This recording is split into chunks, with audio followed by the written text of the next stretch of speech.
when you're feeling down, wanna come my way, gonna lift you up. Let me hear you say, yeah, we're living on love. Yeah, we're living, yeah, we're living on love. Yeah, we're living on love. Yeah, we're living, yeah, we're living on love. Oh, oh, we're gonna take you higher. Oh, oh, we're gonna lift you up. Oh, oh, we're gonna take you higher. Oh, oh, we're gonna lift you up. When you hit the ground, don't you lose your way. Gotta get back up. Let me hear you say, yeah, we're living on love. Yeah, we're living, yeah, we're living on love. Oh, oh, yeah, we're living on love. Yeah, we're living, yeah, we're living on love. Oh, oh, we're gonna take you higher. Oh, oh, we're gonna lift you up. Oh, oh, we're gonna take you higher. Oh, oh, we're gonna lift you up. Oh, yeah,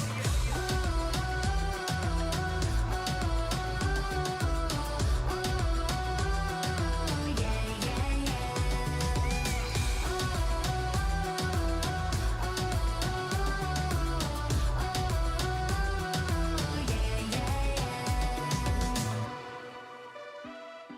We're gonna take you higher. We're gonna lift you up. Oh, oh, we're gonna take you higher. Oh, oh, we're gonna lift you up. Oh, oh, we're gonna take you higher. Take you higher. We're gonna lift you up. We're gonna take you higher. Take you higher. We're gonna lift you up.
Good evening. I'm calling this meeting to order. The time is 5:32 p.m. in accordance with the Texas Open Meetings Act, Texas Government Code Chapter 551.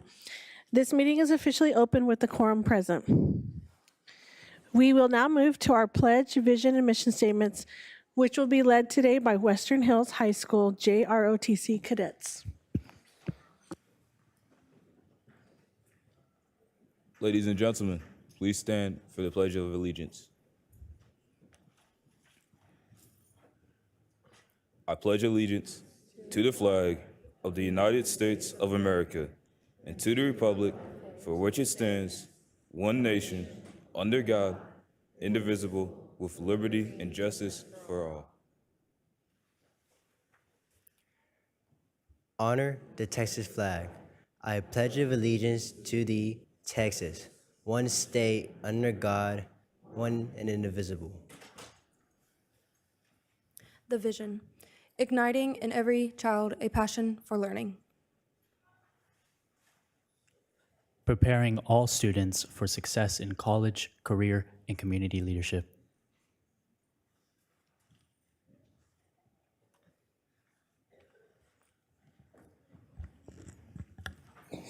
At this time, I'll turn it over to Jessica Pacera for our recognitions. Following the recognitions, the board will take a short recess to take pictures with the groups of students being recognized tonight. Good evening, President Martinez, Superintendent Dr. Karen Molinar, and trustees. Tonight, we have the incredible honor of celebrating 15 outstanding groups who exemplify the very best of our district's talent, dedication, and spirit. At this time, I invite trustees to come down and greet our guests.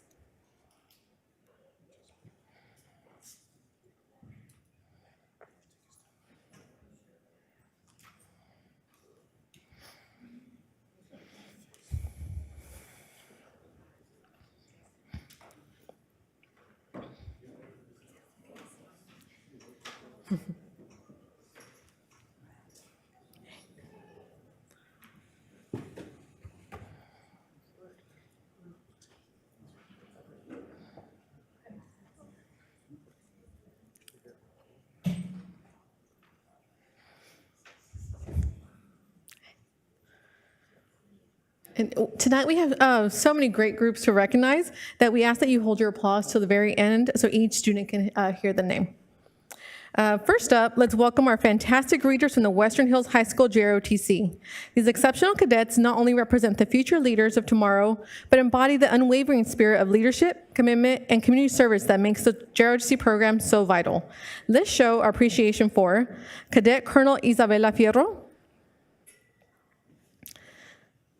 Cadet Lieutenant Colonel Yaretsi Navarro, Cadet Major Landon Whitaker, Cadet Major David Curiel, Cadet Captain Joseph Lucero, and the program is led by Distinguished Colonel Russell Molesky, a retired U.S. Air Force officer.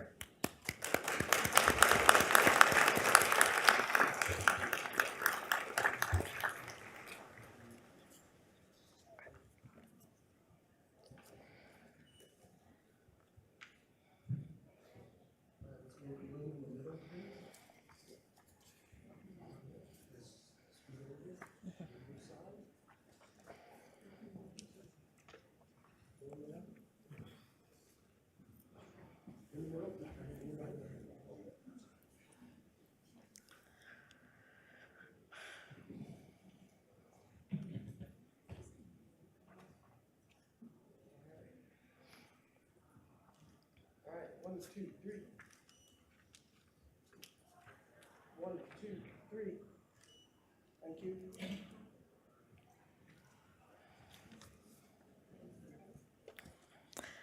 Now, please welcome the incredible Carter Riverside High School Mariachi Águilas Azul. These talented musicians dazzled the audience at the prestigious UIL State Mariachi Festival in Seguin, Texas on February 20th through 22nd and earned an impressive excellence rating. The Mariachi Águilas Azul is brilliantly directed by Samuel Ramirez, who will introduce his mariachi. Thank you very much for that introduction. I present to you the members of Mariachi Águilas Azul. This is Marely Arguello, Joshua Cerda, Jacob Devora, Andrés García, Felipe López, Vanessa Lucio, Jair Martínez, Valeria Molina, Kevin Morales, César Saldaña, and Coro Uriostegui.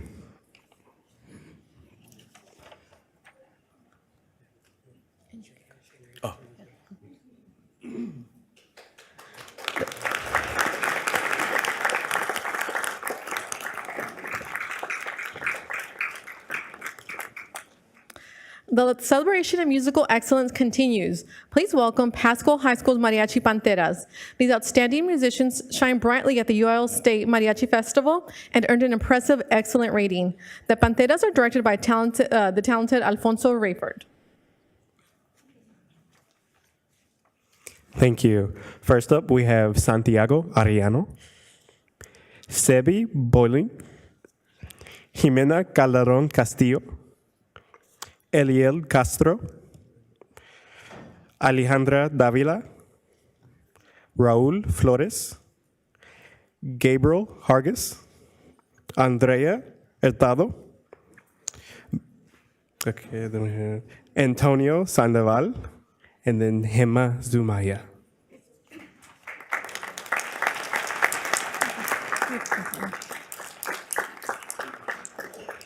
What an exceptional season. Let's celebrate these remarkable musical ambassadors.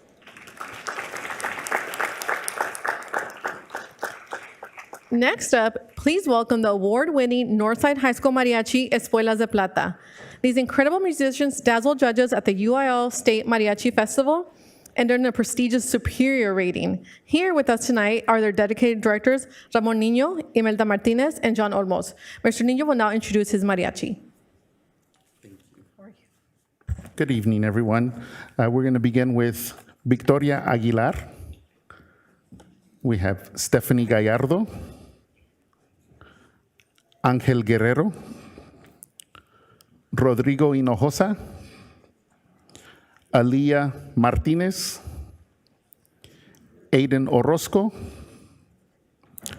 Azucena Pérez, Abril Ortiz, Jesus Ramos, Alexa Garcia Saldivar, Anthony Triana, and we have our Associate Director, Mr. John Olmos. Thank you all. Wait. Sorry, I have one more. I want to recognize our Assistant Principal who's in the audience, Ms. Anel Saldivar.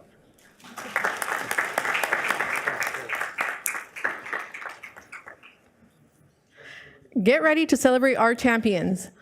Oh.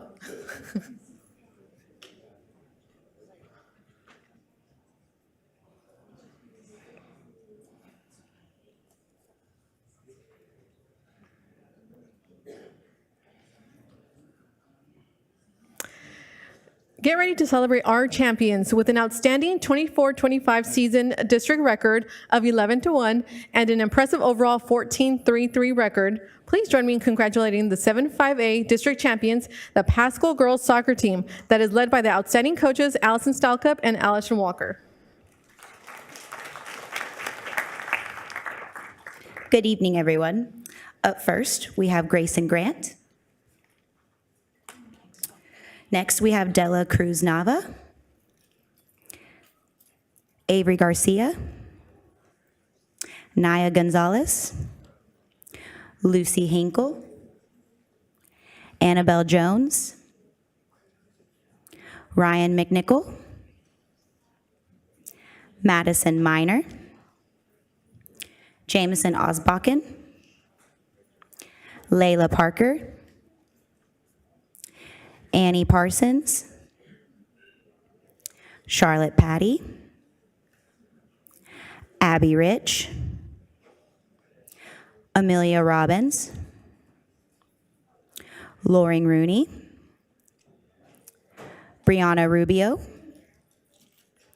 Colby Schultz, London Walton, and Kate Worth. Thank you very much.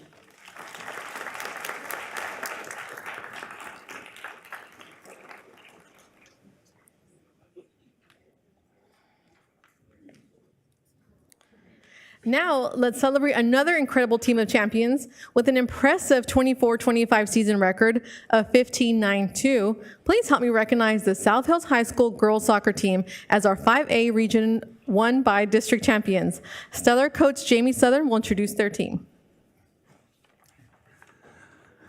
Thank you. First, we have Isabella Sanson, Karina Rojo, Ileana Sanchez, Abigail Gonzalez, Laila Almodovar, Alyssa Delgado, Maria Tiliano, Brianna Correas, Estefany Sariano, Jennifer Lopez, Riley Chavez,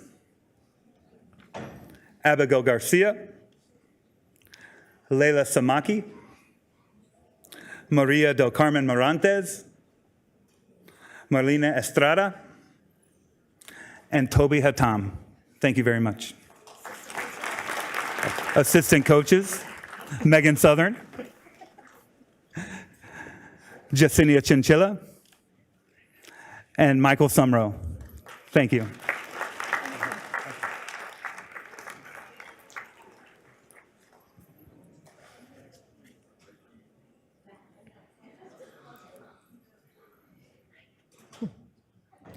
Get ready to be amazed with a phenomenal 24-25 season overall record of 20-4-1 and a perfect district record of 14-0.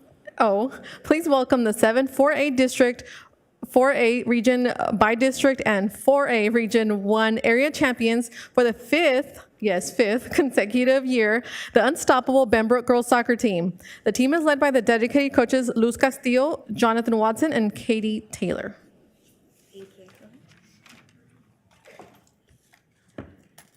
Thank you. Yes, we are very proud of this phenomenal soccer team, and we know next year they're going to do more amazing things. Like she said, 5th consecutive year to be district champs, by district champs, and area champs. And we're going to start off with our first player, Olivia Zapata, Sydney Chavez, Caitlin Chaparro, Belinda Martinez, Lily Chavez, Fiona Chan, Samantha Gloria, Grace Kleiner, Lily Carrillas, Lexi Garcia, Brooke Moreno, Randy Slater, Jessica Anzaldúa, Leah Jimenez, and our amazing assistant coaches, Katie Taylor and Jonathan Watson. Thank you so much.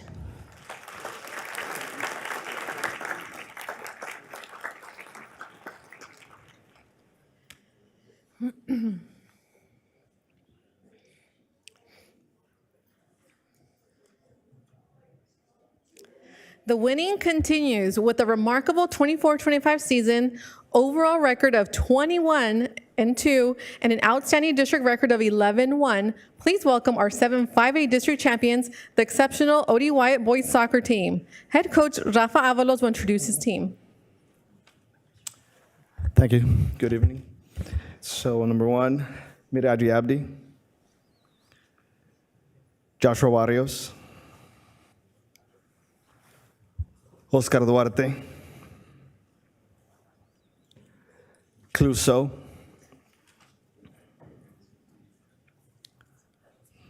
First Team All District, Moise Munizero,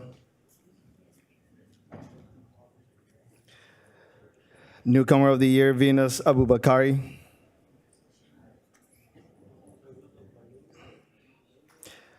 Utility Player of the Year, Desire Kianga, Player of the Year, All District MVP, Benjamin Mugisha,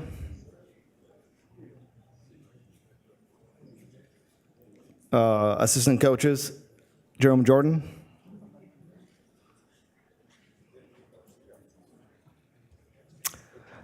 Thank you, everyone.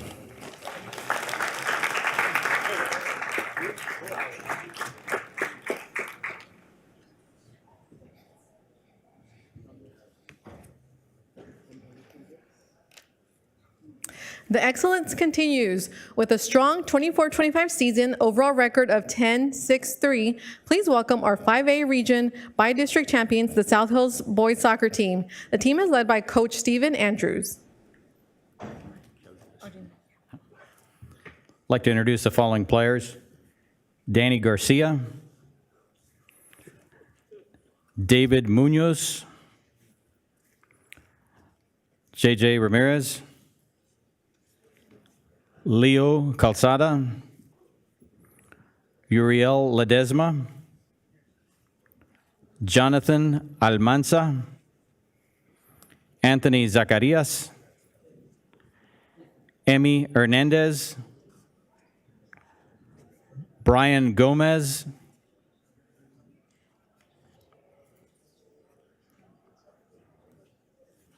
Jared Nunez, Obet Alonso, and Tony Medina.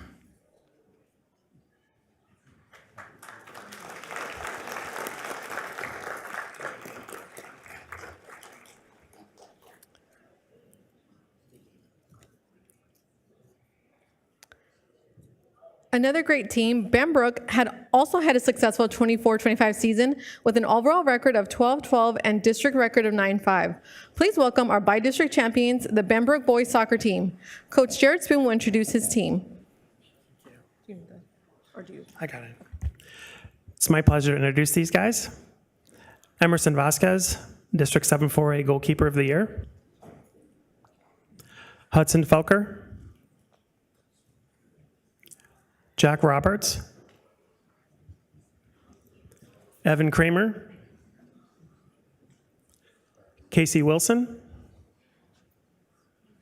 Sebastian Balantonen, Fernando Ramirez, Isqual Rios, Brian Diaz, Diego Hernandez, Sean Starwalt, Ayodeji Taiwo, Antonio Ramirez, Roberto Olon, Colin Jarco, and a very wonderful assistant coach, Mario Flores.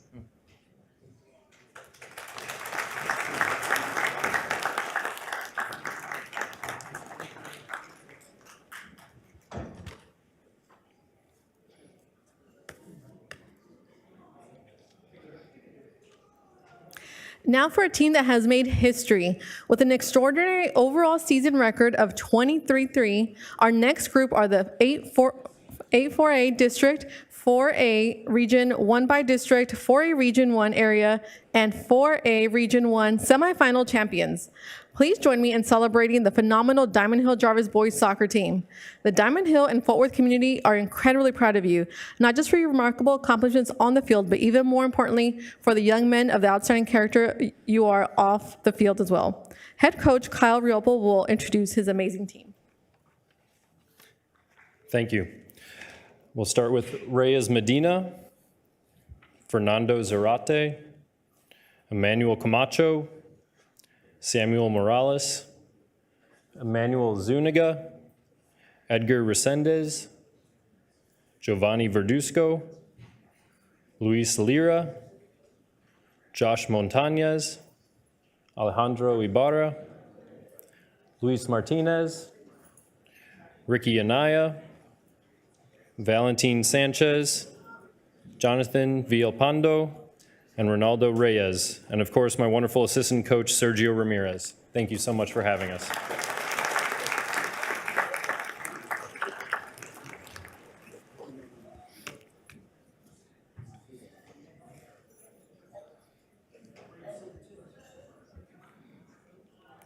Now, let's hear it for our spirit leaders. The Arlington Heights High School varsity cheer placed an impressive 4th in the UIL 5A state competition and 4th in the UCA Nationals in the varsity non-tumbling co-ed game day division. Their fantastic coach, Kimberly Lopez, will welcome her team.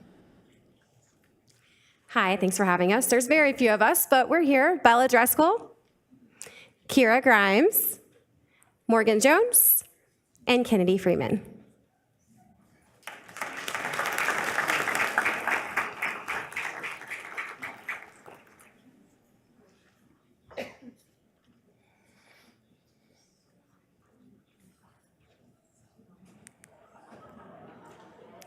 The excellence continues. Pascal High School cheerleading brought home the prestigious 2025 UIL Spirit State title this past cheer season, competing against 75 5AD1 schools. After winning the 2023 state title for 6AD2 schools, these determined cheerleaders reclaimed their crown as 2025 UIL Spirit State champions in 5AD1, earning Best of Category in Fight Song and Best of Category in Band Chant. Coach Alejandra Sainz will introduce her team. Thank you so much for having us here this evening. First up, I have Annie Turner. Next is Campbell Parchman, Claire Kennemer, Grayson Grant, Finley Trest, Haley Piper, Mackenzie Shores, Maddie Ledbetter, Marley Gurney, Sophie Cowden, Whitney Watts, Wyatt Nagley, Tessa Hardy, and last but not least, our amazing assistant coach, Coach Walker.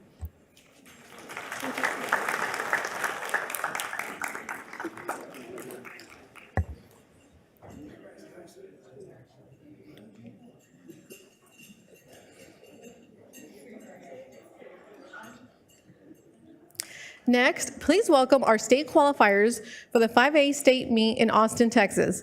These exceptional athletes have made history. The Pascal boys are the first Fort Worth ISD team to win regional swim meet in nearly 40 years. Swim coach Benjamin Harris, will you introduce your team? Absolutely. Let me read the names. Victoria Chandler, Jackson Beck, August East, Harrison Purcell, Eli Rodriguez, Daniel Wilkie, and Daniel Zippelman. And our amazing assistant coach, Coach Bruns.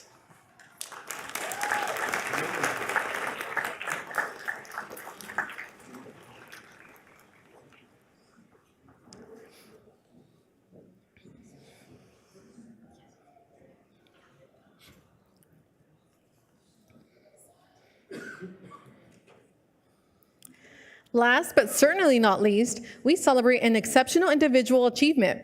Please welcome our state qualifier for the 4A state meet in San Antonio, Texas, Skylar Sosprotono. Skylar competed magnificently in the B finals, placing 4th in the 100 butterfly and capturing 1st place in the 100 backstroke. Also with us tonight is a dedicated Benbrook swim coach, Coach Wendell. Let's celebrate this outstanding swimming achievement.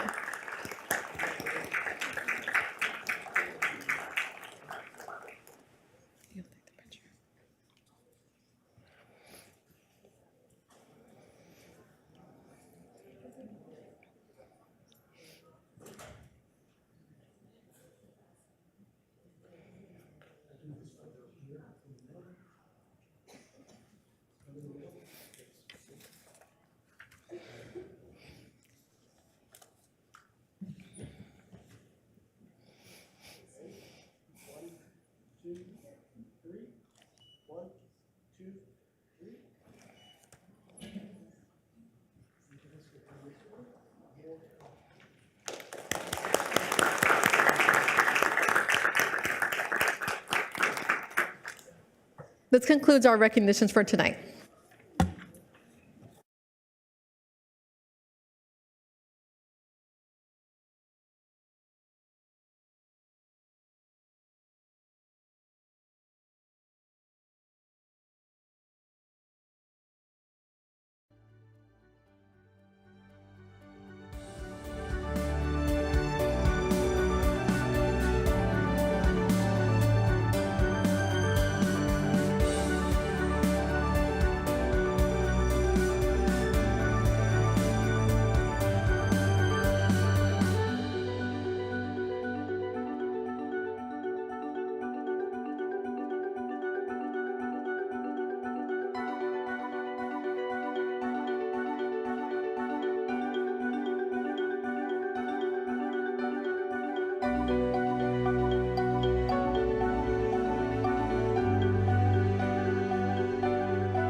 Thank you for joining us this evening. Thank you for your patience as we took pictures with the students. At this time, we will hear public comment addressing items on the agenda as well as items of a general nature or topics not specifically listed on the agenda. Let me remind you that because of the restrictions by the Texas Open Meetings Act, board members may not engage in a verbal exchange about a subject that has not been posted. We will listen and take notes, but the board is prohibited from responding to any inquiries made during a board meeting on any topic not posted on the agenda.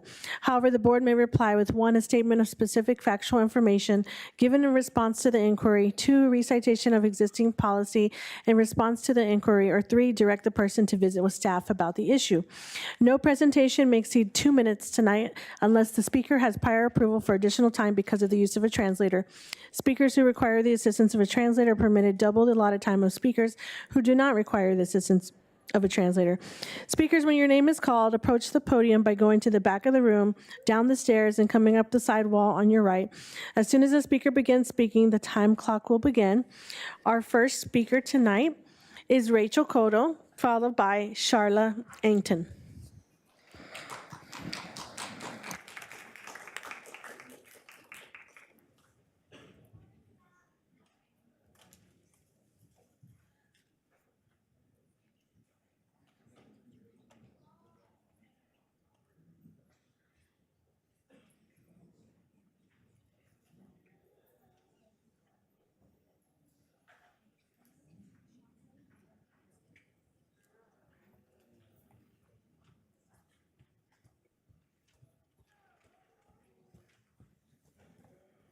Thank you for your patience on my long walk.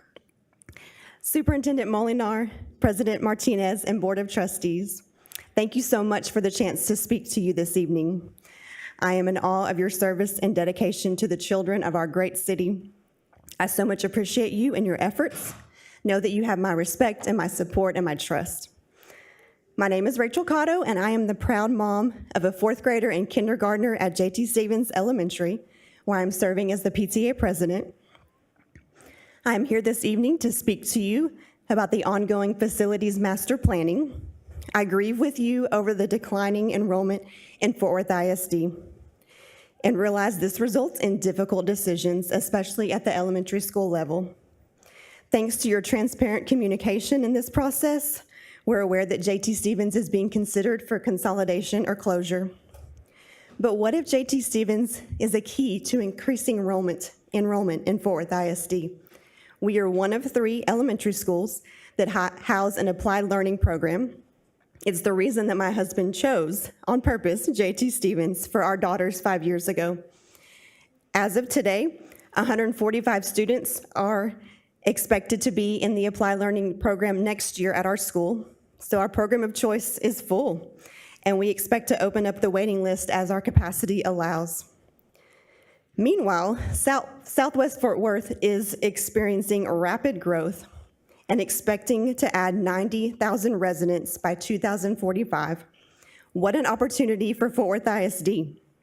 I'd love to see J.T. Stevens converted into a school of choice, into an applied learning center, to offer this specialized education and this type of school community to families of Southwest Fort Worth and even North Crowley, who otherwise may choose a charter or private school. Our applied learning program began 11 years ago, and since then, all of our teachers have been trained in applied learning. Our current administration. Okay. May I say a closing statement? Okay, thank you.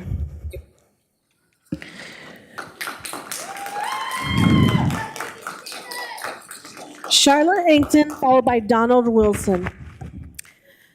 Good evening, everyone. My name is Charlotte Angton, and I have had a privilege of being an employee at Edward J. Briscoe Elementary School for the past 22 years. Today, I stand before you not only as a dedicated staff member, but as a former parent as well, where my child thrived in the very walls. Our school is more than just a building. It is the cornerstone of our community. It is a place where dreams are nurtured, friendships are forged, and the foundation for future success is laid. For over 2 decades, I have witnessed the transformative power of education and the profound impact our school has had on countless lives. As a parent, I have seen my child grow, learn, develop into a confident individual thanks to the unwavering support and dedication of teachers and staff.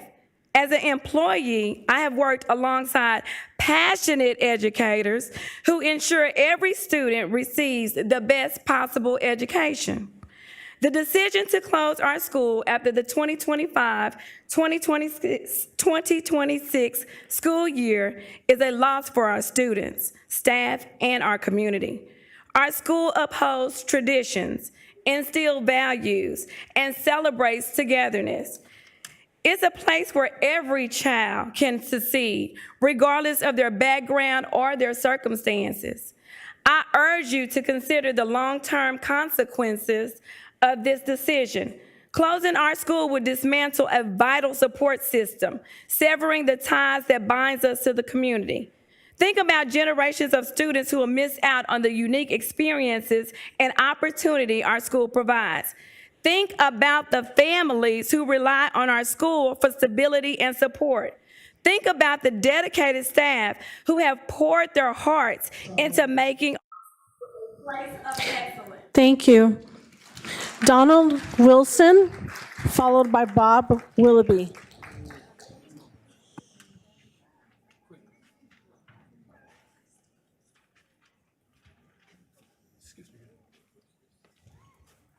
Good evening, esteemed school board and Superintendent Molinar. My name is Pastor Donald F. Wilson. I pastor Mount Olive Missionary Baptist Church on the historic South Side.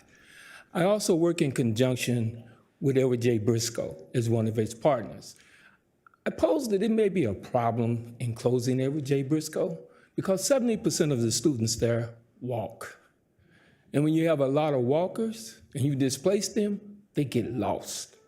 And when they get lost, there's a high dropout rate. There are people that don't go to other schools, they just won't make it. Language barriers, things of that nature.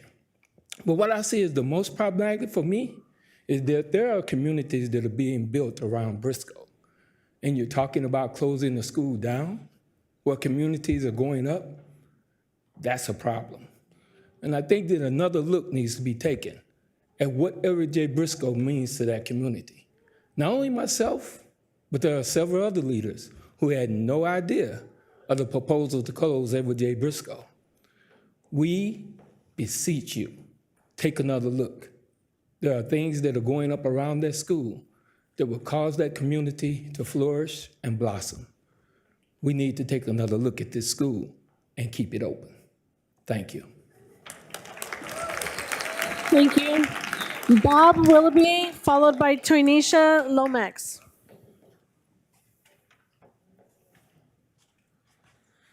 My name is Bob Willoughby. I'm going to tell you the problem is us, not them, us. Letting them do what they want to do, city council do what they want to do, and we don't do much about it. You're trying. This proves that we're not learning in our schools. This is not learning. I've been to court now 3 times because I got a suit against the ISD here, small one, small claim. It's a small thing. But it's a sample to show you how they run things. They don't answer questions. They have no respect, or they'd answer me. They don't respect me. They would settle this suit, because why I'm suing ISD is because they don't want to take responsibility of their own mistake, and they know it, and they're going to lose. I've been to court twice now, and they said, oops, we don't have a jury. We made a mistake. We go back to court 6 months later, they said, oops, we don't have a jury. Their lawyers filed a motion to dismiss a hearing. So we had to go to a hearing to hear a hearing. This is crazy. Bob, please address the board. Look, you don't answer me. You don't answer questions. If the chair would have talked to me, we'd never be in a lawsuit now. I want you to take responsibility. If you don't take responsibility for your mistakes, that's what you're doing in this lawsuit right now. We go back in October again. I'm going to win. You're going to be out that money and the money of the lawyers, and that's stupid. That's dumb. And when you don't answer questions, I don't know why you're there. You don't answer questions. Why in God's creation are you there? If you care, you would have a Q&A meeting. I mean, where we could talk and get questions. We'd have a round table session. You'd come out and talk to people in the neighborhood. I don't see my board member, she would never return a phone call. I don't trust you. I don't have no faith in you. I don't have no trust in you. I don't have no respect for you because you don't respect me. I'm going to court again. If you were smart, you'd settle this case now and stop us from going to court. You won't do it. You don't even talk about the case. It's not that much money. It's a little over $1,000, but it's y'all's mistake. And there's no argument about the mistake. There's no contest there. It's just that you don't want to take responsibility for the mistake, and you're teaching kids you don't have to take responsibility for mistakes. When the school board makes a mistake, take responsibility for it. Teach the kids, take responsibility for your mistake. Thank you. Thank you. Toynisha Lomax, followed by Mariah Anaya and Deshaun Henderson.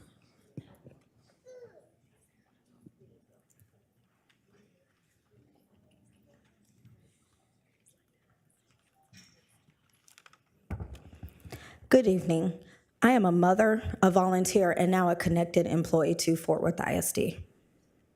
Whenever the pandemic came, much like everybody else, I had to drop everything, and I decided to homeschool my children.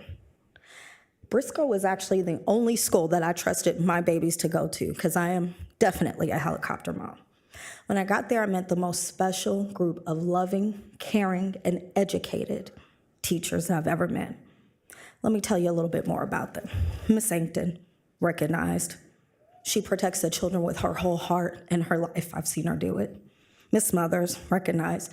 She made the children reading masters, took my daughter who did not know how to read to a reading champion. Miss Moreno, recognized. Bright, shining light with a beautiful Southern charm. Miss Chandler, recognized. She puts the school and the students even before her own self. Miss Ladner, recognized, loving, kind, with a beautiful spirit. Mrs. Hollingsworth, recognized as well. One of the best star preparers that we have in the district. Miss Dean, recognized. She engages the students in a loving, caring manner. Miss Mac Wilson and Miss Cass, our music and art teacher who we have here today. They motivate the students. They take a burning, loving desire inside of them and they develop that talent. This list goes on and on and on. We have so many comprehensive programs like golf, gardening, our after-school program that teaches swimming, learning how to cook, and so many other things. But if we bus our children to other schools, they will not be able to participate. And I have visited many other schools with substituting. And although they are wonderful children, the self-control, the kindness, the respect that our children have for the community and for others is unprecedented. Thank you so much for your time this evening. Thank you. Mariah Anaya Deshaun Henderson. And they'll be followed by Danielle Liggins. Hello, everyone. My name is Mariah Henderson, and I am a student at Edward J. Elementary. And I think that we should keep the school open because the librarian is a person that helped me to like and understand the books I would do now. And my math and reading teacher, Ms. Dean and Ms. Liggins, helped me to better understand my work in a way that I did not before.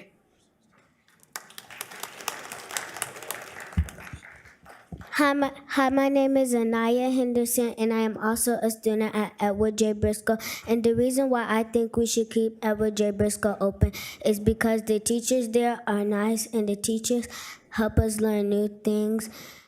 And our teachers and the principal, Miss Burgess, is a very good principal.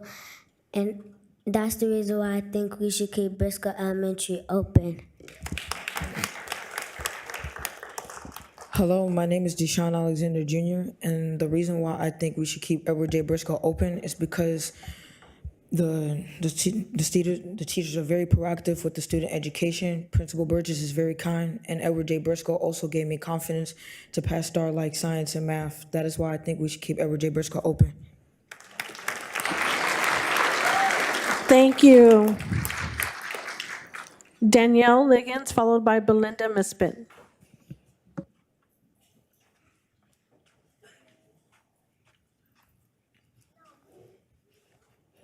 Good evening. My name is Danielle Liggins, and I have been a teacher at Edward J. Briscoe for about 10 years. Although it seems like your decision has already been made about our school, I would like to voice my concerns regarding the closure of our campus. The Poly Pyramid was the only pyramid where no alternative options were provided. Both options presented involving closing Briscoe and SS Dillo, indicating that a decision had already been made during the community meetings. Our campus attended these meetings in hopes of receiving answers to our questions. Unfortunately, none of our questions were addressed, as the district selectively chose which questions to answer from the cards submitted. We were repeatedly told that these were merely conversations, that no final decisions had been finalized before the community meetings took place. I have watched previous board meetings where parents and staff from specific demographics expressed their concerns about their campuses closing. They were praised and thanked numerous times for attending the board meeting, and very soon after that, their school was no longer considered for closure. Anyone who truly knows our students at Briscoe understands that this decision will have a significant negative impact on their educational success and the community's future. This decision-making process has not been fair or equitable towards all schools in Fort Worth ISD. Thank you. Thank you. Belinda Nesbitt, followed by Susan Wade. Good evening. My name is Belinda Nesbitt, and I have been a teacher of 26 years. 21 years of my career have been spent at Edward J. Briscoe Elementary School, and I'm urging you to reconsider the closing of our campus. Our enrollment is now over 300, which is more students coming each week. A huge number of our students are walkers, many who have the responsibility and burden to wake themselves up in the morning and walk to school. They walk to a campus that serves them a breakfast, a clean, climate-controlled, safe environment where they can learn and focus on positive things in their life. Often they wake up late and show up a bit late. What will happen to them? They won't be safe to walk to a further away campus. They will simply be left behind with no campus to serve them as a reprieve. I am not speaking for a few children. We have several students who are the ones responsible for waking themselves up and walking up the hill to safety at Edward J. Briscoe. Please consider these students, as they are not here to speak for themselves. The reason that I have chosen to stay at Edward J. Briscoe the vast majority of my career is because we are truly a family. The staff has become my second family. We join together and love doing things for the students that they might not otherwise experience in their lives. For example, we private fund making the kids a toy shop at Christmas where they get selected toys and fill a shopping bag. We have pumpkin dissection events. We do a classroom Thanksgiving lunch. These things maybe seem small to you as adults, but as kids remember it. And when they come visit from middle school and high school, they say, "Do you still do these activities?" Thank you. Thank you. Susan Wade, followed by Carolyn James.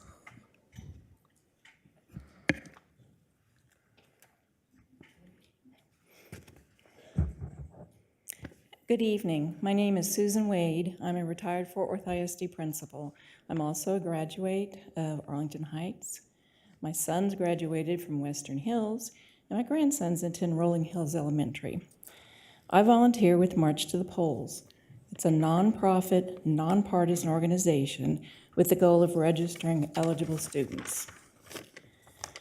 We also offer a classroom presentation. It's designed to help them understand the importance of voting. Registering is not enough. They have to vote as well.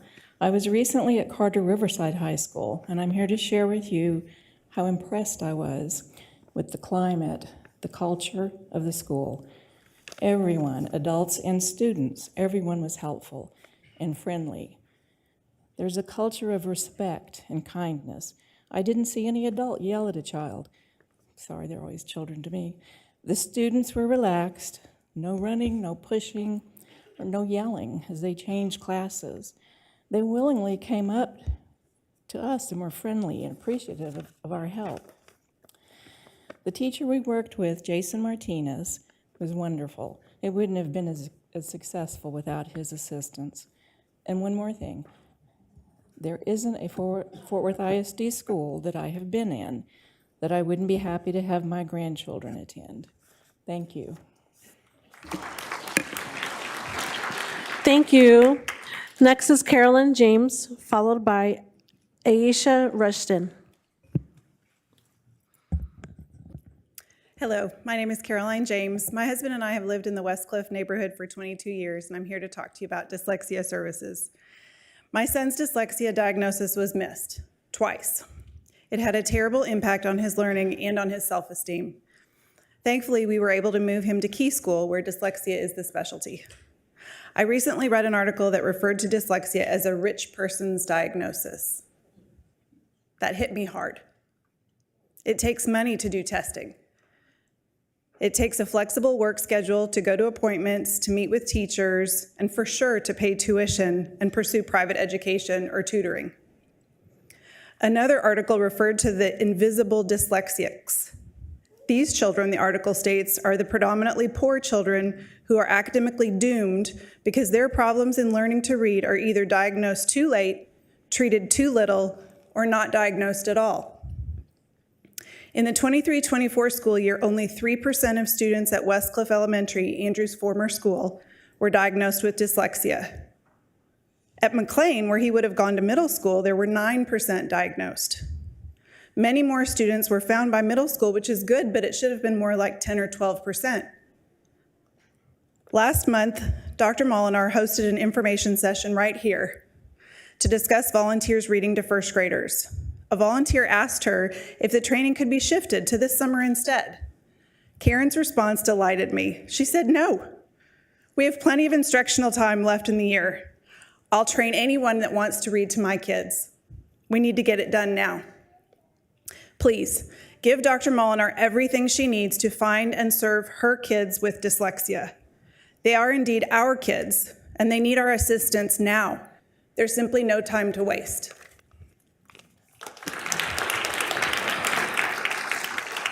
Thank you, Aisha Rushton, followed by Heather Tolksdorf.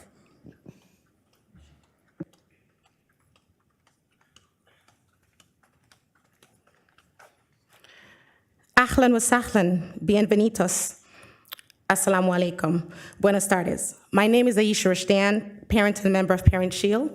I recently attended the Family Literacy Forum, April 12, hosted by Ford ISD. I was truly impressed by a dual language two-way program that is offered in 13 elementary schools in Ford ISD from grades pre-K to grade 1, but it's not universal nor standard for all Ford ISD elementary schools. One of the most immediate benefits that come with dual language learning is increased cognitive development. The U.S. Department of Education found that children who begin learning a second language before the age of 6 will understand math concepts, solve word problems, develop critical thinking skills, and use logic at more adept rates. We know this, the research shows this, but it's not a universal standard or practice.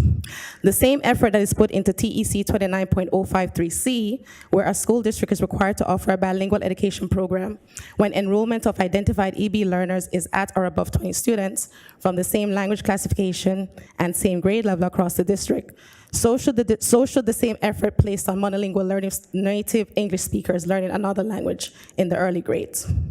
Not doing this seems to create an educational divide, as some students are being intentionally prepared and become proficient in bilingualism, while monolingual speakers are left intentionally inadequate and have an educational language deficiency that widens as these monolingual learners progress through their grades.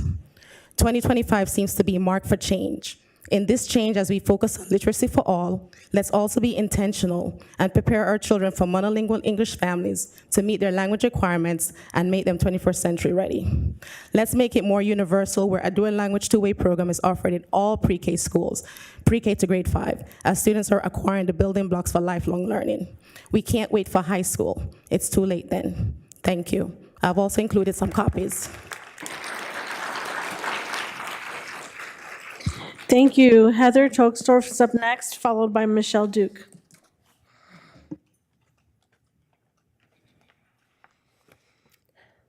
Hi, I'm the first one up for the Days of Alla Families today, and so I'd just love it if we could stand up or raise our hands and show we're here.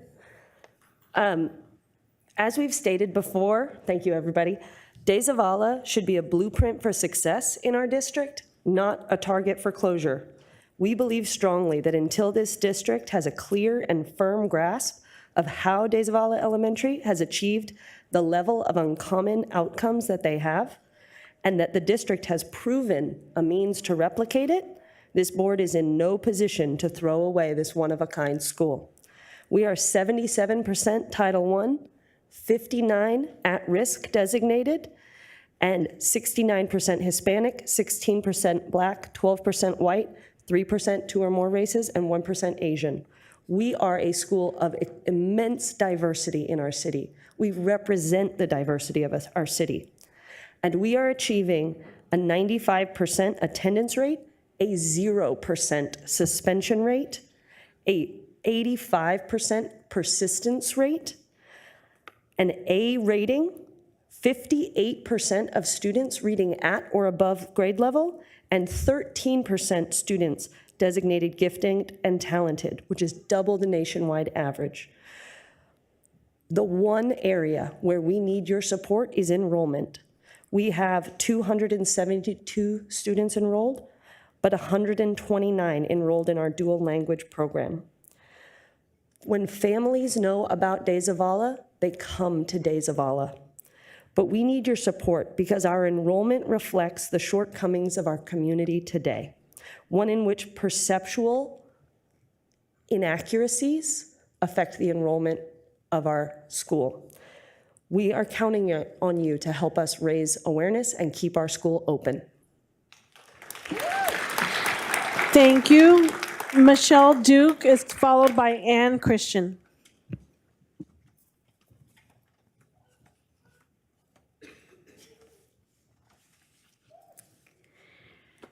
Thank you, Dr. Molinar and board, for this opportunity to publicly speak with you about the proposed closure of Days of Allah Elementary. First, I would like to thank and commend the Days of Allah community for taking the time and energy to advocate for Days of Allah students and staff. They are doing an amazing job. As assistant principal at Days of Allah, I am very concerned about the impact this closure will have on Days of Allah, the community around us, and the district as a whole. I want to ask a wondering question first. How does a school like North Highmount, whose building has an FCI of 20%, which is 2% worse than Days of Allah, and an educational adequacy score of 56%, which is 24% below that of our school, get taken off the closure list, and a solid school like Days of Allah remain on the list? This does not seem equitable and only lends to the public to conclude that this removal is due to the school's ability to have resources and connections. That's not right, and only furthers the racial and socioeconomic imbalance that is present in our district. Last, I want to advocate for my staff. At a time when the district desperately needs quality bilingual teachers who have the capacity to teach at high levels and close gaps for students, closing Days of Allah will not help that need. It will negatively affect the accountability as well as the district's bilingual teacher numbers. How? You wonder? Currently, Days of Allah is the home of 10 TIA distinguished teachers, 6 of which are from out-of-district rural areas with a socioeconomic level that would allow them to keep their TIA allotment amounts and not be penalized. They will leave Fort Worth ISD because of this. And districts like Joshua ISD, Godley ISD, Brock ISD, Crowley ISD will. Thank you. Ann Christian. Ann Christian is going to be followed by Daniel Bennett.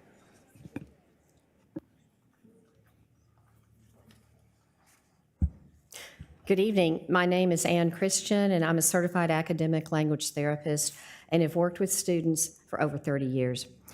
The last time I spoke before you, I emphasized the importance of our children receiving a solid Orton Gillingham-based phonics reading curriculum. I'd like to speak more about using ISD funds toward this endeavor.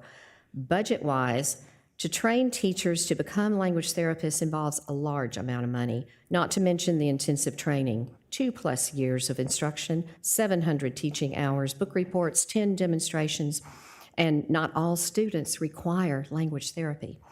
Yes, it would be ideal for each campus to have at least one language therapist on staff, but ISD money will go further if it is spent on Tier 1 phonics-based and phonemic awareness curricula that is distributed throughout the district for everyone who is teaching reading.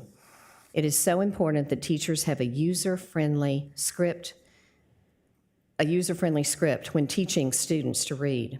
The Institute for Multisensory Education, Saxon Phonics, which I've used and loved, and Haggerty are great examples of user-friendly scripts that can supplement any state-approved curriculum like Bluebonnet or Amplify, etc.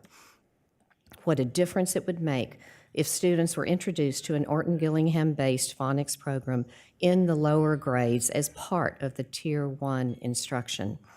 Last time I spoke before you, I gave you details of my work with Andrew James.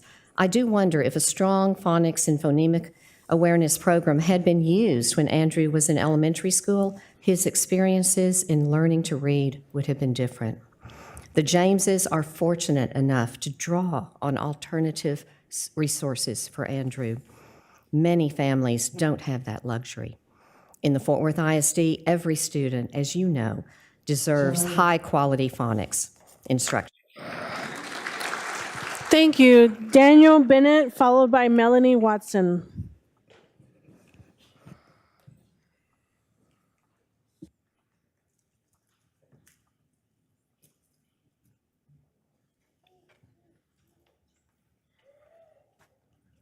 Good evening, President Martinez. I'm here to speak to you about the appraisal district. Maddie Parker came down here to tell you about how to run your school. And I know the appraisal district is some type of esoteric, elongated thing within the property tax code nobody understands. It takes time to understand. You blithely move on and do what it is you think you have to do. When Ms. Parker, Judge Whitley, and the former mayor, Betsy, right, I want to say Betsy Ross, but Betsy Price, they're responsible for the condition of the appraisal district today.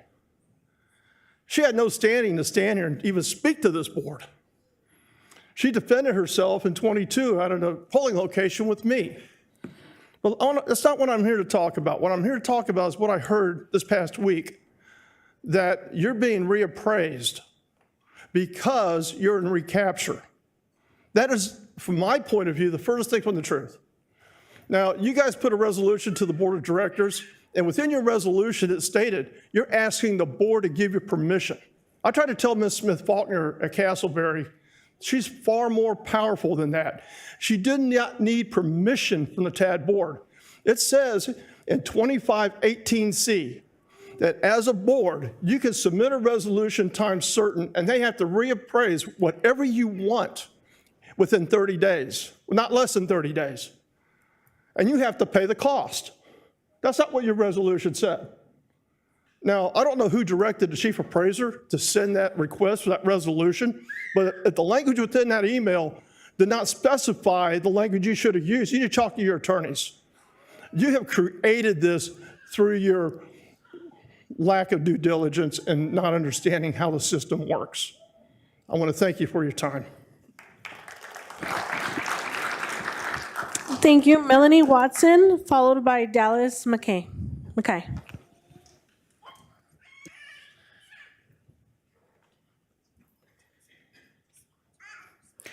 Good afternoon. My name is Melanie Watson. I am a parent and a member of Parent Shield. I'm here today to speak on behalf of all of the parents like me that, like she stated, can't afford to go have all these tests done and send our dyslexic kids to certain schools. Reading is fundamental. We've heard that saying since we were days old. But the fundamentals, the 5 fundamentals of reading are phonemic awareness, phonics, fluency, vocabulary, and comprehension. All 5 of these dyslexic children have a problem learning with. We have several items on the agenda tonight as far as programs for our schools. I want to admonish you to look at all of these different programs and make sure for our reading is fundamental that all 5 of these are addressed in those programs. Make sure that our dyslexic kids have a chance. I know there's not a lot of special programs for dyslexic kids that can be paid for due to funding, but there are things that we can do, and I admonish you to look into them and start working on that plan. Thank you. Thank you. Dallas Mackay, followed by Terry Roach.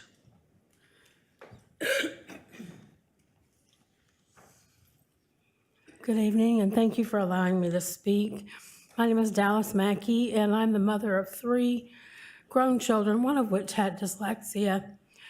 And after I was here the last time, my husband and I sat and discussed what we went through as far as having my son evaluated and the extra education that he got. And we thought about how lucky we were to be able to afford the resources and have the resources for him to be able to get the education that he got. I think sometimes when you're in the middle of raising your family, excuse me, you can't really see the forest for the trees. You're focused on your own problems, and you don't think about the other children that may have that same problem. And when I think about it now, shame on me for not advocating for those kids, because not everybody has that opportunity. And I'd like to build on what Caroline said. It shouldn't be a money problem. It should be an education problem.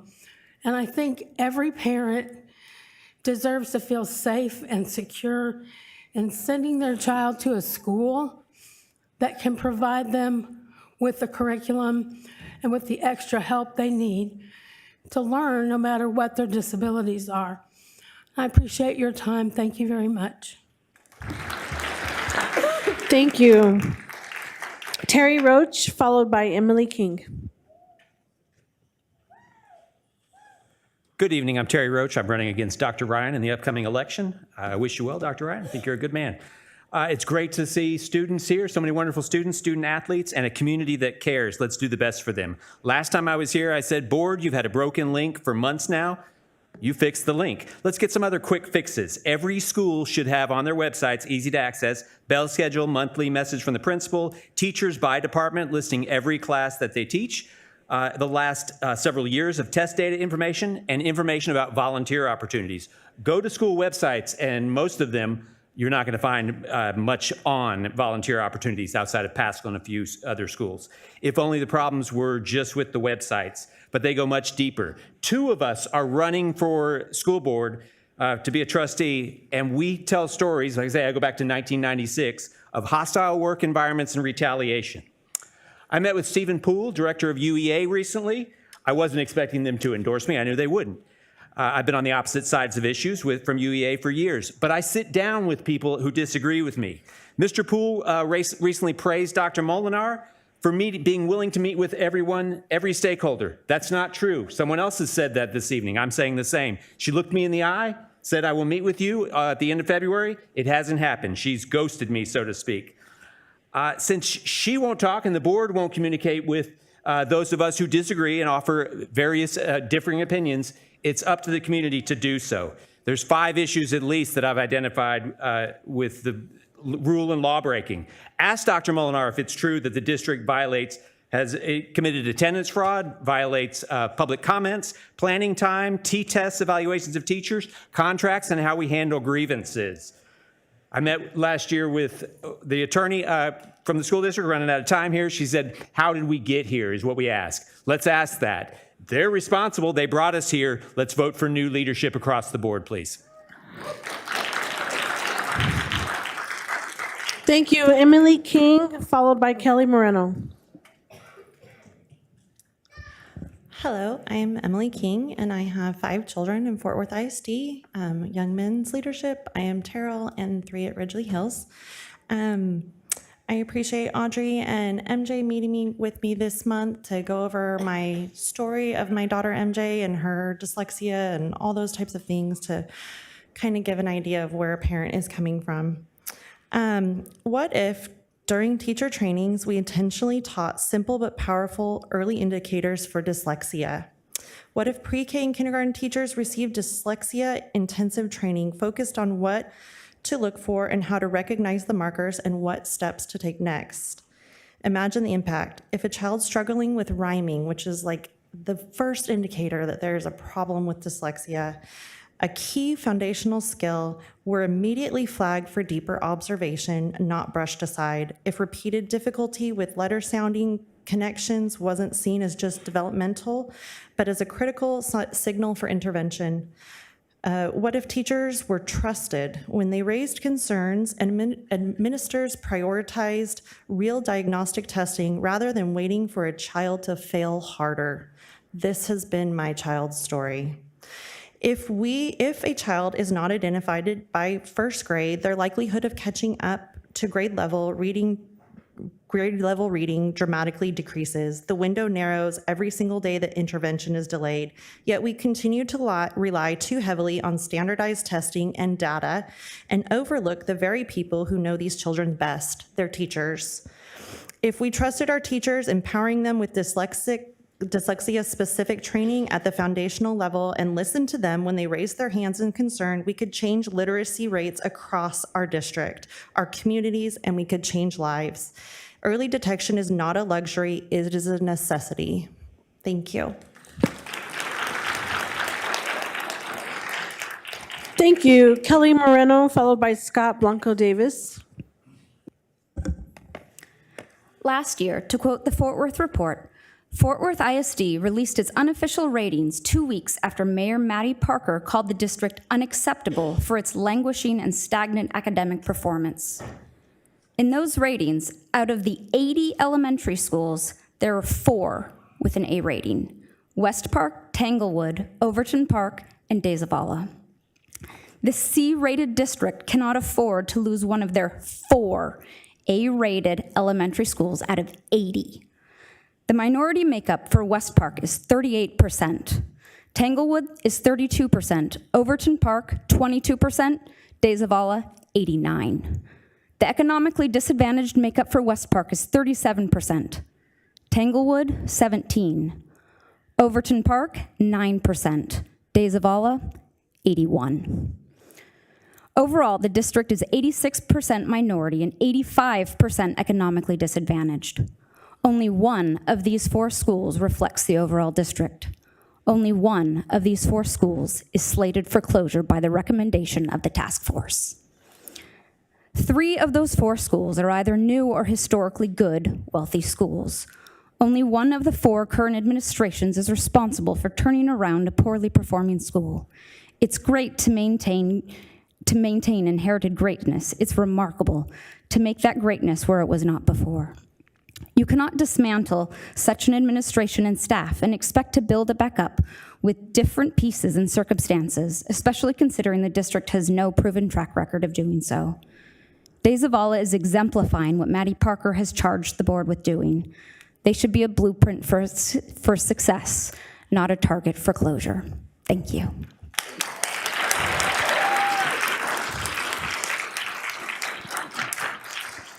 Thank you. Scott Blanco Davis, followed by Kimberly Lawrence. Good afternoon. We're kind of coming to the end of the STAR testing, so I thought it would be appropriate to bring up testing, especially for my 8th graders. They've asked me to come and speak a number of times. I'd hate to be an 8th grader because they're going to spend about 2,800 minutes at minimum testing this year. That's about 60 to 65 45-minute class hours. I want you to hear what they're going to go through.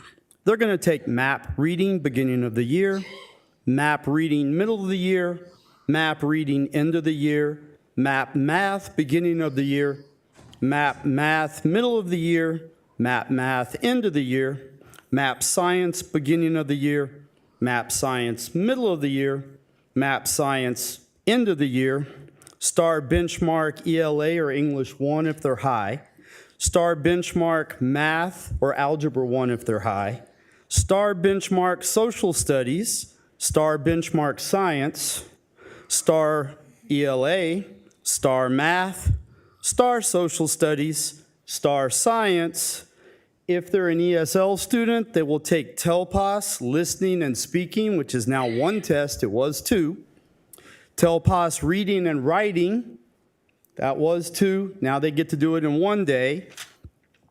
PSAT, the Math Quarterly 1, Math Quarterly 2, Math Quarterly 3, Reading Quarterly 1, Reading Quarterly 2, Reading Quarterly 3, Social Studies Quarterly 1, Social Studies Quarterly 2, Social Studies Quarterly 3, Science Quarterly 1, Science Quarterly 2, Science Quarterly 3. And the reason I add those is because we don't get to choose them. I'd hate to be an 8th grader because it's just not desirable. It's hard to be an 8th grader. Thank you. Kimberly Lawrence will be followed by Angela Ward.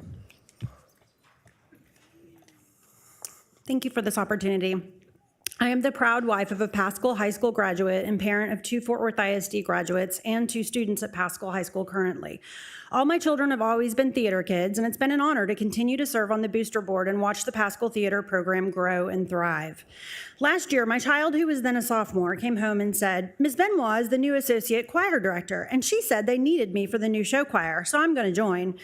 To be honest, I was not sure about that. This kiddo was in 5 AP classes, 5 plays and musicals, went to state for FBLA, was in science club, yada, yada, yada, and 5th in their class. In addition to being an active member of their church youth group and choir. How much can one kid do? Well, this kid did all of that and show choir. And it turned out to be one of the most important decisions of their life and a life lesson for our entire family. When all of the other responsibilities and activities and classes were too much, show choir is what provided the joy and physical release to make it through all the rest and be a Fort Worth ISD success. At the same time, my other child at Paschal, then a freshman, came home and said, "There's this lady, Ms. Benoit, she's the new associate director. She told me I would love choir, and I believe her. She's just the kind of person you know that you can believe." Well, same story. All the tough classes, all the activities, and now choir too. And in 1 year's time, she says, choir has become her life. She loves the bees, Mr. Benavides, Miss Benoit. They're incredible.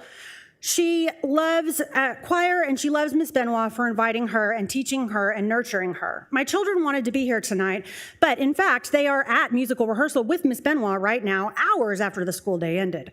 This year, Paschal Choir doubled their UIL sweepstakes, had 2 state-level small ensembles and 9 state-level soloists. They joined Paschal Theater in producing 2 full orchestra musicals, blah, blah, blah, blah, blah. So many accolades. And here's the deal. I was shocked when I found out that Miss Benoit has been surplused. So now Mr. B gets to do all of that on his own. How is that possible?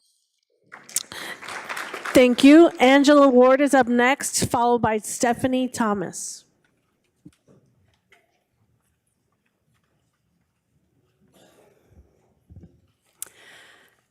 Hello, my name is Angie Ward, and I'm here to ask you to please reconsider the possible closing of De Zavala Elementary School.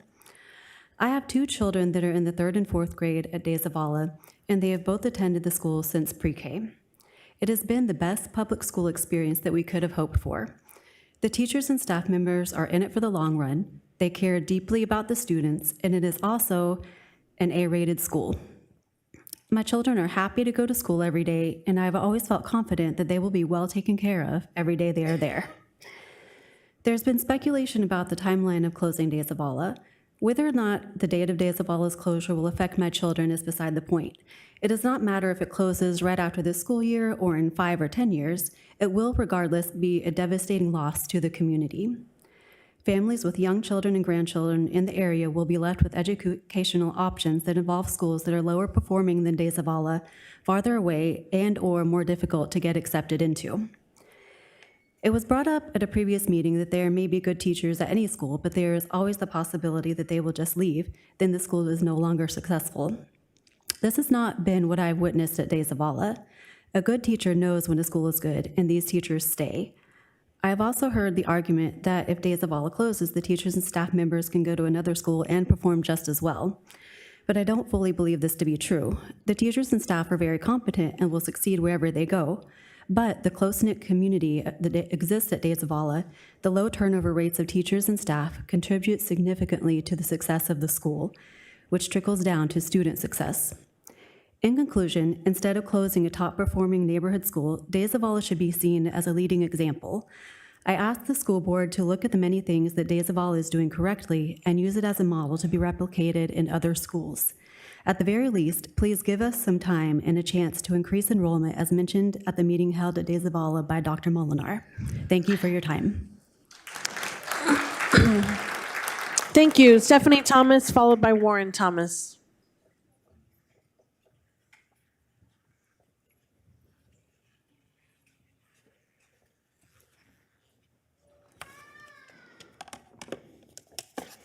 I have these available for you. Closing Days of Allah would harm student and district outcomes. Families choose Days of Allah because of its impact and empathy. We have a 0% suspension rate while serving a 77% socioeconomically disadvantaged student population and upholding a 95.7% average daily attendance, which is above the district average. We also have a low mobility rate at 14.6%, compared to district average 22.1%. This signals stability in student population. Days of Allah supports enrollment goals, not hinders them. You asked Days of Allah to grow enrollment, and we have responded.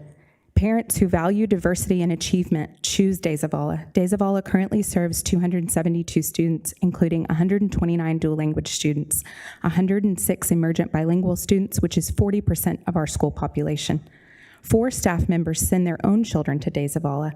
Families stay because the school works for every child. Days of Allah's academic outcomes are on par with Tanglewood's, despite serving an entirely different student population. What we don't have is the Tanglewood brand. We have a school on par with the most sought-after elementary school in the district that is somehow under-enrolled, and now it's on the chopping block. Driving enrollment to Days of Allah is not just our community's challenge, it's Fort Worth ISD's challenge. What is our district doing to make our uncommon achievement known to families in our district? If equity is truly a priority, the district must protect and celebrate this achievement, not dismantle it. Days of Allah is a community where families come together. Days of Allah es una comunidad donde las familias se unen. Thank you.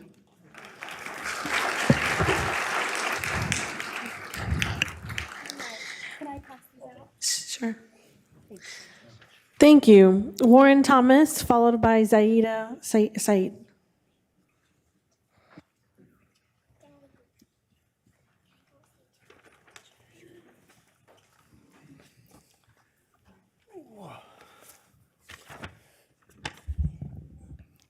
Good evening. I'm Warren Thomas, and I'm representing the Days of Allah family.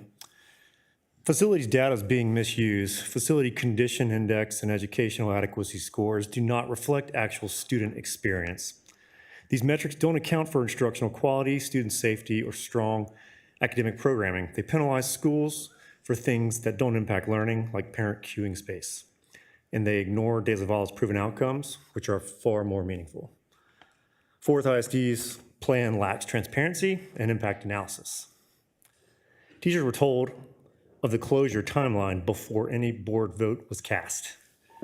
There has been no impact analysis on student outcomes, community displacement, or facility reuse. There's been no impact analysis on community and property value impact for closing an A-rated school. No plan has been shared for replicating Days of Allah's success elsewhere. The real cost of closure. This isn't just an educational issue, it's a community one. Fairmount Homes values have risen by $122,000 over the past 5 years, with a current median of $410,000, $64,000 higher than the city median. That growth tracks with Days of Allah's rise in accountability ratings. Strong schools stabilize and uplift neighborhoods. Closing Days of Allah would undermine this success. Why are we discussing closing one of the best schools in the city? In a public school district, what is the value of fiscal responsibility in the absence of student outcomes. If equity truly mattered, Days of Allah would be celebrated, supported, and replicated, not shut down. Please reconsider any proposal that includes closing Days of Allah. Our students, teachers, and families deserve better from Fort Worth ISD. Thank you. Thank you. Thank you, Zayeda Saeed, followed by Gabe Moreno.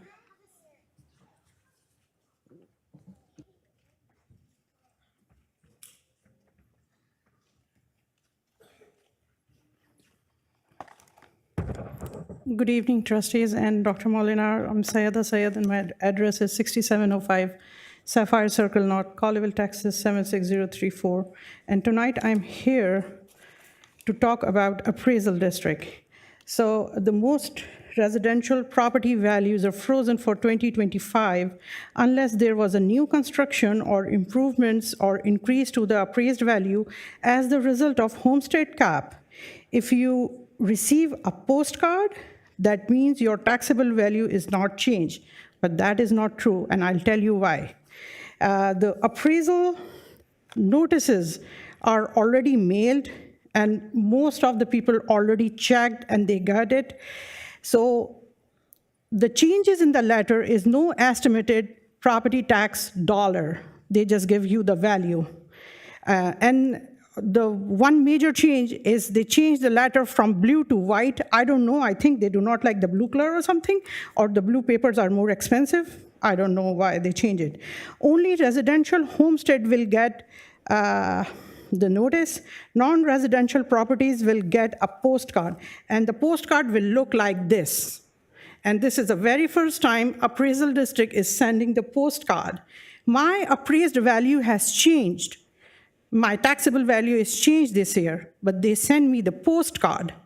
All the property owners still have the right to protest their values, and I encourage everyone to please go ahead and protest it, because what appraisal district did, they shift the burden of proof from appraisal district to the property owners, and they said, okay, bring the evidence, we'll look into it, we'll change it. This year, you will have election, and this is the election season, for 2 seats, and you will have only 215 votes, not 536 votes. And please. Thank you. Gabe Moreno, followed by Ashley Tolliver.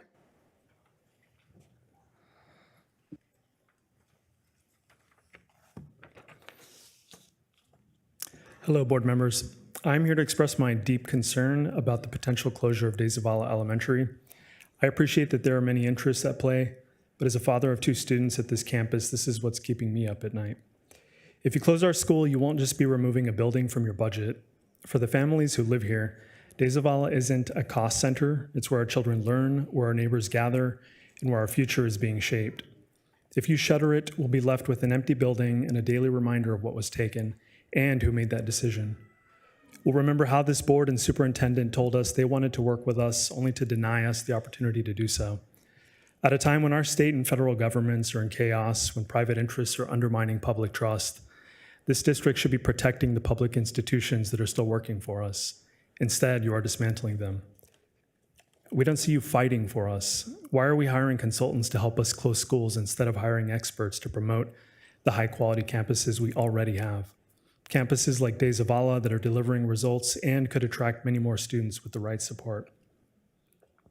I recognize that you're investing in programming for the district's future, but why are we gambling with what's already working now? Why are we surrendering strong, successful public schools, especially those serving disadvantaged students, while expecting to rebuild something better from scratch?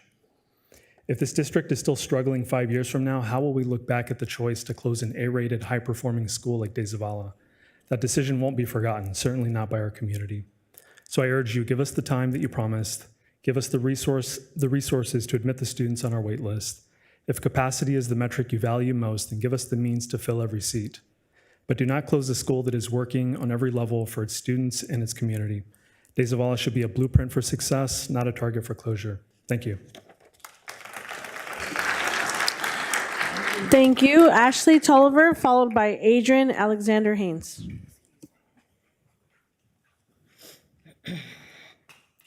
Good evening. My name is Ashley Tolliver, an organizer with Parent Shield Fort Worth. I'm coming tonight to ask, while there are plans to support further teacher support, while there are plans for more teacher support, where is the parent support? We have parents in the district that we meet with on a daily basis who have a hard time reaching staff members and principals at certain schools within our community. Parents are complaining about schools not having current AC nor heat, and their children are having to go and learn in those environments. Parents requesting for their children to be evaluated for dyslexia and other learning difficulties, dyslexia and other learning difficulties, and given the cold shoulder from your schools. You have parents in tears because they don't understand the acronyms that are given in these ARD meetings. Where is the parent support? You guys are speaking and have been speaking for months about that teachers need more support, but us as parents, we need the same support as well. When will principals be held accountable for allowing their schools to continue these poor practices? While the focus is literacy, please don't forget, none of that is possible without parent supports.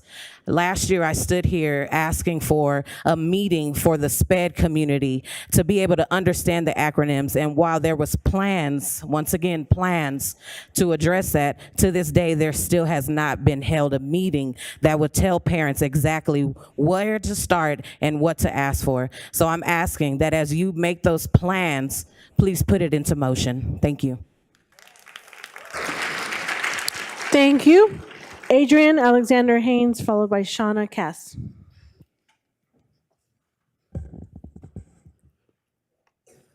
Good evening, Superintendent Dr. Molinar and members of the board. My name is Adrian Alexander Haynes, and I live in the Stop 6 subdivision in East Fort Worth, formerly known as Carver Heights East. I'm here tonight on the behalf of myself and the families in my neighborhood, families who children attend schools in the Dunbar Pyramid, M.M. Walton, Joliet Middle School, YMLA, and Dunbar High School. Since July 2024, I've been trying to secure safe walking conditions and bus transportation for our students. The only walking path we had has been compromised by an active state highway construction project under South Point Constructors. Kids are now walking under the 820 Ramey Bridge, where signs clearly say, no walking, do not enter, and danger.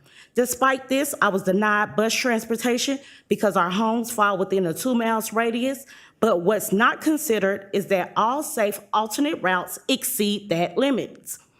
And the only nearby routes are through active construction zones. Since last July, I've reached out to the school staff, transportation department, and superintendent's office, only to be redirected repeatedly. Out of desperation, I contacted Mayor Pro Tem Gina Bivens, who responded quickly and had South Point install a makeshift walkway with cones and ropes. That was August. Conditions have worsened since. On April 9th, I emailed the district and city leaders. I've not heard back. So tonight, I'm asking you, please do not wait for something to go wrong. Grant temporary bus transportation for our students. And this is not a request for special treatment. This is a plea for safety. Thank you for your time.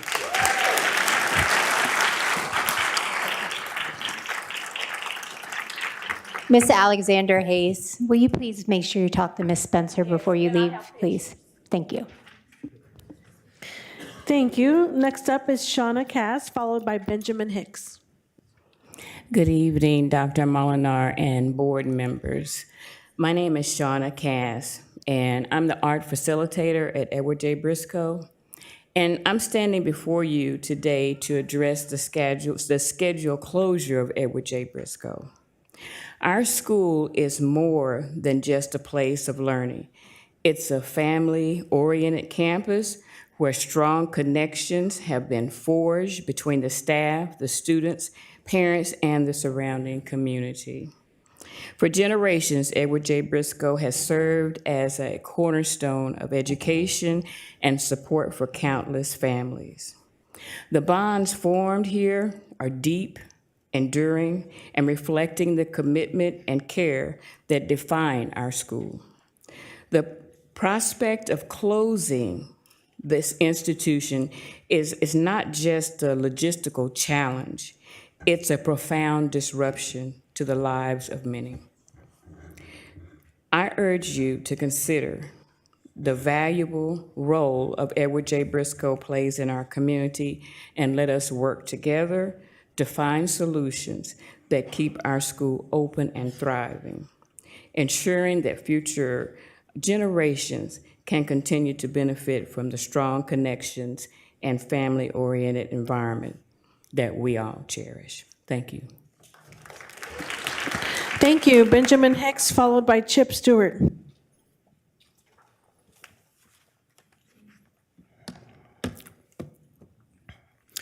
Hi, thanks for allowing me to speak. My name is Benjamin Hicks. I am a resident here at Fort Worth, and I actually live across the street from De Zavala, and I have a 2.5-year-old who I'm hoping can go there when he's of age. I think my neighbors did a really good job of expressing why it's not smart to close an A-rated school that we should be taking notes from.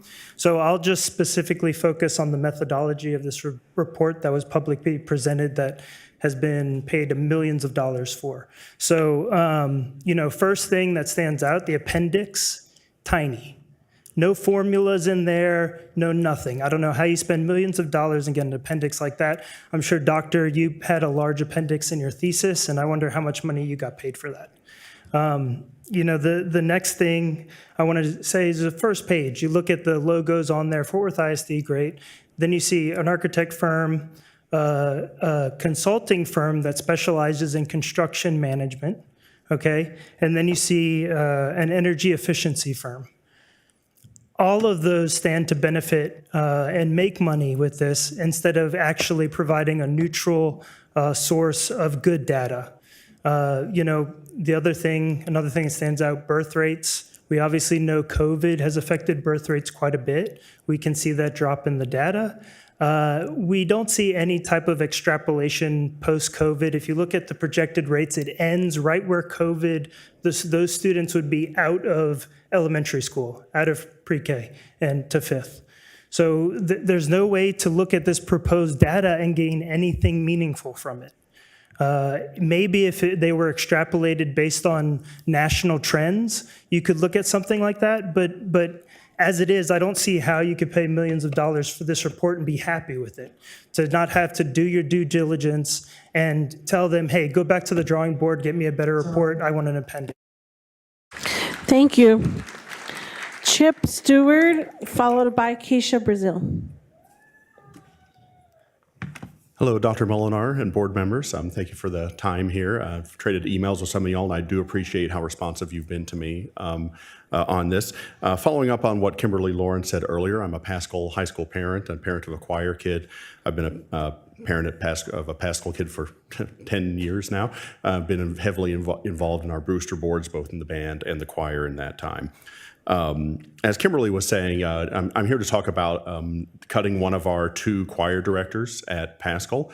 The choir currently enrolls 111 students. They have 150 signed up for next year. Going from 2 to 1 is an impossible haul for this very successful and on-the-rise program. I'm here as our choir booster president next year, and to talk about just how difficult it is for us to support you and support our schools when we lose positions like this.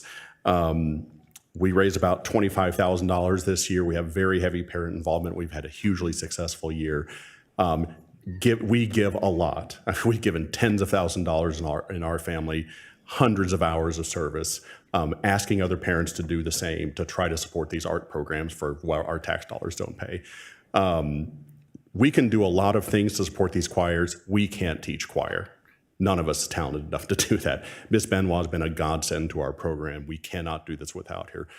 Cutting this line would be a crushing blow, not just to our choir and their success and their growth and their momentum, but also to us as parents in our community and boosters and supporters who the district very heavily relies on to support the fine arts in our program.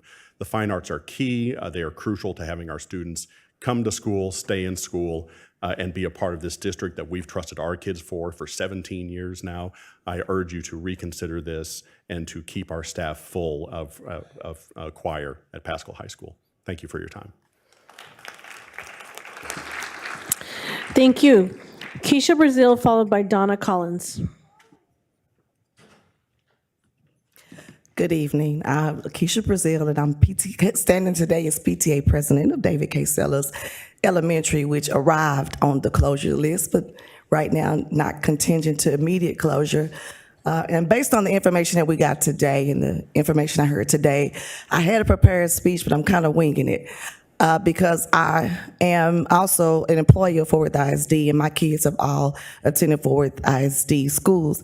And so I think collectively, we should come together to see how we can come together to prevent closing any schools. I think that we have opportunity here to show a lot of districts around this area that are experiencing the same things, how to come together to make this work for everybody. I don't think that this should be the end-all, be-all. If we could all come together, and I admonish you as a board to listen to the pleas of the people that have come to you today. We are no longer on the closure list, but I want to be preventative. So if we can come together to see how we can recruit and retain people, or new people, and retain the people that we have, or the students that we have, and if we seeing an increase in enrollment and we know that there's some dissatisfaction, I know personally there's dissatisfaction with neighboring places or ISDs. Why can't we offer things that people are looking for as a caveat for them to come to our district? So I would like the board to go back and review that type of information. A dual language would be wonderful. That may be something we can offer that nobody else is offering at an early childhood age, or other things that could be attractive. We have to look at a new way of recruiting people and selling how good Fort Worth ISD is and what we're doing in our district, instead of letting the narrative continue that we are not good. So that's all the time that I have. Thank you. Thank you. Donna Collins, followed by David Avina.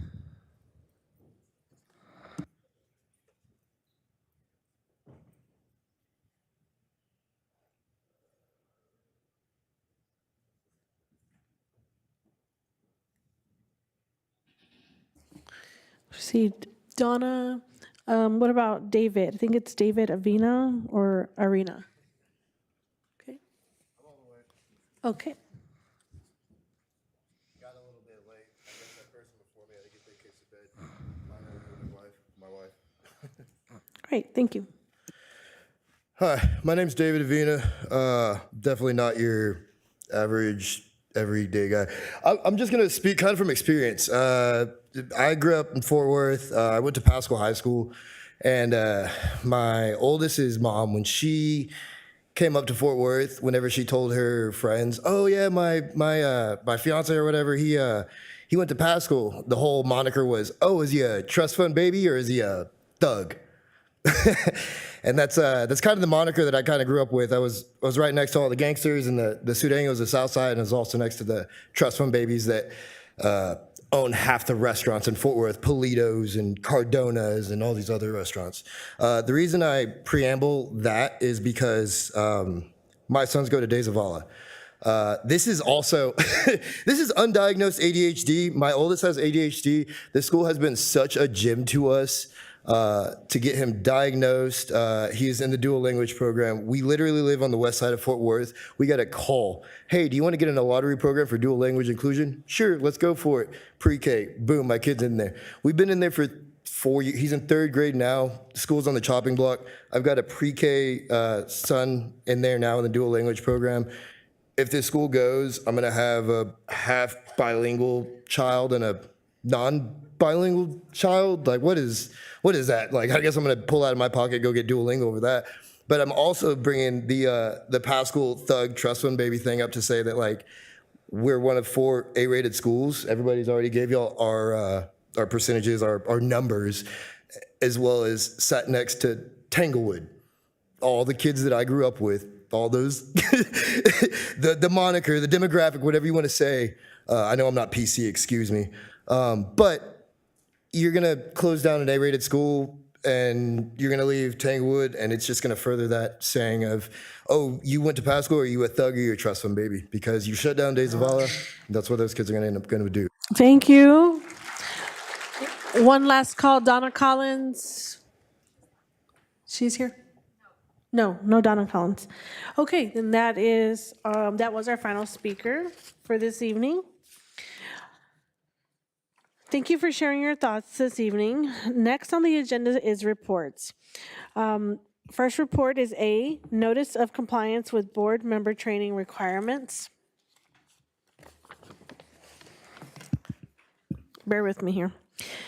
Under State Board of Education rule, completing required continuing education each year of service is a basic obligation and expectation of any sitting board member.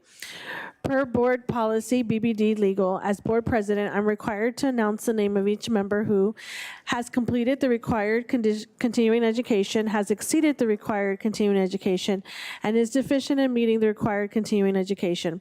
The requirements for training are measured as of the first anniversary of the date of the trustee's election or appointment, or 2-year anniversary of his or her previous training as applicable.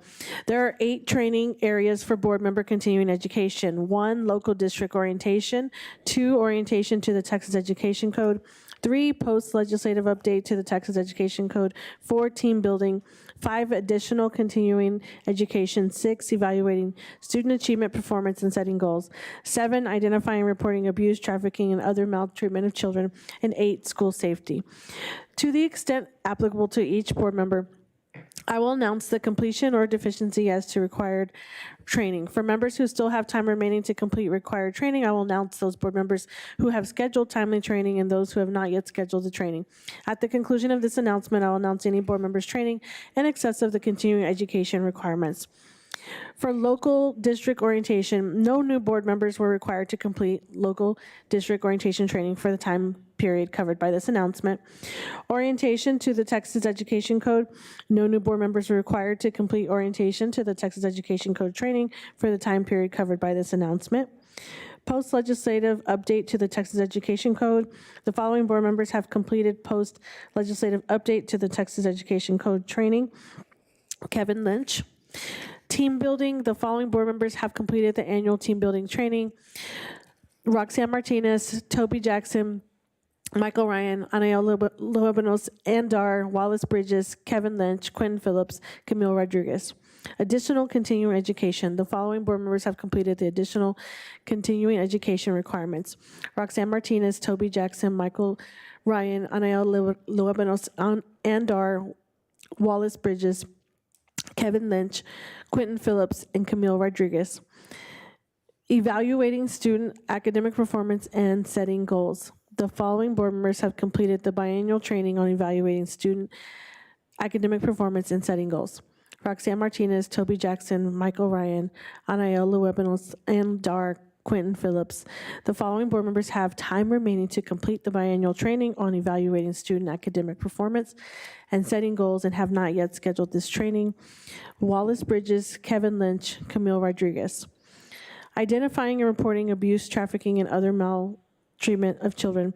The following board members have completed the biannual training on identifying and reporting abuse and trafficking. Michael Ryan, Toby Jackson. The following board members have time remaining to complete the biannual training on identifying, reporting abuse, and trafficking, have not yet scheduled this training. Roxanne Martinez, Anael Luebanos, Andar, Wallace Bridges, Kevin Lynch, Quentin Phillips, Camille Rodriguez. School safety, the following board members have completed the biannual training on school safety. Roxanne Martinez, Toby Jackson, Michael Ryan, Andar, Camille Rodriguez. The following board members are deficient in meeting the required biannual training on school safety. Anael Luebanos, Wallace Bridges, Quentin Phillips. The following board members have time remaining to complete the biannual training on school safety, have not yet scheduled this training. Kevin Lynch. Exceeding required continuing education. Board member Wallace Bridges exceeded the required amount of continuing education by 6.5 6.25 additional hours. Board Member Ann Dar exceeded the required amount of continuing education training by 7 additional hours. Board Member Toby Jackson exceeded the required amount of continuing education by 6 additional hours. Board Member Anaya Luebanos exceeded the required amount of continuing education training by 3.5 additional hours. Board Member Kevin Lynch exceeded the required amount of continuing education training by 1 additional hour. Board Member Roxanne Martinez exceeded the required amount of continuing education training by 2 additional hours. Board Member Quinn Phillips exceeded the required amount of continuing education training by 24.5 additional hours. Board Member Camille Rodriguez exceeded the required amount of continuing education training by 0.5 additional hour. Board Member Michael Ryan exceeded the required amount of continuing education training by 18.5 additional hours. Next on the agenda, public notice of federal grant applications submitted between January 1st, 2025 and March 31st, 2025. We're at B, public notice of federal grant applications submitted between January 1, 2025 and March 31st, 2025. Are there any comments or questions from the trustees concerning this written report?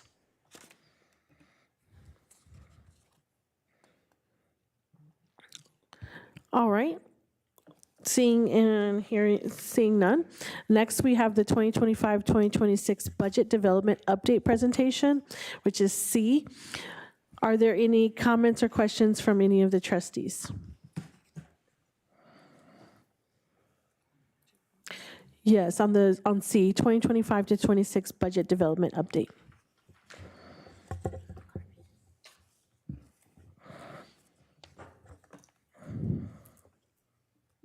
All right, at this time I will turn it over to Carmen. Good evening, President Martinez, members of the board, Dr. Molinar, Carmen Argueta Candelario, I'm the Chief Financial Officer for the district. I am excited to be here tonight to present our first full budget development update to the full board, and I'm going to get right into it. If this would let me, there we go. All right, so first and foremost, we're in the fourth quarter of the fiscal year, and this is one of our busiest times. As noted on the chart, we're in the middle of preparing the preliminary budgets. And of course, we have had some departmental budget hearings. We've completed those. We've given an update to leadership. And we will be doing some other activities, and I'll go over those remaining activities through at the end of the presentation.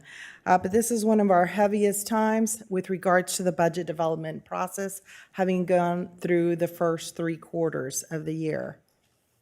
There we go. The budget reflects the district's goals. That's the bottom line for this budget. We have 4 priorities around our strategic plan that the board adopted for 25 through 2029. And those four priorities are first and foremost our student academic excellence, student and family engagement, employee retention and effectiveness, and operational alignment and efficiency. And what we've done with our budget planning tool is we have entered that information into that tool, and every budget that is submitted is aligned with one of those 4 priorities. So we're fortunate enough to get that information into our system, and we're busy building that budget around our strategic plan. Our key budget drivers for 25-26, first of all, started again with that strategic plan for 24 through 29. We also have our staffing guidelines. This is the guidelines that have been adopted for this year that assist us with staffing all of the campuses, ranging from the teacher class loads all the way to our campus monitors, the number of campus monitors that we have, for example, counselors, librarians. These are all the guidelines that support our staffing at the campus level. They are sourced from the Talent Management Department, and I know that Chief Bailey and his staff works very closely with the Learning and Leading Department to ensure that our campuses are staffed appropriately. Next is our literacy plan. This is one of our goals and another key budget driver to make sure that we have funding for this plan as Dr. Molinar rolls that out in the coming year. We also are looking at a strategic schedule shift, working closely with our learning and leading department, particularly on our middle schools and the middle school scheduling shift. And that is also one of our budget drivers for the 25-26 school year. We have all of our departments that on an annual basis submit their plans for their operations. And so we have gone through that process. Every department has submitted a request. And we've gone through the budget hearings, as I've indicated, and those are finalized, and we're in the process of reviewing those requests that they've been submitted. Two key things that are very important that we continue to focus on. One is the balanced budget. If you'll recall, last year we did bring forward a balanced budget, but for the additional compensation that the board gave, that was $17,650,000, and that is one of our drivers as well as we look to try to absorb that additional increase while at the same time trying to balance our budget. I think that will continue to be a challenge, but it continues to be something that we continue to focus on. The legislative session, of course, we're in the legislative session, and we are looking at all of the different bills that directly impact school funding. I've got an analysis for you on some of the bills that I'll be going over later on during the presentation.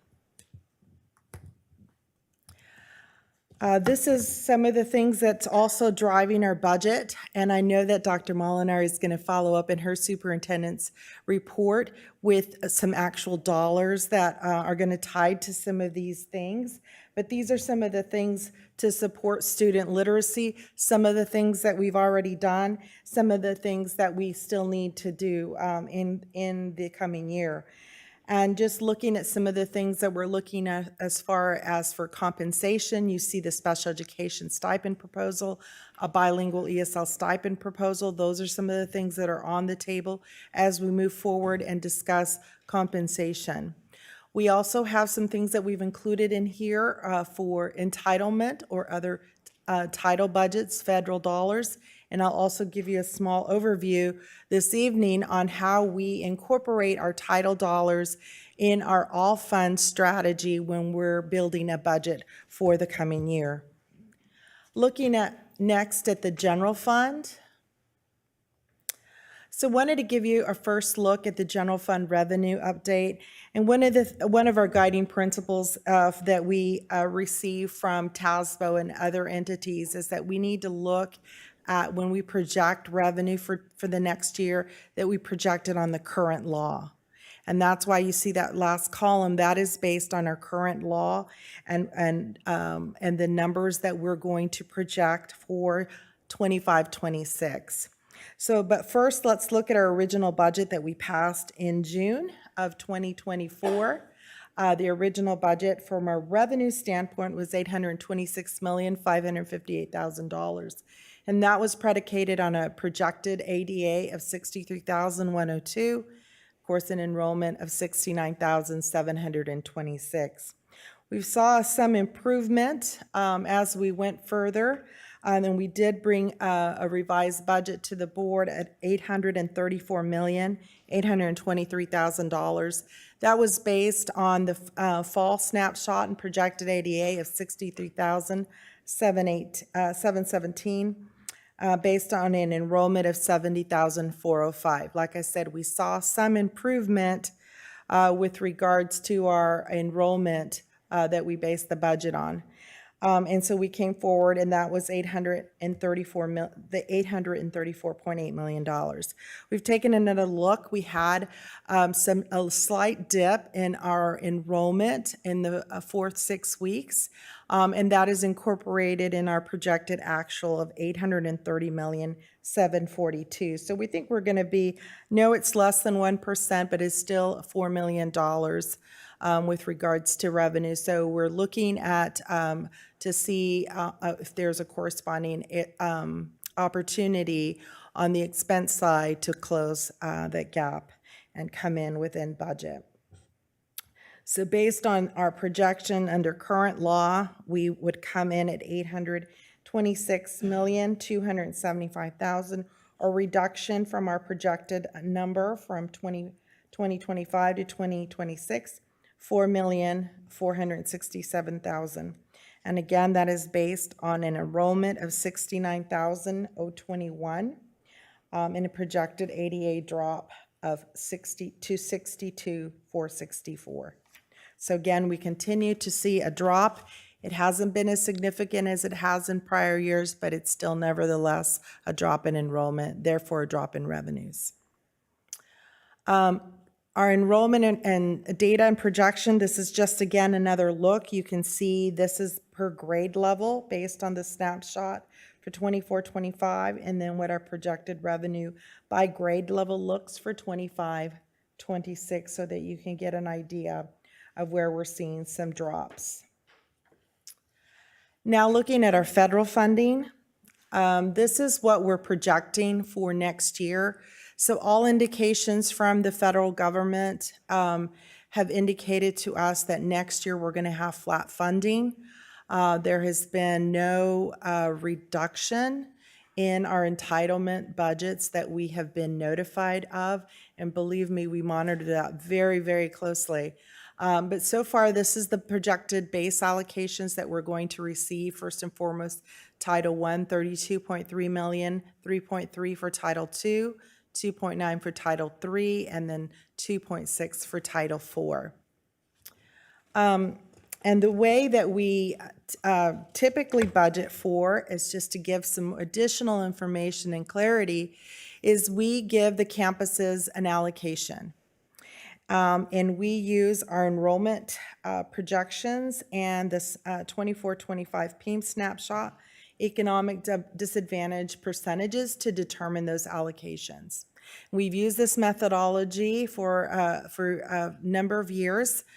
We've kept the same per pupil allocation from the prior year, and where we can serve those schools with an economic disadvantage percentage of 40% or above. So if you're 40% or above, then you do receive an allocation. And so we've been able to serve 119 schools for a total allocation of $12.6 million in the for the incoming year.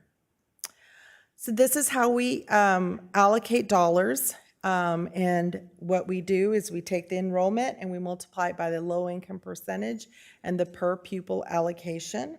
And we also are required to provide a family engagement allocation, and we do the same there. We take the total enrollment times the low percentage of low income, and then we multiply it by the family engagement PPA. Now, this is based on a methodology and a process that we go through internally. TA requires that we do have a methodology in place. It does not prescribe a specific amount. It is something that we've developed over the years, and so we continue to use that methodology for consistency. Here are the per pupil allocations that we provide. If you are less than 74%, your per pupil allocation is $160. 75% or higher, it's $240. And then the family engagement piece, you can see there, less than 59% is $3, and then correspondingly it goes higher as the percentage of low income goes higher. And again, this is the methodology that we have in place that we've used for a number of years. So what can campuses buy with their Title I allocation? Well, this is the menu that we go through a process as well every year, and we take it to cabinet for approval. And working with our campuses, these are the type of positions that we allow that they can purchase. And so using the allocations, they can purchase various positions. This is separate and apart for those positions that are funded district-wide. So I know that Dr. Moliner presented that at the last meeting, that we are going to fund certain district-wide positions.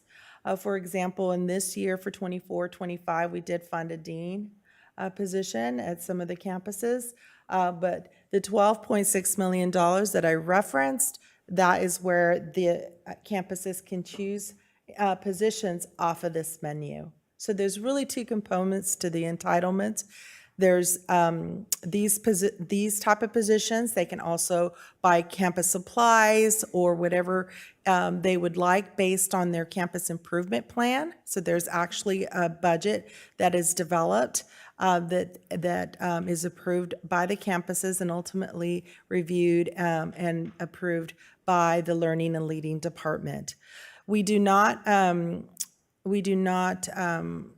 require campuses to cover fringes. Those are all maintained centrally. So campuses don't have to pay fringes. It is just the core salaries that they have to pay for. So we centralize the cost of fringes. So that's an overview of the federal funds and how they work.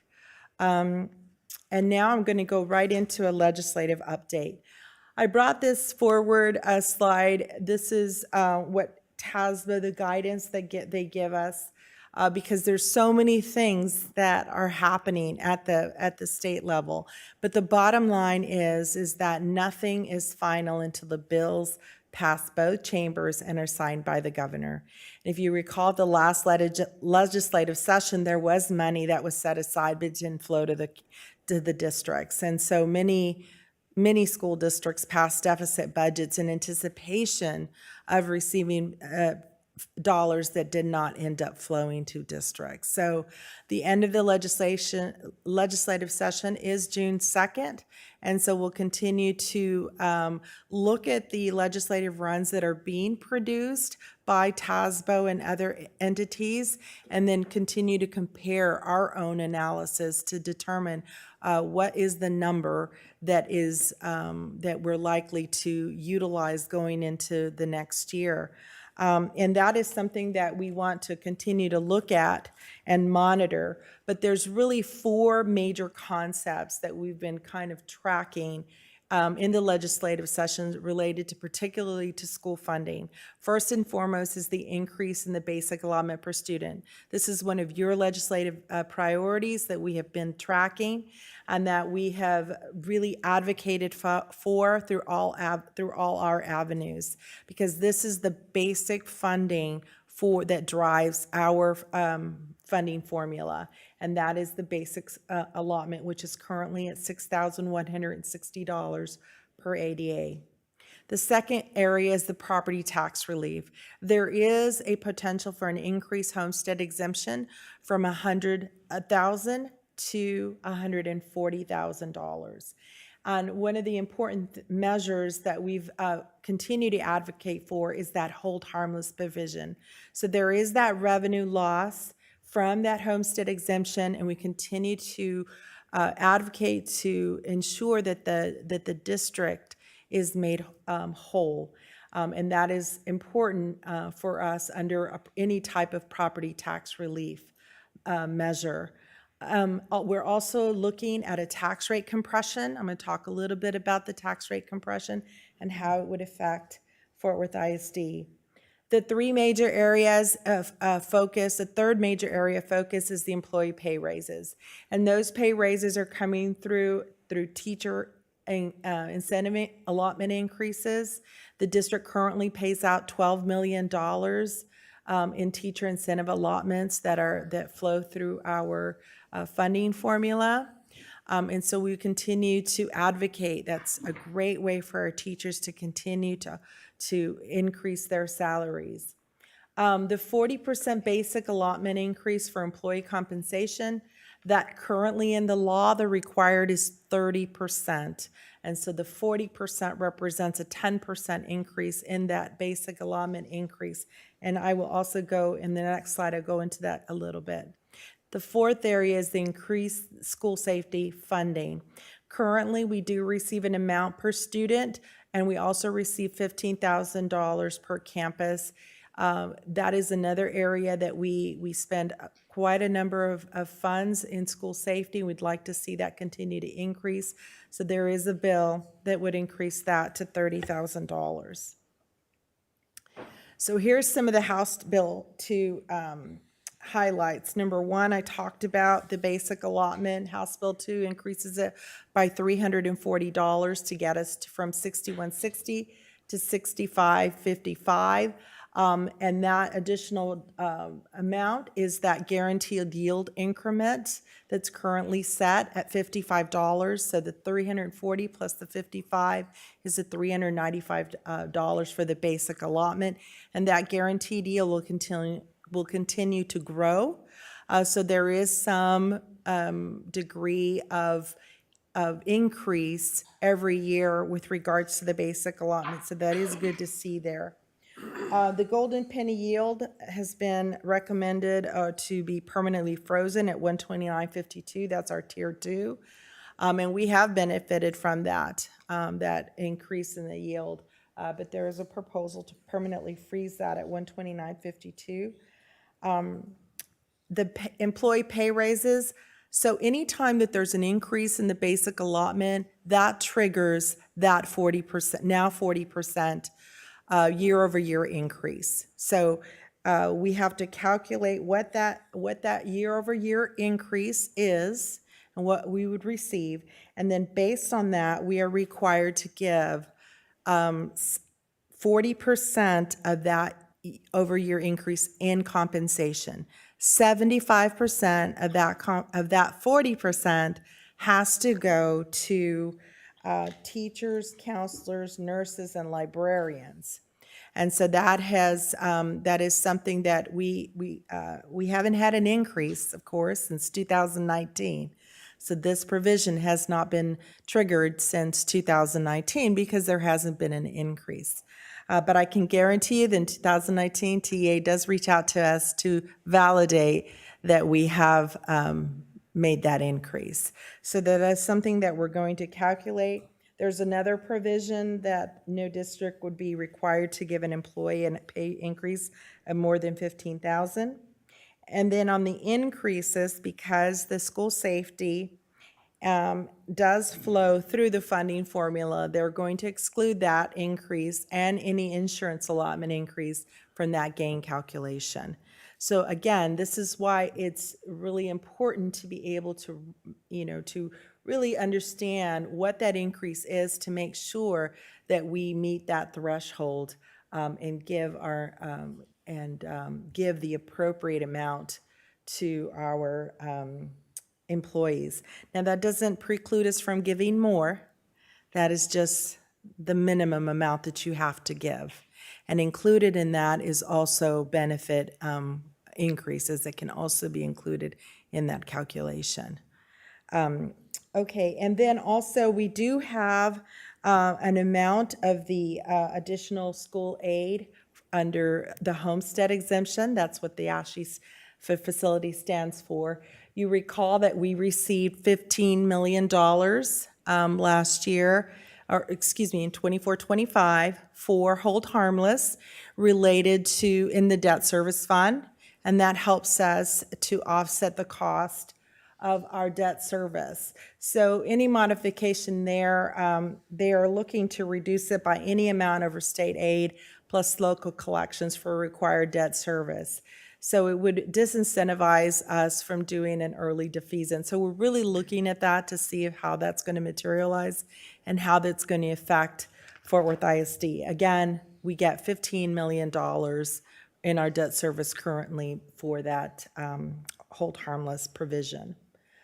Okay, and then looking at all of the allotments, I should say most of the allotments are getting some change. Most of it is positive.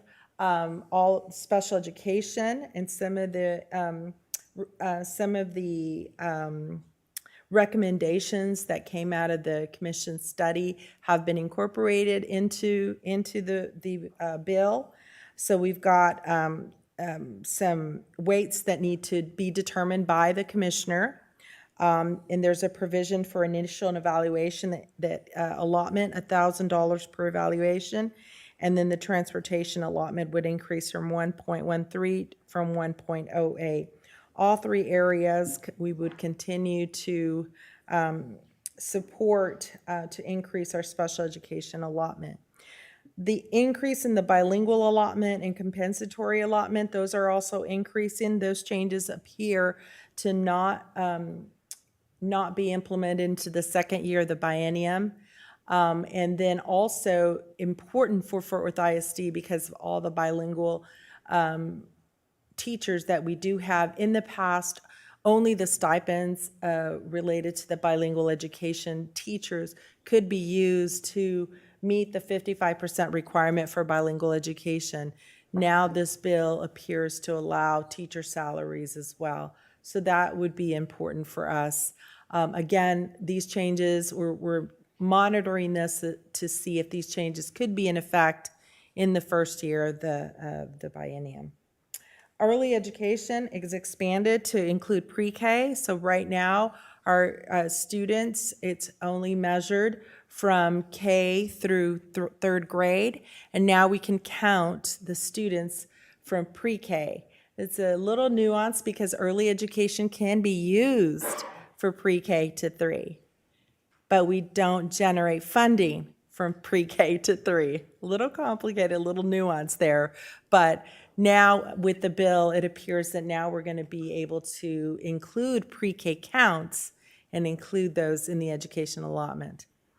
On the teacher incentive allotment, some changes. There's going to be some changes in the designations and perhaps, again, increase additional funding there. It adds an acknowledged designation, which means more individuals can qualify, and then it creates an enhanced teacher incentive allotment district designation. So I know that Chief Bailey will be working on that to see what the changes are there and perhaps increase our allotment. The fine arts allotment, we were so pleased to see that come in. Unfortunately, that one's been capped at $15 million statewide. So it's about $160,000, but as you know, our needs are so much greater. And so that is some small funding, and hopefully that will continue to grow. But that is capped right now at $15 million per year statewide. So Fort Worth ISD, based on its numbers, would only receive about $160,000. But again, I think once it's in, then there's more of opportunity for that allotment to increase. Next, we have the proposed increase of the homestead exemption from $100,000 to $140,000. This is certainly important for property tax relief, but important for the district is that we continue to have the hold harmless that is provided to us. As I indicated, the hold harmless in the debt service fund is $15 million. And so that it appears that that's going to hold and that's going to continue. And then there is another hold harmless for the change for this change. Remember, the first change was from 25 to 40, then it went from 40 to 100. And now if they elect, I think this has to be a constitutional amendment, has to go back out to the voters. But my understanding is appraisal districts have already been advised to go ahead and begin to calculate what this would mean, okay? And then the tax rate compression, this is the maximum compressed rate, would be reduced by 0.0331 with the caveat that the tax rate compression may not reduce the district's tax rates to below 90% of any other school district's tax rate. As you know, the district is currently at the lowest maximum compressed rate, which is 0.6169, and then we add our 17 pennies, right, our tier 2 pennies. That gives us to our current rate of 78.69, okay? So if we reduce it by 3 cents, we're around 75 cents. Just a word of caution, though, is that we have to see what our property value growth is. So if our property value growth is not where it's been, that we may not get that reduction of 3 pennies, 3.31 pennies. Okay, so we just have to wait. We are going to get our new property tax assessed valuation, our preliminary. We're supposed to get them by the end of the week, no later than April 30th. So we're going to see what our property tax values come in at, and then again, I would anticipate that we'll see some reduction. I just don't know based on the lack of a reappraisal and where property values are going to come in, whether or not we're actually going to go to the limit this year again. Because again, in 24-25, for 24-25, that property values grew significantly, and so we were at the maximum compressed rate, and of course we were in recapture. Okay, so we'll have to look to see what happens there. And again, that hold harmless provision would pay for the loss of property values.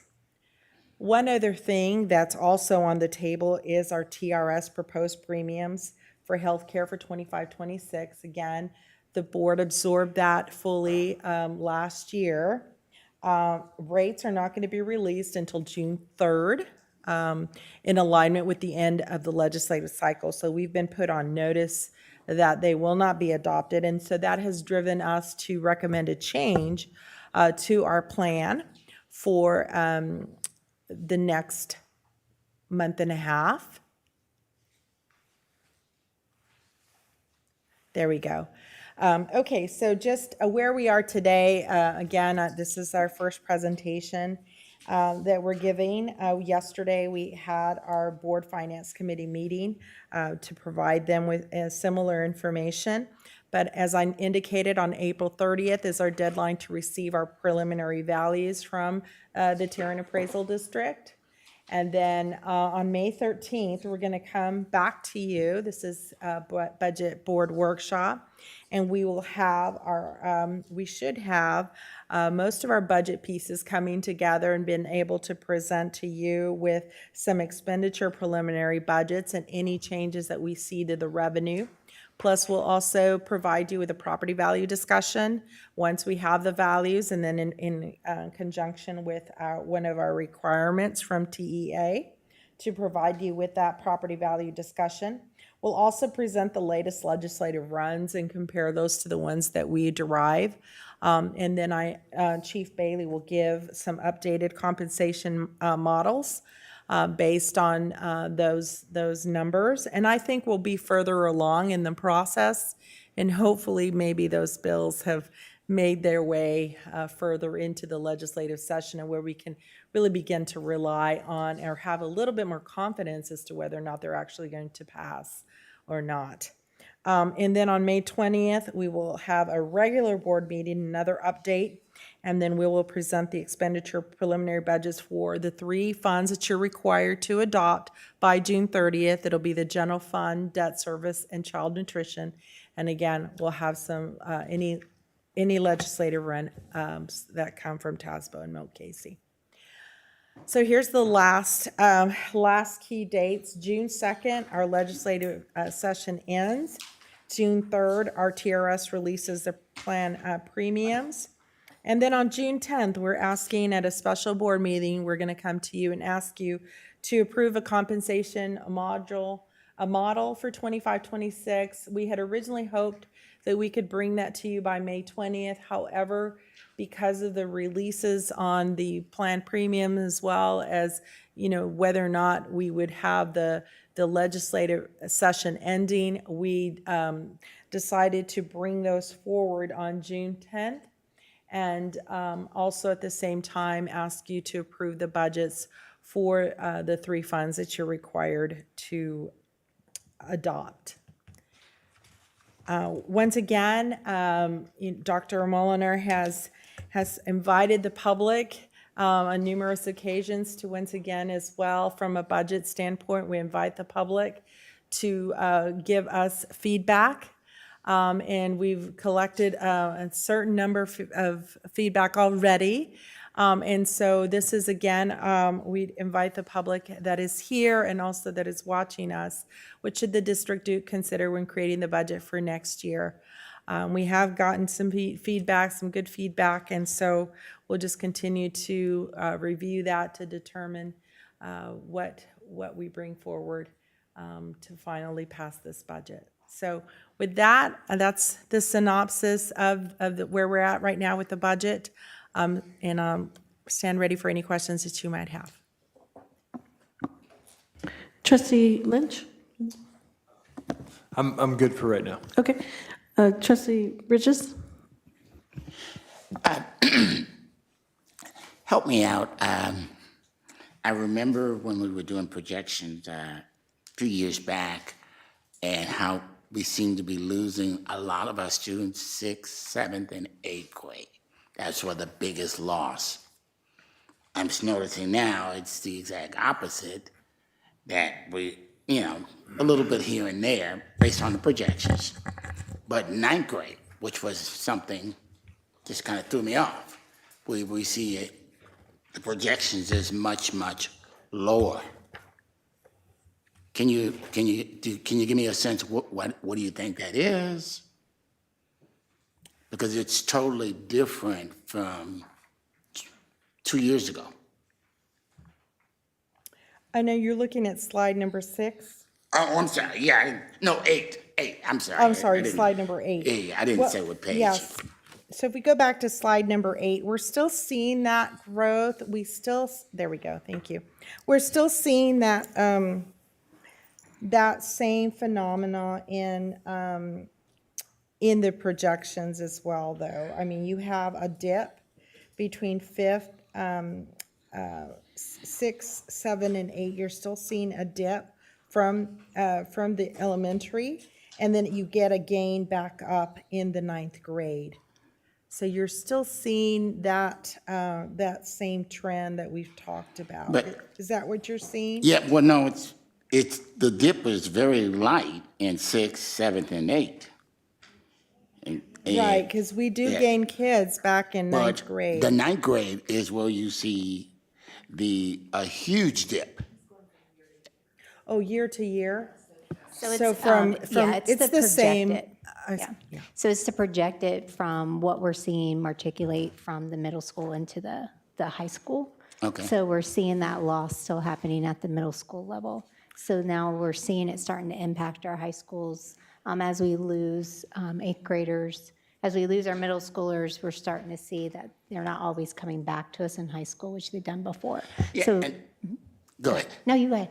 No, I was going to say, because my memory before, again, those numbers were much heavier Yeah, in middle school. So I'm trying to figure out what has happened that we're not seeing those projections as high. There's a couple. We have some of our competition are now reaching different older students' levels. They have added grade levels. There's also some different choices for our high school students. That they can do some virtual schools, and there's other opportunities for that.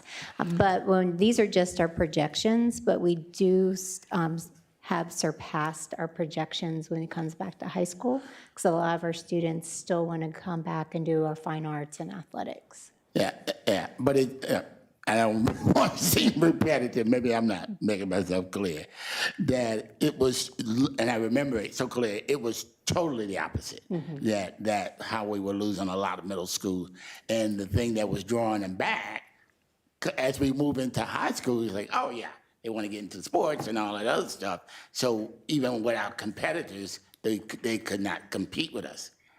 But when I look at that number now, I'm like, whoa. Yeah, when I look at, and there's a reason I'm asking, I'm leading up to something else too, sorry, is we did a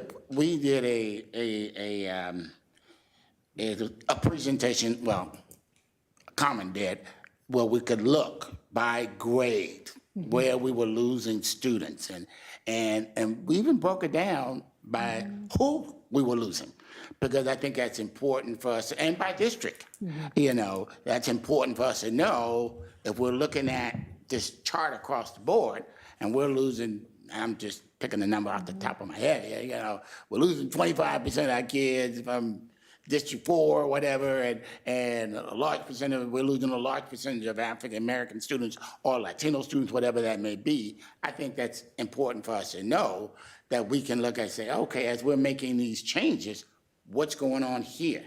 Well, that, for me, the first thing that stood out, and I know they're only projections, but that stands out huge when I look at that and see the amount of students that we lost, when it's normally the other way around. We tend to gain more. You feel what I'm saying? correct. And also this particular 8th grade class is smaller than some of our ones prior So we're seeing that impact as we're going in high school, just as we're seeing our decrease in enrollment in our elementary. That has impacted our middle school enrollment for, last few years. Now we're starting to see the impact into the high school leveling as well. And you may have already said it, so I'm asking that, but why is it flipped over? And I'm not saying it, that we see that shift is moving into high school, because I thought that was our strength when we compete against the outlying areas who don't have the sports. You follow what I'm saying? Correct, yes. So I don't want to give just an answer off the cuff, because I don't like to do that. No, but I do think that's a great question for us to bring back and show in our next presentation. Well, where we're losing on which areas, and in our strategic plan, when we're now looking at our baseline data participation in our fine arts, our athletics, and our other areas of student engagement. When we look at those and start measuring those, those are also good predictors of, if our students are participating or we're seeing a decrease in participation. And the last question, did we notice the percentage this year as far as much lower, as far as the loss? So our overall student enrollment, we saw some loss at the high school, but not an overall loss that we're still seeing at the elementary and middle. Okay. But I will bring back the next where we can do it by grade level percentages, so you can see it, and then we'll break it up even by district and by our traditional schools. Yeah. Thank you. Yeah. Trustee Dar. Thank you, President Martinez, and thank you for this report. On slide 13, it discusses the use of federal funding, including Title I funding, and the family engagement over here. Is that the money used to pay for a family engagement specialist on a campus? Great question. No, it's Okay. not. It can be used for family engagement activities, but it's more geared towards that. It's not sufficient enough to gain enough dollars for a full position. Okay, It can be used, but not, I would say for the most part, it's probably used for family engagement activities. Okay. So then, is the family engagement specialist simply funded out of the general fund? Is it? So where the family does that engagement funding come from? specialist for this year, for 25-26, will also be funded out of title as well.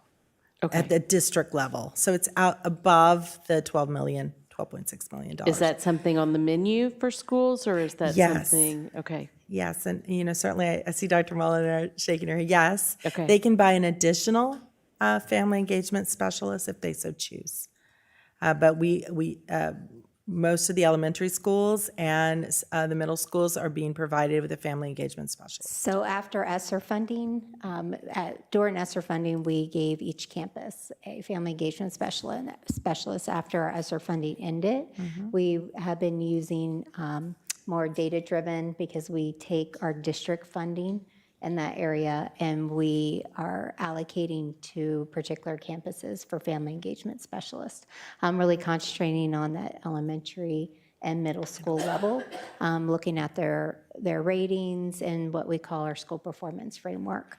Not every campus gets one that's district funded. However, it is an option for a campus to utilize their campus title allocations to purchase a family engagement specialist from the menu. And that is up to a campus principal, who takes it to the site-based decision-making committee, who makes the decision of how they allocate all their budgets, not just their title budget, but also their general fund budget as well. We ask for that community input, because that committee comprises of community members, teachers, staff members, as well as other stakeholders. But the other allocation that Carmen showed us with the title, that each campus gets in those allocations is funding that they can put towards family engagement. Some of our campuses do have two. We've provided one and they have chosen. We have some campuses that do not choose to purchase a family engagement specialist from their title menu. They make decisions, with other options. This year it could be a demo teacher, acceleration teacher. It could be a data analyst, and there's different choices, and you'll see that menu option on page 14. Okay, thank you.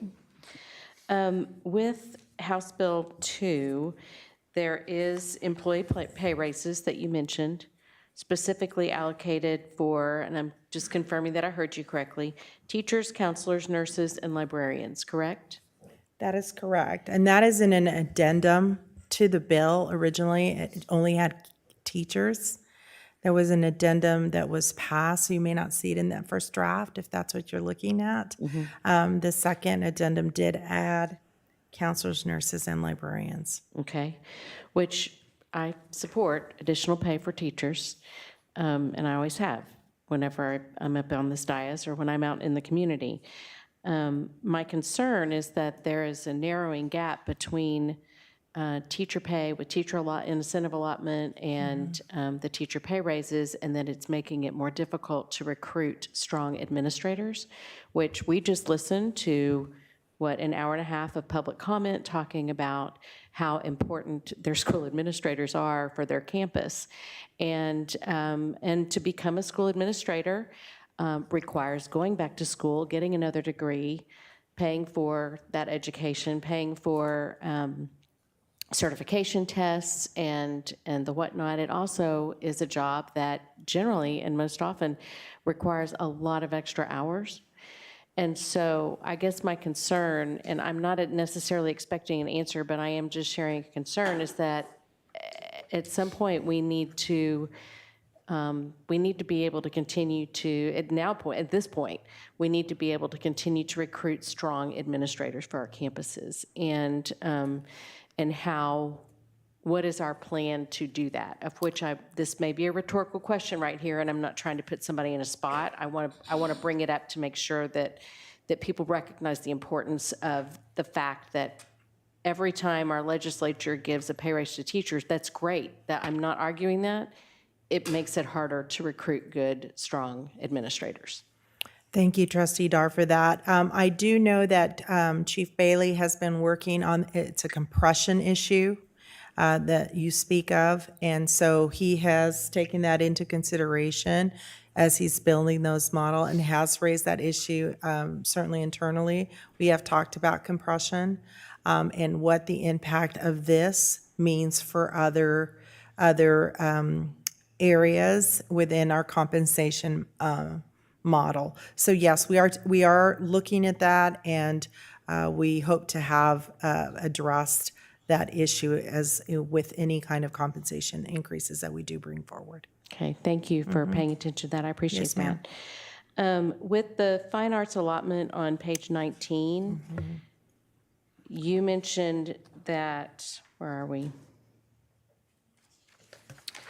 So there's $15 million for the entire state, for every public school district and for every charter school. Is that correct? Correct. Okay, and so we, as Fort Worth ISD, would get about $160,000, Yes, ma'am. and that is based on our enrollment? Is it? Yes, it's enrollment driven. To be clear, though, I'm not sure. I think it does fall under the calculation, so I'm going to assume that it is driven by ADA. Okay. Okay. So a smaller school district would get less money and a larger school district would get more money? Correct. Okay. If it's based on allotment, which I'm pretty confident it is because that's where it is in the calculation. Okay. All right. Thank you. Those are all my questions. I appreciate your answers. Yes, ma'am. Trustee Luevanos. Thank you, President Martinez. Page 8, to follow up on his question on ADA projected So it looks like we gain students from middle school to high school, but then at the end of the year, at the end of the 12th grade, we lose about 1,900 students, or projected for next year, 1,500 students. Do we know why or where do students go? I mean, we lose them in middle school, we get them back at the beginning of high school, and then we lose them back out at the end of high school. Well, we can certainly look at that and see what some of the rationale is behind those different changes. I can tell you that, the projections come based on the understanding of the communities and also moving kids from one grade level to the other. It's hard to look at each one of the areas and come up with one single reason, because I do think that, we are starting to see a little bit of improvement, for example, in the pre-K area, where the pre-K goes from 4,356 to 4,402 year over year. And then if we were to look at the pre-K 4 that go from this year to next year, there's an improvement there of 400 students. And the continued improvement from kinder 4,699 to 4,936. So there appears to be some improvement in the lower grades and holding.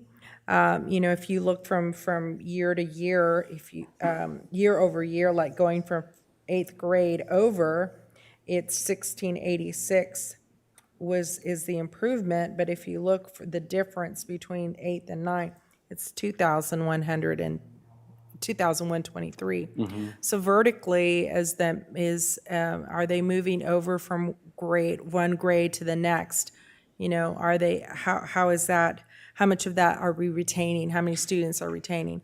I can see, though, that overall our loss is less this year as compared to in prior years. It has improved slightly, and we are looking at projecting about 1,400 student loss as opposed to 1,700. And over the course of time of the number of students that we lost. So there are some slight things that I think are happening that are showing some improvement, but we're still seeing that loss. And so I'm happy to dig a little deeper into the numbers, into the projections. I know that the snapshot is good, because that's the amount, there's rigorous review of those numbers. The projections, again, are just based on historical and based on the methodologies that we've used to predict. And for the most part, as I indicated earlier, we started the year with a budget of $69,726, and we improved to $70,405. So there is been some improvement, and even the prior year, we were right on point. So I think that the methodology with regards to the projection is pretty solid. But again, I don't know specifically, in answer to your question, what is that actual movement of children. We can look back historically and look at the change in 23-24 to 24-25, because we have that data as to where they went, how many kids exited, how many came in, and so forth, or transferred out. But these are projections, so I'm certainly happy to go in and do a drill down a little bit to try to understand the data a little bit better. Thank you.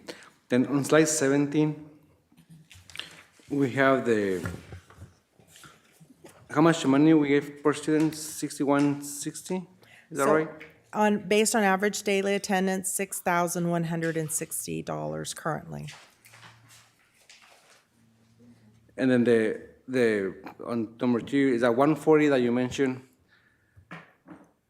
The $40,000 extra, if this becomes a law, how are we going to make up that difference? Right. So the state will make up the difference through the hold harmless.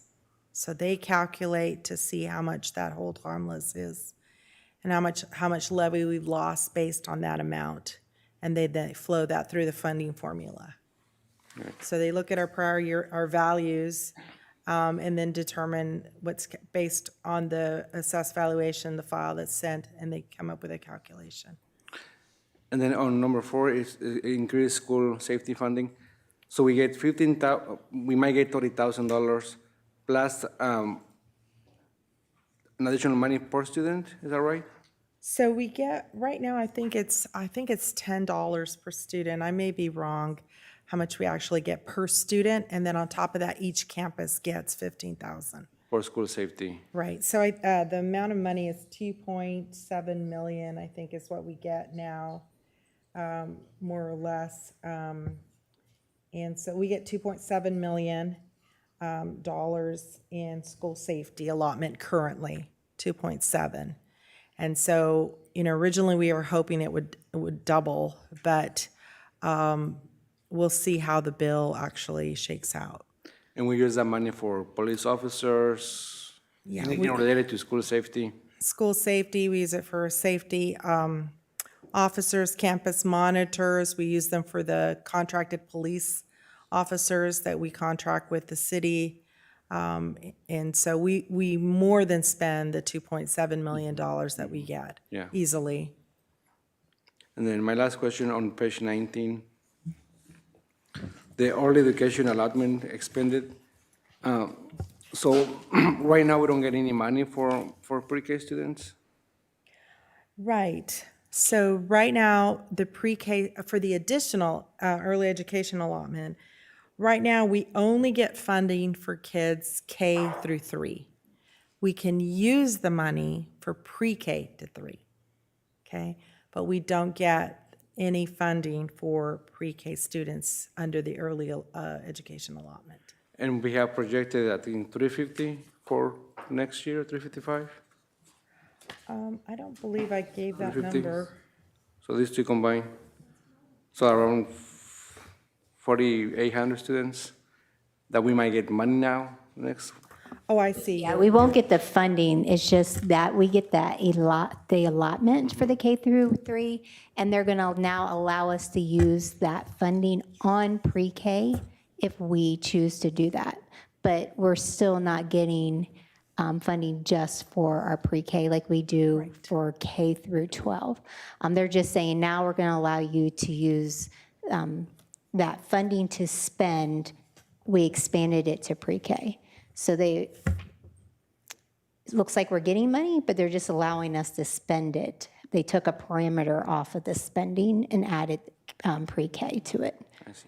But they're not increasing what they're giving us for revenue. They're allowing us to spend it now. They're allowing us to spend it on pre-K. Great, thank you. Dr. Ryan? I want to go back to 17 with the school safety funding. Do we know how much it's going to go up? The per pupil amount would go up? Have they made any statement on that? I don't know exactly the per pupil amount. I do know that the school amount is going from 15,000 to 30,000. Okay. So that portion, we would get double that portion. Right now, we get $2.7 million in school safety money. So if I'm a 300-student elementary school and I'm getting $30,000, we got $33,000. How many police officers start at $33,000? None of them. Okay? Even if the city pays half. So the state's done a real good job of protecting our children, so I appreciate that. Look at page 19 where it talks about fine arts. And I'm just looking at it at $15 million. There are 2 million kids involved in fine arts in the state, so we're getting $7.50 a kid. And it's really good. That'll pay for 3 reeds, maybe 1 string or a bottle of valve oil for our children. So I appreciate the state really supporting fine arts this year. They've done a good job. And I'm sorry for my sarcasm.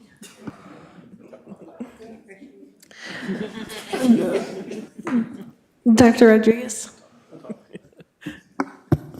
Yes, thank you. I don't think I can top that, though. So,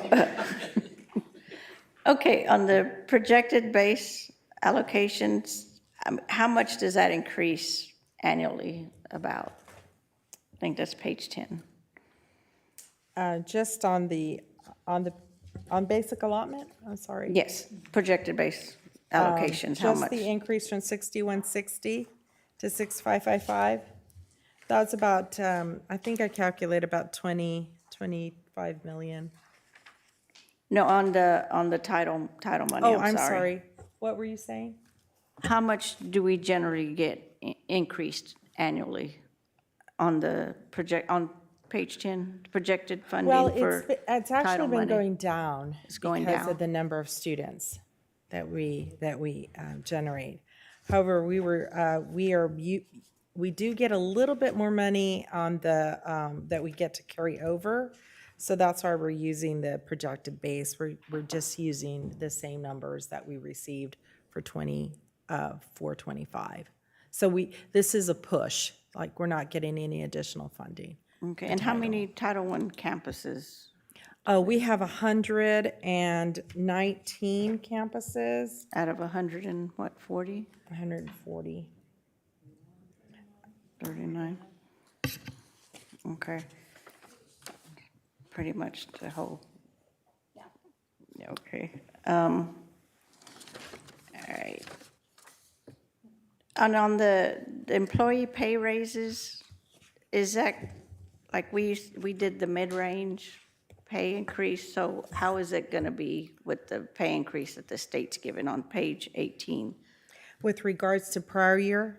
Yeah, or just, I mean, we're getting employee pay raises, but is it midline or is it just going to be Fort Worth gets 20 million? And you distribute it how you want, or how does that go? So first of all, we have to measure how much that basic allotment increase is year over year. So what we do is we compare current year law based on the number of students that we're projecting, and then we compare that to the law that's passed. And then any increase between those two numbers, we have to take then 40% of that number and use it for compensation. So we have to just it's a large calculation on what the actual gain is year over year. So we wouldn't be able to say a round number now because we don't. Right. know. Not right now. Those two provisions at the end, the school safety and the insurance allotment, it would impact the formula. We haven't run that calculation yet. But again, if that's 2.7, it just depends. It's probably a smaller amount.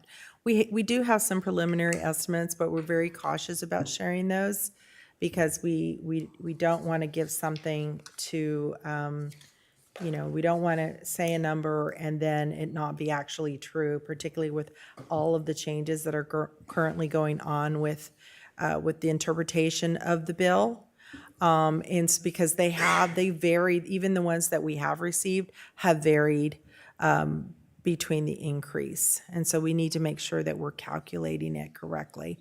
And then we give that number to Chief Bailey and he bases a compensation model based on that number. Yeah, I just hate for our teachers and like the legislators be patting themselves on the back and it comes out to a half a percent raise, which is, we get more than that. Right, and that's the caution. We want to make sure that we're accurate or as accurate as we can be with that estimate, and we don't want to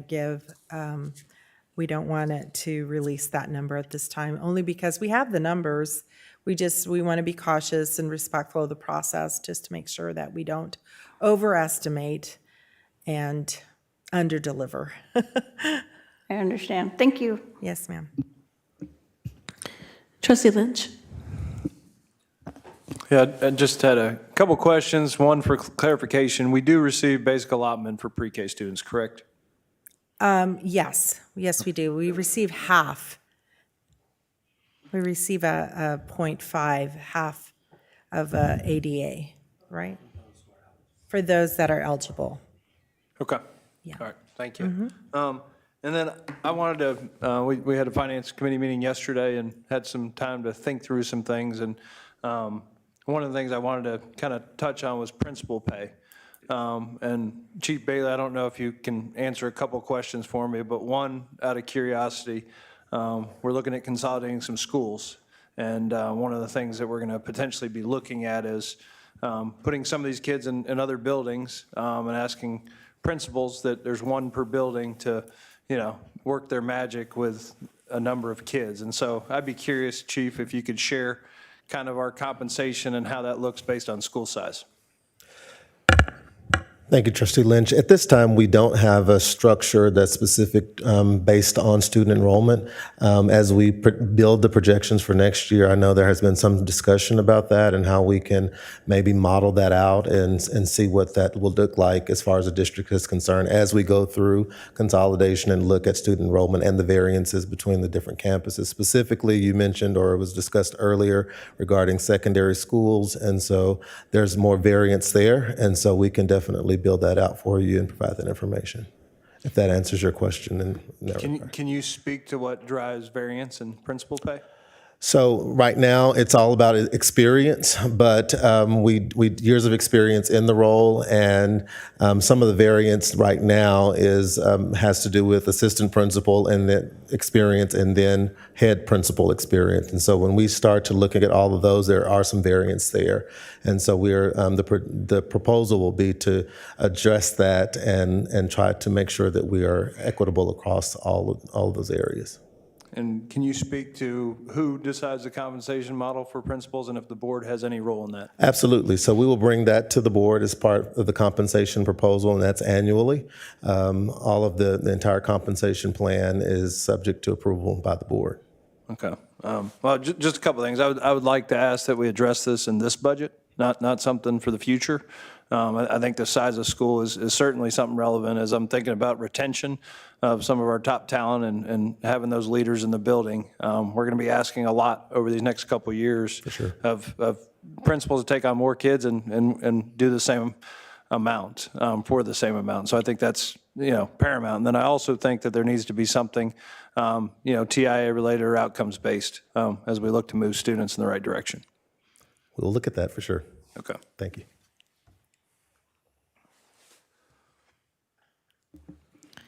Are there any other questions this time?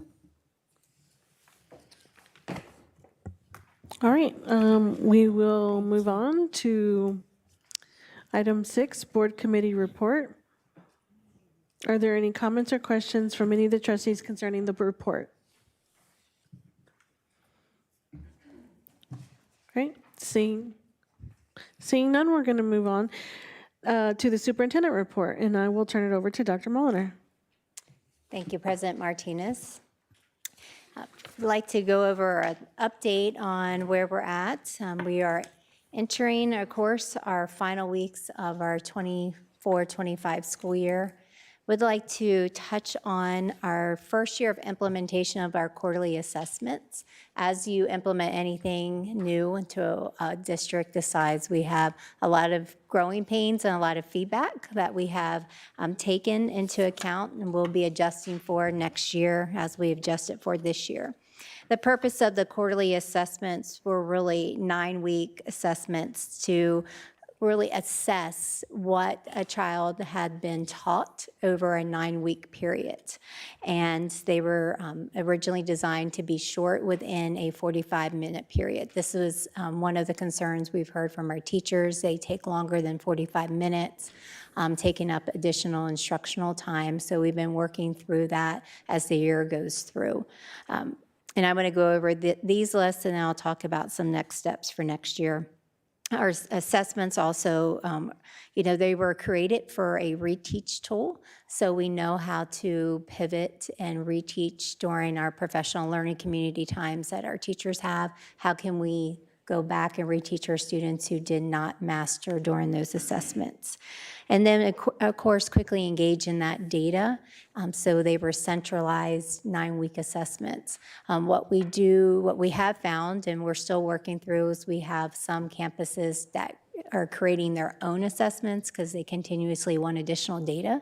So we're really trying to centralize that as a district to limit the amount of assessments that we're giving our students and make sure also that we can share the data with our board and our stakeholders. And when campuses are creating their own assessments, it makes it very difficult. The quarterly assessments were not to be used for forecasting our performances on our state assessment of STAR. Really, the quarterly assessments was to see, one, how is our curriculum implementation, our instructional delivery, and our students, are they achieving and mastering the content in the classroom? So it's not a performance, even though we show the data in the same state accountability categories that you'll see here in a couple minutes. As we're going into next school year, our 25-26 school year, we are looking at making those assessments much shorter. But then, my wondering and our team's wondering was, why are we doing 9-week assessments when we do not do report cards on 9 weeks? We do them on 6 weeks. We do progress reports on 3 weeks, not on 9 weeks. So we are adjusting and doing 6-week assessments, and then for periods throughout the school year that we have benchmarks or state assessments, we will pull some of those 6 weeks assessments off the calendar to allow more instructional time. It's very important that we start looking at the alignment of the grades our students are receiving on their report card, and looking at our 6-week assessments to see if there's an alignment, not just for teacher instructional delivery and student achievement, but also, I'll reiterate, what do we need to do as a system to improve our curriculum or give more support? The reteach piece will be built in to our curriculum frameworks, as well as our new literacy structure and math structure that you'll learn more about next month, and we'll show how that reteach. We will be providing the reteach for our assessments instead of asking our teachers and our administrators to create reteach. We should be able to quickly have that data. There's also a course trend history of what standards our students are low in and they need more help. So we're going to be embedding that into our new frameworks that we'll share more with you next month. Here's just a couple results, and we picked literacy because that's our focus. You'll see here, this is a review of our 3 through 8 English and Spanish ELA, or literacy, for our first quarter results. You'll see we have approaches or higher, meets or higher, and masters. Those are the 3 categories that our state accountability system, STAR, measures our students. However, like we said, this is not a forecast of performance, but we do like to align our data and our reports that it makes it easier for our teachers as well as our administrators for planning purposes. After our first quarterly assessment this year, our very first one, you'll see we had 21,379 of our students taking it. We break everything always down by our subcategories. And you'll see where we had 12.7 of our students master that in 3 through 8, and then approaches 52.6, and meets or higher the 27.5. As we went through the year, we did pivot and make a change. We decrease the grade levels taken our quarterly assessments for age appropriateness. Our early grades, we decided not to have them assessed on quarterly assessments. We were finding taking up a lot of instructional time for them, and they were really not ready to take quarterly assessments at that time. We continued into our assessment 2. You'll see how we started to see gains for our students in the approaches category, as well as our meets and our masters. Our masters, we went from the 12.7 to 18.1. We also saw an increase in the amount of testers. Just as a reminder, the first quarter, we had about 21,379 in 3 through 8. And then we saw an increase at 23,985. This is also, we are working on implementation and consistency. We need to make sure we have our non-negotiables. If we are giving assessments, creating assessments, and sharing data with you, then our campuses need to implement and also give those assessments to the students so we can monitor. However, it's on our district, on the central administration, if we're not using that data to help support the classroom instruction by providing reteach lessons and support to our students and our teachers, then there's no validity for our teachers in also looking at those assessments. So we're working, we actually this year have been working with that with our PLCs, our professional learning communities, and we also have created, going into next year, teacher groups who will review all of our assessments, district-wide assessments going into the 6 weeks to make sure that they feel like it's aligned, but then also the length of the assessments is appropriate to make sure we can do it in one class period and not need to go to the next one. This is our last one. We have decided not to do a quarterly assessment number 4. It is definitely testing season, and I showed that at our last meeting. This is when we do all of our state accountability for STAR. It is a lot on our students and a lot on our teachers. We also do our end of the year for our MAP testing that we show. Then we can correlate the alignment of some of our intervention strategies through MAP as well as our STAR forecasting. So we will not see a quarter 4 this year going in. If you look at this quarter 3, you'll see once again, we saw our students definitely making more gains on the quarter 3. I'm showing you this to be transparent, and that's what I've committed to, that our quarterly assessments have a lot of work still, and we are working on those. We heard the feedback of the teachers as well as our principals. These were not ever intended to be shut down assessments where you shut a campus down. It was a class period or less than a class period. And we continue to get the feedback. It is taking longer, so we will be pivoting to that and providing more support. Here's our English 1. I think it's important that we look at our high school as well. English 1, we have some of our 8th graders take it, but it's majority. This is where you see our 9th graders. English 1 is also a requirement for graduation. It's really important that we measure the progress to see how our students are preparing for the state accountability system. There's constructive responses, which is where our students also have to do a writing portion of this quarterly assessment. What we were seeing as we were starting, that our students were completing the multiple choice part, but they're not completing the constructive response part. And that is where we continuously across the district and over the years, we have struggled with receiving those scores for English 1s and our students not passing on the first time, our first time testers for English 1 for that graduation requirement. We did address our campuses individually that we did not see the constructive responses being completed, and we started to see an improvement. You'll see here on the quarterly 1 assessments, we had 4,700 students testing.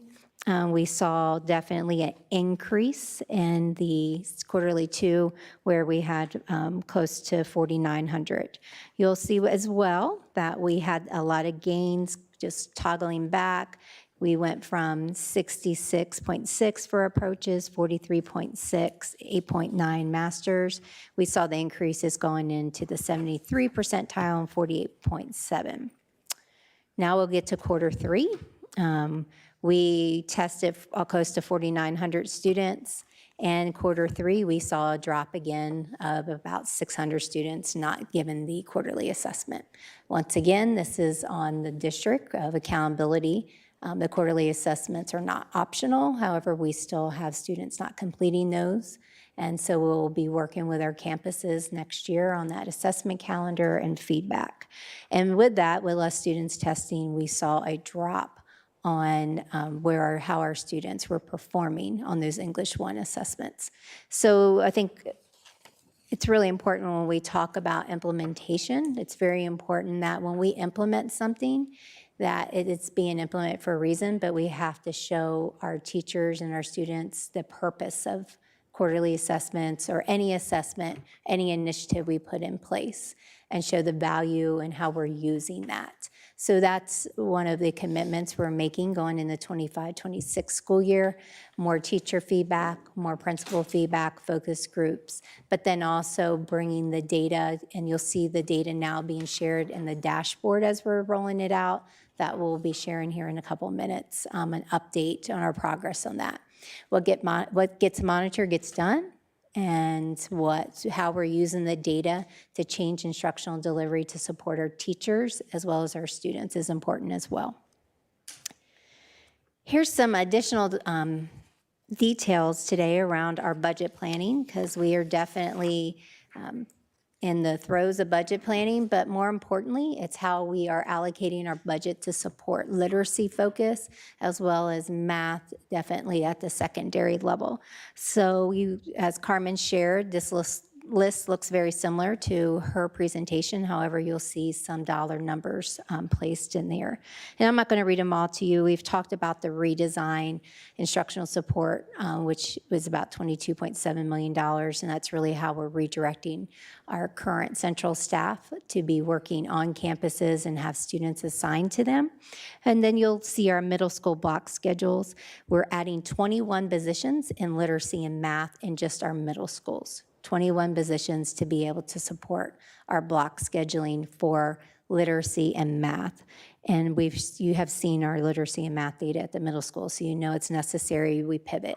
Change is hard, but if we continue on the same path we are, our scores will not improve. So we are getting lots of questions about the middle school block schedule, and we're answering them. I want to say thank you to Mr. Chowdhury and his team. They are working through some of the concerns with our electives, our fine arts as well, and those things are very important to our students. That's how our students stay with us. They stay engaged and coming to school. However, I have to address a literacy and math crisis that we currently have in our district. So we will stay firm, and we are doing middle school block schedule at all of our traditional middle schools. So with that reallocation, you'll see the 21 positions. That's $1.4 million, and it's actually a little bit more, and we'll get into details because we were slated to lose teachers at middle school because of the decline in enrollment. And you'll see that in another slide, how we're allowing those teachers to continue to stay to support the block schedule, and in addition to bring in 21 positions. Our phonics program you're going to hear about, you'll see that's a little over $500,000 we're very excited about. And then our dyslexia screener, we're looking at about $580,000. I'm not going to go into our instructional planning calendar and redesign. We're estimating about $2.4 million. That will be next month. Very, very excited about the work that Ms. Bowman, Ms. Axwell in the area of math and doing the redesign. Just cannot wait to show that work off. I was in there looking at their work last night, and amazing, just everything they keep putting out for us to review. Our teachers will have an opportunity to look at that and give feedback as well, but can't thank you enough here publicly as you're sitting out here looking at me. I know you're tired, and thank you for the work you're doing to support our teachers and our students. This will be a game changer for Fort Worth ISD, and it's hard to explain it until you see it, so I can't wait to show it next month to everyone. And then, of course, when we look at our stipend proposals, you'll see a slide on that for an additional $1.8 million for teacher recruitment as well as retention in these high-need areas.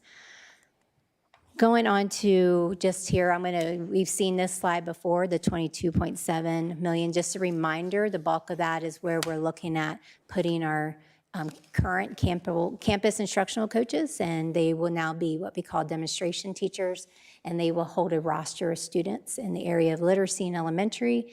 Every campus, and we talk about Title I funding and District Title I, this is where the bulk of our funding's going. For our District Title I allocations, we're putting it back on the campuses with half-time working with students in the area of literacy for elementary, and then also working with our teachers. And secondary, you'll see they get two. They get a math demonstration teacher who will work they'll have a roster of math students, and then They also will get a literacy demonstration teacher. So this is when we say Title I allocations for the district, we are putting it back on the campus at the district level where we'll be working with students on a daily basis. They also, of course, would be able to receive that teacher incentive allotment. Going back to middle school block scheduling, you'll see here just an overview of that. So 1.4 million is the total we're putting in. We were, due to a decrease in enrollment, we had already identified 15 positions that could be surplus. However, we're allowing the campuses to continue to keep those 15 surplus teachers, and in addition, add those 21 positions. We are adding 3 VPA positions to our middle school as well. And so that brings us over to a $1.4 million investment in just teachers. That does not include any curriculum or other programs that we're doing to support our middle schools. So that's just FTE teachers to support that middle school block. Also, another initiatives we're very excited about currently, we do have some of our fine arts teachers that share. They share a middle school with a neighboring high school. We're changing that, and we're going to allow our VPA and our fine arts teachers to just work within that middle school block, that time range, to really make sure we're being efficient of our time. As we know, our middle school students, they go in a lot later and they stay later. Due to just supporting our transportation. So to have our fine arts teachers really share with a high school is very difficult because of the scheduling. So Mr. Chowdhury and his teams have worked on making sure our middle school fine arts and VPA will be shared amongst our middle school blocks as well. Phonics. So nothing gets me more excited than talk about phonics. And research-based, and we heard a lot of public comment tonight about phonics and dyslexia, which really goes hand in hand. Strengthening literacy, it's not a priority for us. It's our responsibility as a district for our kids. And to do that, you have to start that foundation level, and that is our early grades. That's our pre-K through 2, spanning really into our 3rd grade. It is essential at this point that we must implement a phonics program. But it's not just about what program you pick, it's about the implementation and the consistency of daily phonics implementation for our students. Every single day in the classroom, they must have a high dosage of phonics within that literacy block. So you'll see here that a daily lesson for phonics would be around 25, 30 minutes that within that literacy block that all of our students will see. It's spiraled instruction. It's instruction around spelling, sounds, patterns, and deliberate sequences to teach our children how do sounds put together to create words that create sentences, that creates comprehension. We're teaching our students to read at this point. We must have a strong foundation for that. It's also routines. They have to internalize this every single day. And our current curriculum is a strong curriculum, but it does not have a strong enough phonics base to be able to deliver for our students. Every single day, we have to make sure they're speaking, reading, writing, and then moving around, and they see a relationship with letters and sounds. And I know it sounds silly, but our students have to see, what do letters make? They make sounds. And when you put them together, what do they make? They make words. When you put words together, they make a sentence. And when you put sentences together, you're making a narrative, you're making a story.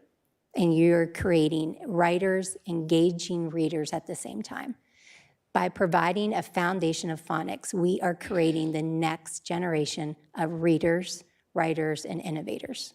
So this is our responsibility in Fort Worth ISD. And with that, also, of course, comes funding that we need to make sure that we invest. We currently have what we call a response to RFP, which is when we put out, we're looking for a program. We are very specific of what this looks like. It must also include training. component, because we cannot expect our teachers to pick up a phonics program, a phonics curriculum, and just know how to deliver it. As we see, we have some very strong teachers in our K-2 space. However, they've also been through different philosophies of teaching reading. We're all going to get on the same page in Fort Worth ISD. If you are a teacher in a K-2 space, you will implement our phonics. It must be done on a daily basis. We're going to support you. It will be written into our frameworks, and it will be monitored not only by our principals, also by central administration, to be able to see what's working, what's not working, and how are our students receiving this. There's also a parent component piece, because these are actually practices that our parents and skills our parents can work with their students at home. So how can we implement that back to a parent engagement and make sure that we're partnering with our parents on this? With the additional professional development, we know we're going to have to pay some of our teachers to come in and get that training. Mr. Chowdhury and I were meeting this week during our new teacher academy. If you're a K through 2 teacher, you will be receiving this training that first week. If you are already in our district, we will be offering some summer sessions around this program that we'll be implementing. And then everyone else, we are going to capture you on a professional development days, after school, and on Saturdays. But everyone will need to be trained, because the expectation is every student will receive this phonics training. So we're very excited about that. Dyslexia screener for 7th grade. We need to increase and identify some of our students who have moved on to middle school that can be identified as dyslexia. But with screening, you also need to make sure you have a curriculum in place that I'll share in a few. So for our current MAP testing in WEA, we can add a component to that for our 7th graders in the amount of almost $30,000 to add a component. That way we're not adding another assessment. It's just a screener that we're already giving our students, so it's not above and beyond and separate, so it's not additional assessments that we will see on the assessment calendar. But with that, we're adding that into our contract. And then, of course, we want to make sure our 7th grade teachers are trained on this new screener. What does it mean? What's some of the criteria and characteristics that come out of that? So we're looking at around $7,100 estimated cost for professional development. And then with any thing we add in, there's always equipment, technology equipment. So we will be, of course, purchasing some additional student headphones and microphones for this part of the 7th grade screening.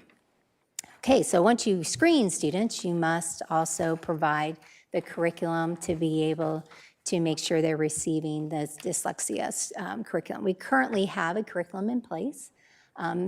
And it's it's a known curriculum for dyslexia in our elementary grade levels. However, there are better curriculums out there. We have seen results from other districts. So we currently, in addition to our phonics program, we have a call out for our new dyslexia program that we will be bringing to the board to approve the purchase of.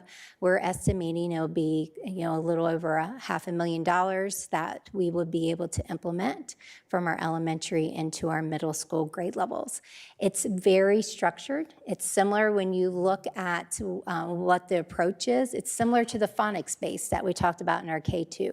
So you see the importance of the K-2 foundation. This is the importance of our dyslexia students to be able to go back and receive that foundational knowledge too to help them.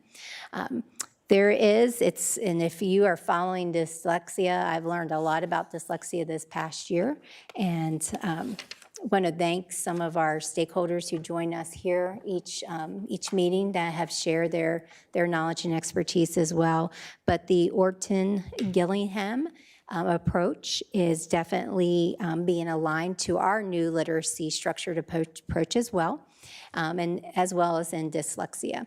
But you'll see that we're going to support that foundational skills through phonemical awareness. Does that sound familiar? We just talked about that in our phonics program, decoding, fluency, vocabulary, spelling, and comprehension. So we are going to finalize that curriculum to implement. You'll see higher dosage of support in elementary. Next month, you see our new literacy framework and how we take that 120-minute block. We have a great chunk of time that we're going to be able to work with our students with through our dyslexia teachers as well. And then we know early interventions are critical. Our middle school grade levels will be receiving the new curriculum and putting that in the core components in addition to that. So just a little teaser, because this is really does not explain what the redesign is going to look like for Fort Worth ISD going forward for elementary and middle school in the area of literacy and math.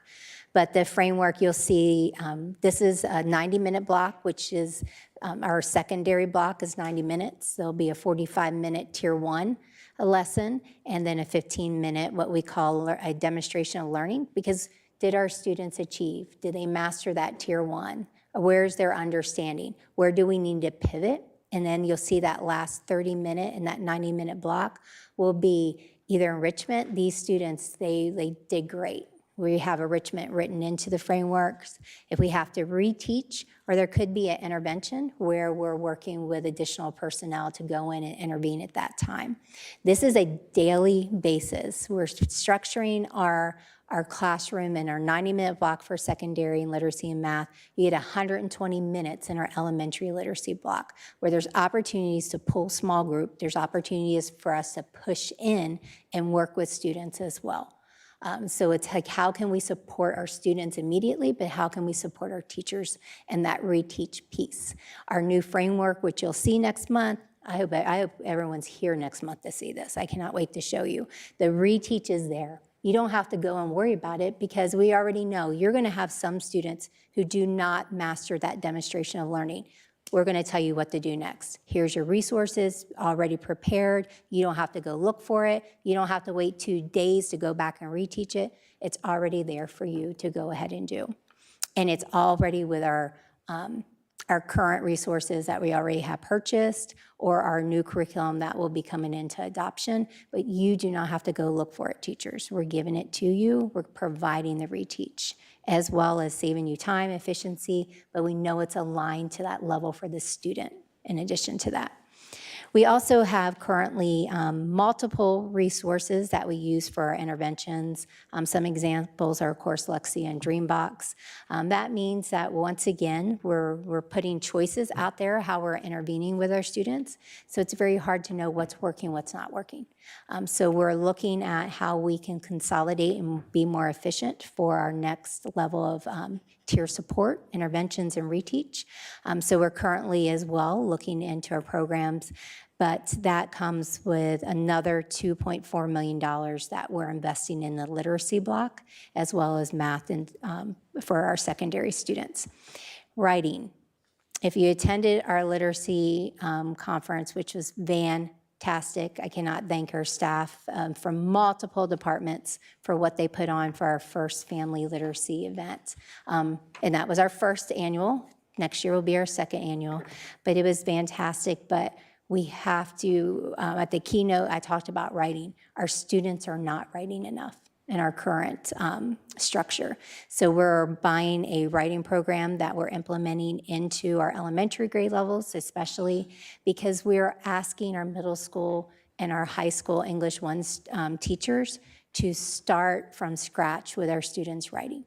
Our students need to start, and they do, they start writing at pre-K and the K level. However, we need to get more rigorous, and the expectations need to be higher and grade level appropriate. We need to go back to seeing journals. We need to go back to seeing writing folders. We need our students to be creating writing in their head, the narratives, the stories, for them to make the connection that when they open a book, they just opened someone's writing journal that turned into a book. So it's like making these connections and excitement about literacy. Did you tell them I'm a literacy teacher Can you tell that yet? I know. I'm going to have to learn to love math as much. I'm learning. So you'll see that as part of our additional $15,000. And then, of course, when we're talking about adaptive software programs and we're looking at, instead of having multiple resources for interventions, we need to come up with an aligned one that we can monitor and stop making it about a usage report and make it about, is the intervention, is that next tier of support, is it working and is it aligned for that student's needs?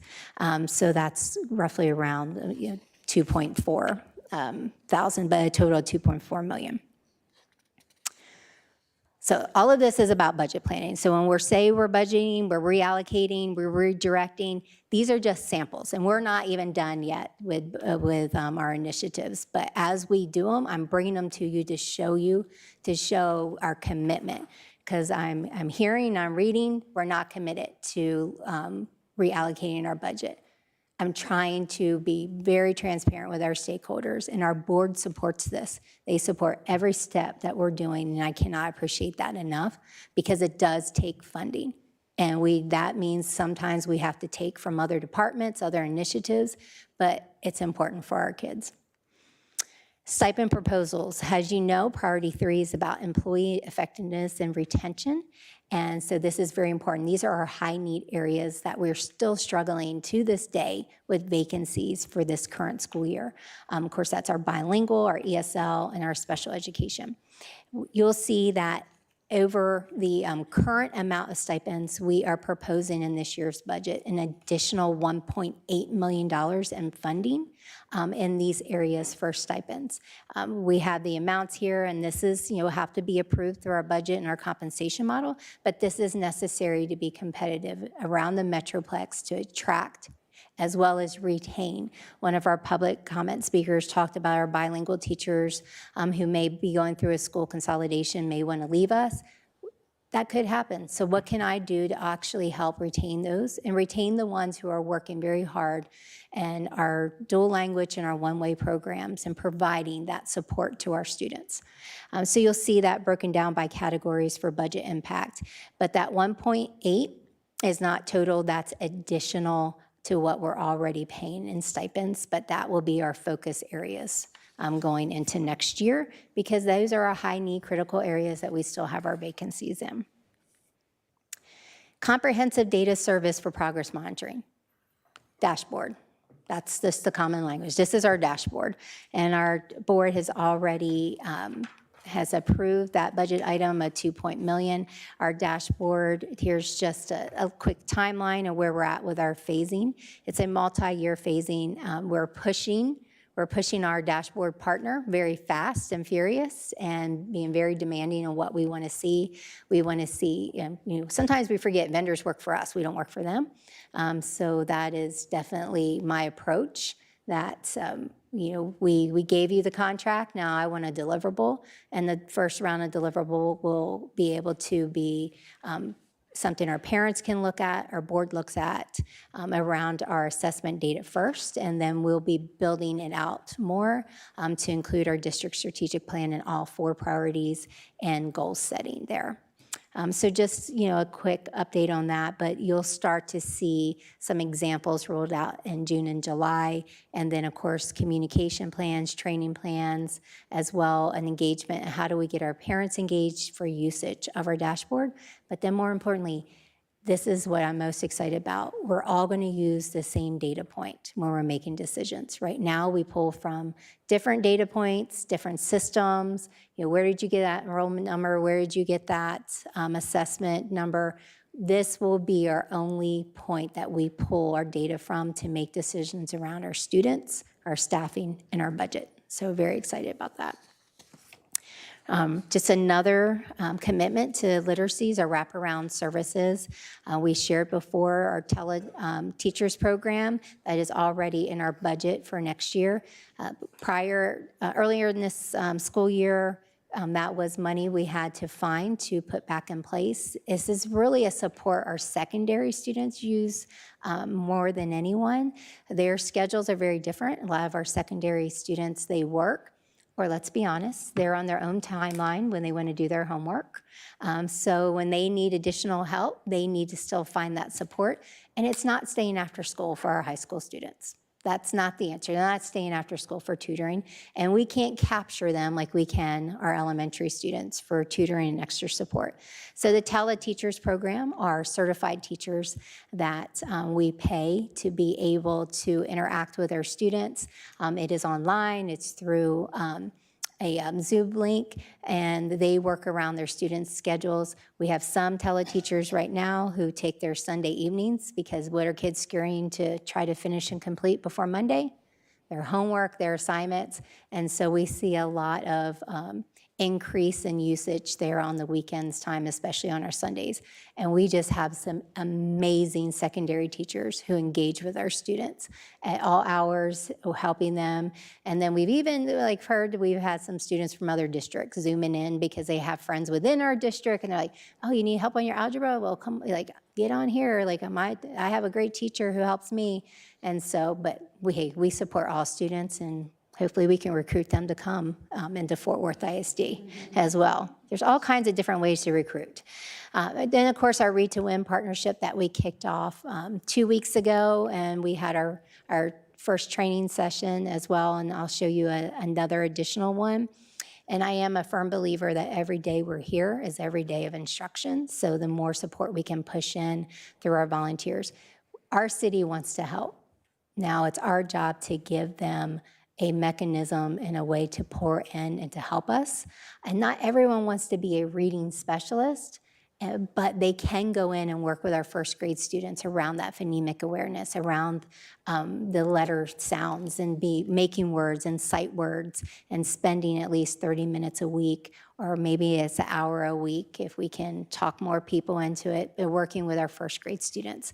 And Read to Win is a partnership that stepped up and is working to really capture volunteers and bring them into our schools and give them also a structure that they can work through.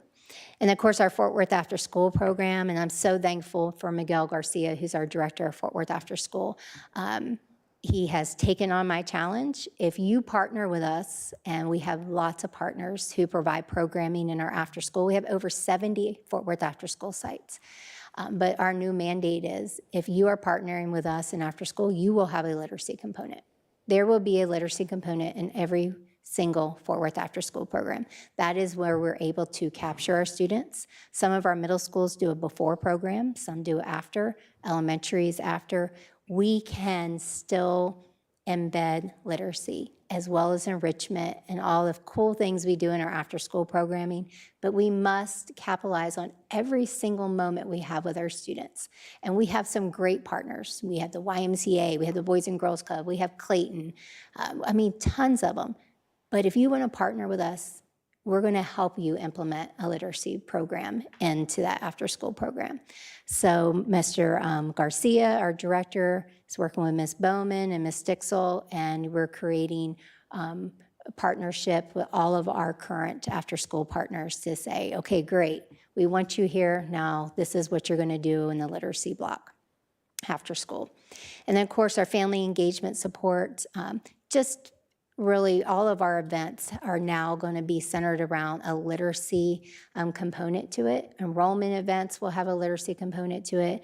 As we talked about our first annual family literacy event, we're going to do more of those.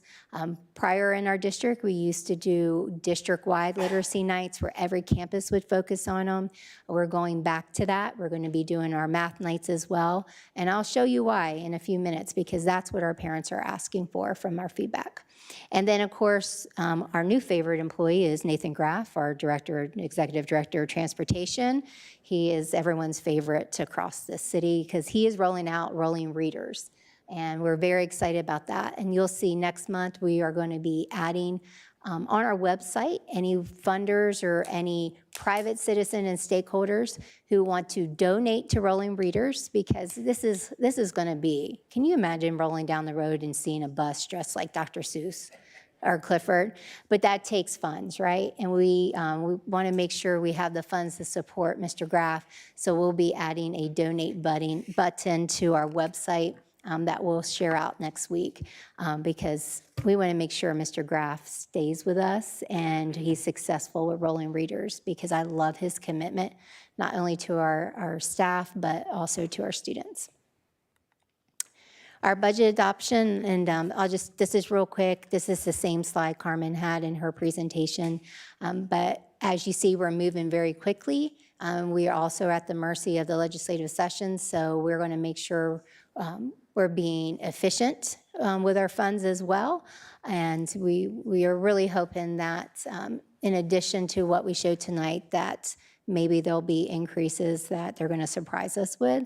However, we are starting our budgeting around our current budget that we have, and until it's adopted, and then any additional budget, we definitely have priorities that we can pull in and support at that time. Public input. So when we talk about asking for feedback on our budget, this is a new process. And, we look at how many participants, and with a new process, it takes a while to get out the gate. And then people have to buy into it and believe that we're listening to them as well. So after the last presentation, I asked through a QR code for our stakeholders to give us feedback on our district strategic plan and where they would like to see our budget really focus on. Always interesting to see our employees, they always step up to my challenge, especially when it comes to feedback. So you'll see that that's the majority of our employee feedback. Out of our 229 participants for this first round, 62% were employees. So I'm very grateful that one, they either watch this or they read their newsletters internal, but we need more input from all of our groups. You'll see that we have students, parents, employees, and community members. We will be rolling this out more district-wide and community-wide through our communications department. But look at the top three things that came out when we talked about what should the district consider when creating a budget for next year.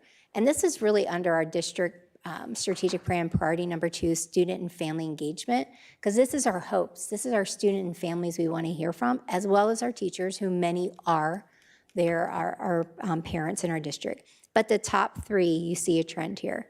Recruitment and retention of quality employees, teacher raises, that's more than 3%, and then staffing and retention, allocate funds for competitive salaries. So this was a continued theme that we saw from our first feedback session. You're going to see we're giving you an opportunity again after Carmen's presentation and then mine, where that QR code is still open, and we hope we see an increase of participation. It's a thought exchange, which is different. It takes a while for people to get used to it because it's not where we're asking you multiple choice questions. We're asking you to give us your thoughts. And then as you give them, other participants, they can say, do you agree? Do you disagree? And then it gives you the ability to look at what other people, do you agree, disagree? And it really prioritizes what the majority, what they're saying and what they want to see. So the second question on that QR code was really for our parents, and it was share a strategy that will help promote parent engagement in your child's education. We hear, and Mrs., I believe it's Tovar, that works with Parent Shield, she said even today about what are we doing about increasing parent engagement, increasing parent engaging with their schools and parent partnership. Well, here's our first step. We keep trying to come up with it, but no one's ever asked our parents. So this is what we did. We asked our parents after the last presentation, what are ways to engage you? What do you want to see from us to you to increase that engagement? So here we're showing you some of the results. Of course, they would love to see organized parent events, and this is what I love, around foundational skills. That tells me they want events to be able to learn what skills they can help with at home and to be able to partner with us at home and be able to provide their students those skills. Sometimes we think our parents know exactly how to help in that area, other than how do you need help with homework? And once they get to high school, most of us struggle helping with that homework. But how can we provide that avenue for our parents? And they're asking us, give me organized events and give me those skills to be able to share that. Also, of course, utilize some apps for better communication, which we are exploring. PTAs, of course. The next one, this was, just very telling, and we heard that during public comment tonight. So we're seeing the alignment, we're seeing trends. Campus administrators need to welcome our parents more. And that is a huge thing for me, is customer service at the central level and at the campus level. So there's obviously a need for our parents to give us this feedback, and we did hear it, like I said, tonight. Of course, S'mores newsletters, which talks about events. We had one of our speakers tonight talk about our campus web pages, and they do look different. There is information on there that is not current. Sometimes I go on their website to find information, and I'm like, you know what, let me just go check their website and see if I can find that, and I can't. So as we are hiring our new chief of communications and well as partnerships, that will be a main priority, is how can we also focus on branding our campus web pages in addition to our district web page. And then here is organized family-friendly events at all school levels, and we talked about literacy nights, math nights, but this is what I love, not just elementary. We are so dependent on just our elementary providing school event and parent events, and this told me right here, our parents want to engage in middle school and high school. Now, is the attendance gonna look the same? Maybe not at first, but the more we do, the more we listen, the more we ask what they want and design it around the needs of their students, they will come. They're telling us, they're asking us, if you want to engage me, do this for me. So this was great feedback as well, and at least twice per semester. And then, of course, our parent-teacher conferences, we will be adding in 2 next year. We'll be doing a fall and a spring. We did one this year. It was our very first district-wide one, so we'll have 2 next year. But I thought this was great feedback. For the conference, give 3 positives as well as what we need to work on.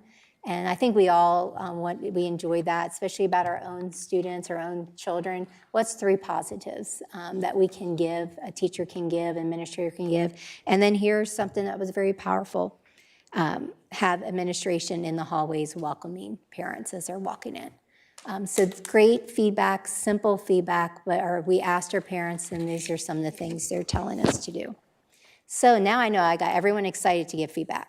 So scan this QR code, and you still give us time of feedback about the budget, our priorities as well, from our district strategic plan. Participate in that thought exchange, because I hope you are seeing we are listening and we are embedding that back. And so our next question, this one's a little different.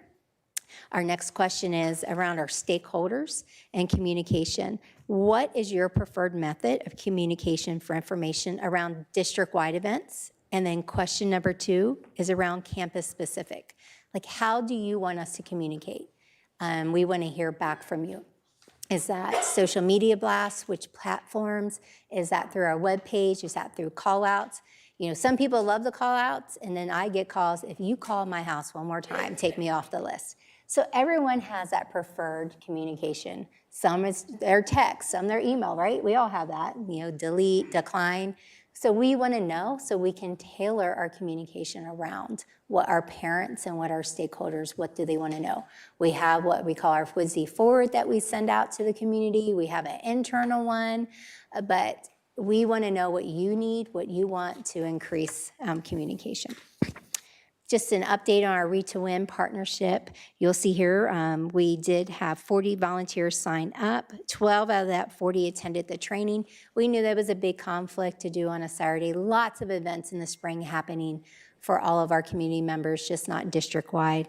So they asked, and we deliver. We will be hosting our second volunteer training date this Thursday at our Teaching and Learning Center, which is off of Bridgewood, starting at 6 o'clock to 7:30 this Thursday, April the 24th. If you would like to sign up, please scan your QR code. There's a lot of scanning going today. I want to see all the phones up. You're scanning? Scanning. Okay.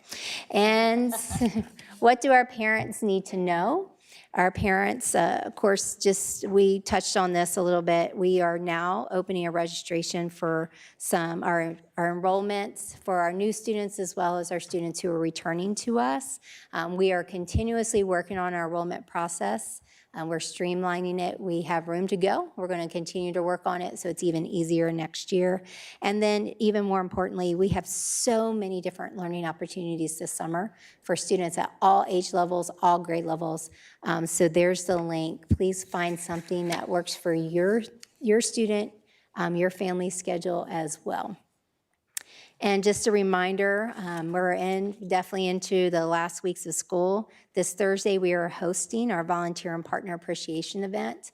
For everyone that's leaning into, we want to make sure that we're showing our appreciation to the dedication you're giving to our students.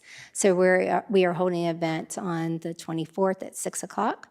Our FWSD Awards, that is going to be on Thursday, May 8th, and that is where we honor our Teacher of the Year in elementary and secondary, as well as Principal of the Year, elementary and secondary, and Assistant Principal of the Year.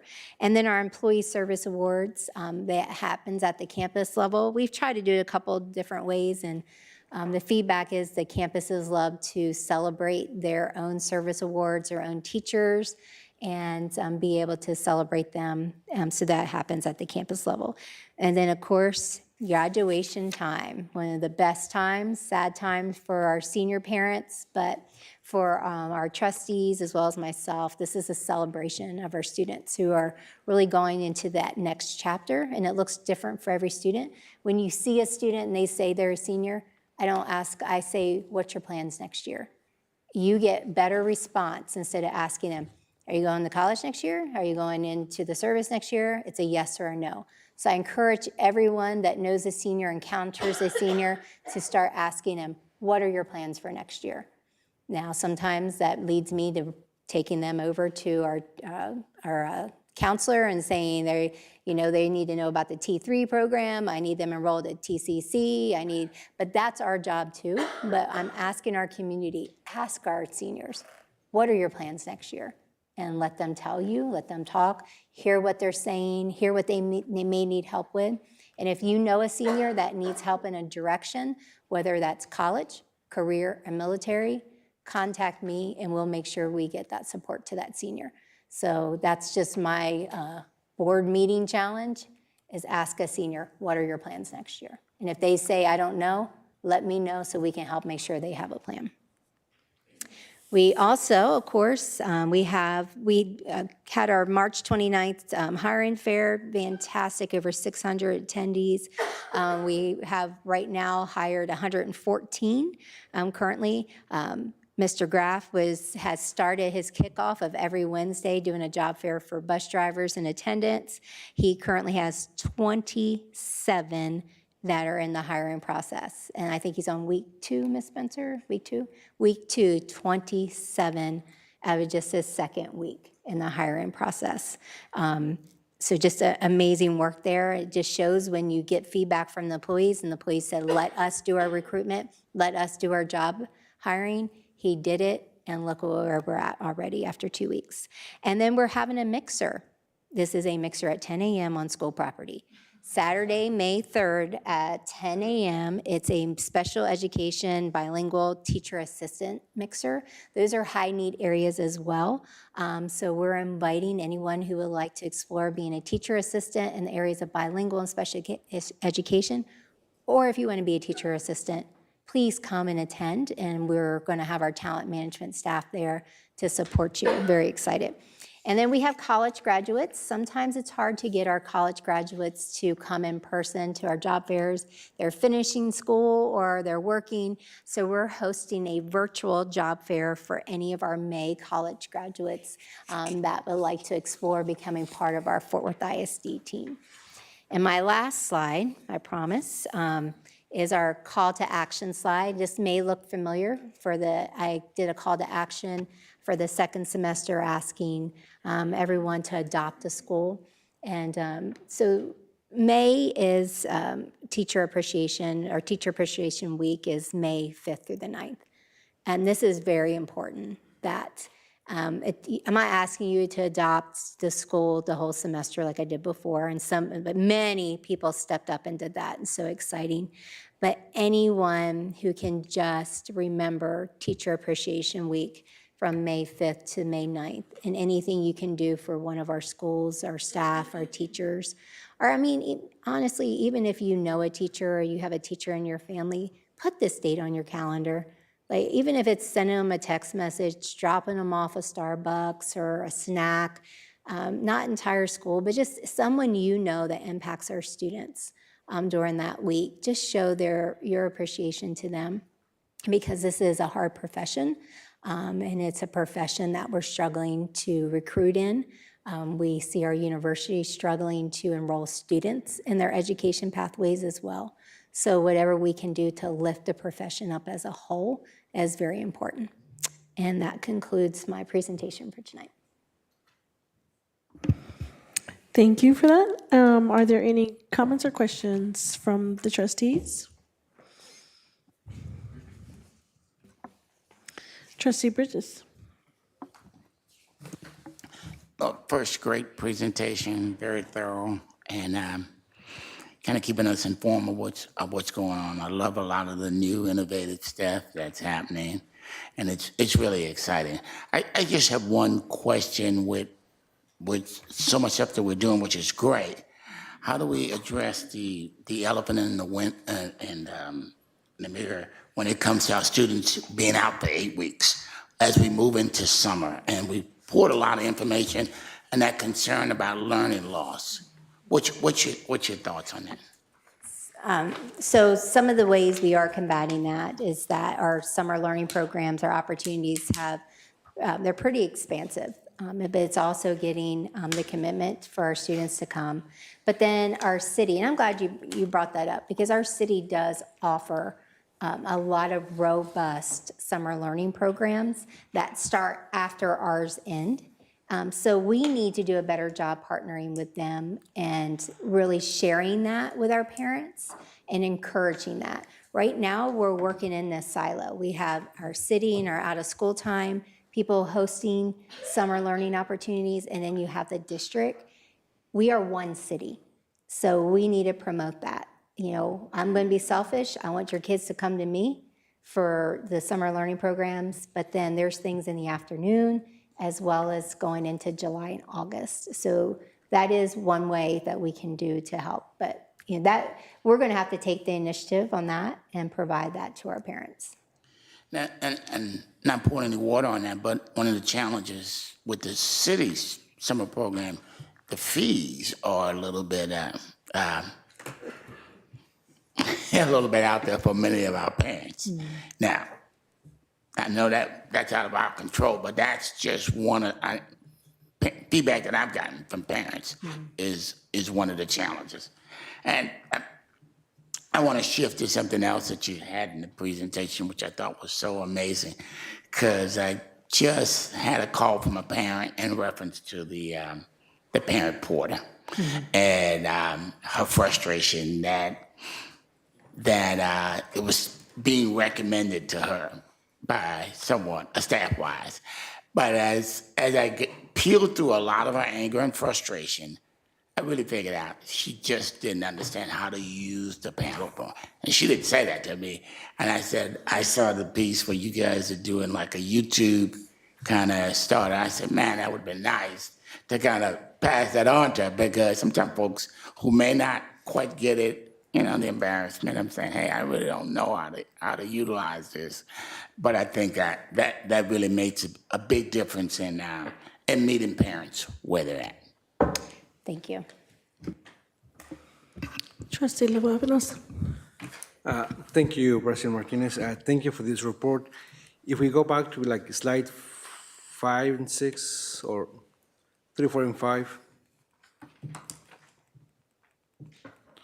By the way, congratulations to all the work on this, to the teachers. I mean, we saw improvement from quarter 1 to 2 to 3, mm-hmm. A huge gains. We have English language arts, then we have English and Spanish. Mm-hmm. Some students tested in Spanish? Yes. So our students also test in Spanish because some of our students, their first language is Spanish, and especially they're still testing. You actually take our state test in Spanish, so we give them the quarterly assessment in Spanish. So I noticed that Hispanic and African American students are still 10 or 20 points Yes. behind white students from quarter 1, 2, and 3. And then on English 1, we noticed that drop in less students tested, and that drop was, I guess, smaller than quarter 1, Yes. which I would be thinking would be the other way around. On page 12 with phonics, can community members and our partners also get trained on phonics?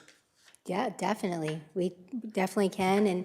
And for anyone who's interested in actually volunteering, the Read to Win starts with the phonics training and sight word training. But once we have done a final selection on our phonics piece, we, as you saw in that feedback with creating parent events, we will start with those foundational skills for each grade level. Toby and I attended a phonics event a couple of weeks ago, and I encourage a lot of people, I encourage everybody to attend. It was very, very easy and something that you can do at home that you don't think about. So I encourage everybody to attend. Then my last question on slide 16, can you please tell us the difference between bilingual teacher and ESL teacher? Sure, a bilingual teacher, they deliver the instruction in Spanish. A ESL teacher can be a teacher who delivers what we call shelter instruction strategies. So they get a certification. You actually have to take a test and get certified, but you use specific shelter instruction strategies to be able to help students who speak their first language is not English. And then they're also, it's required by the state that we have some students who are required to receive ESL instruction.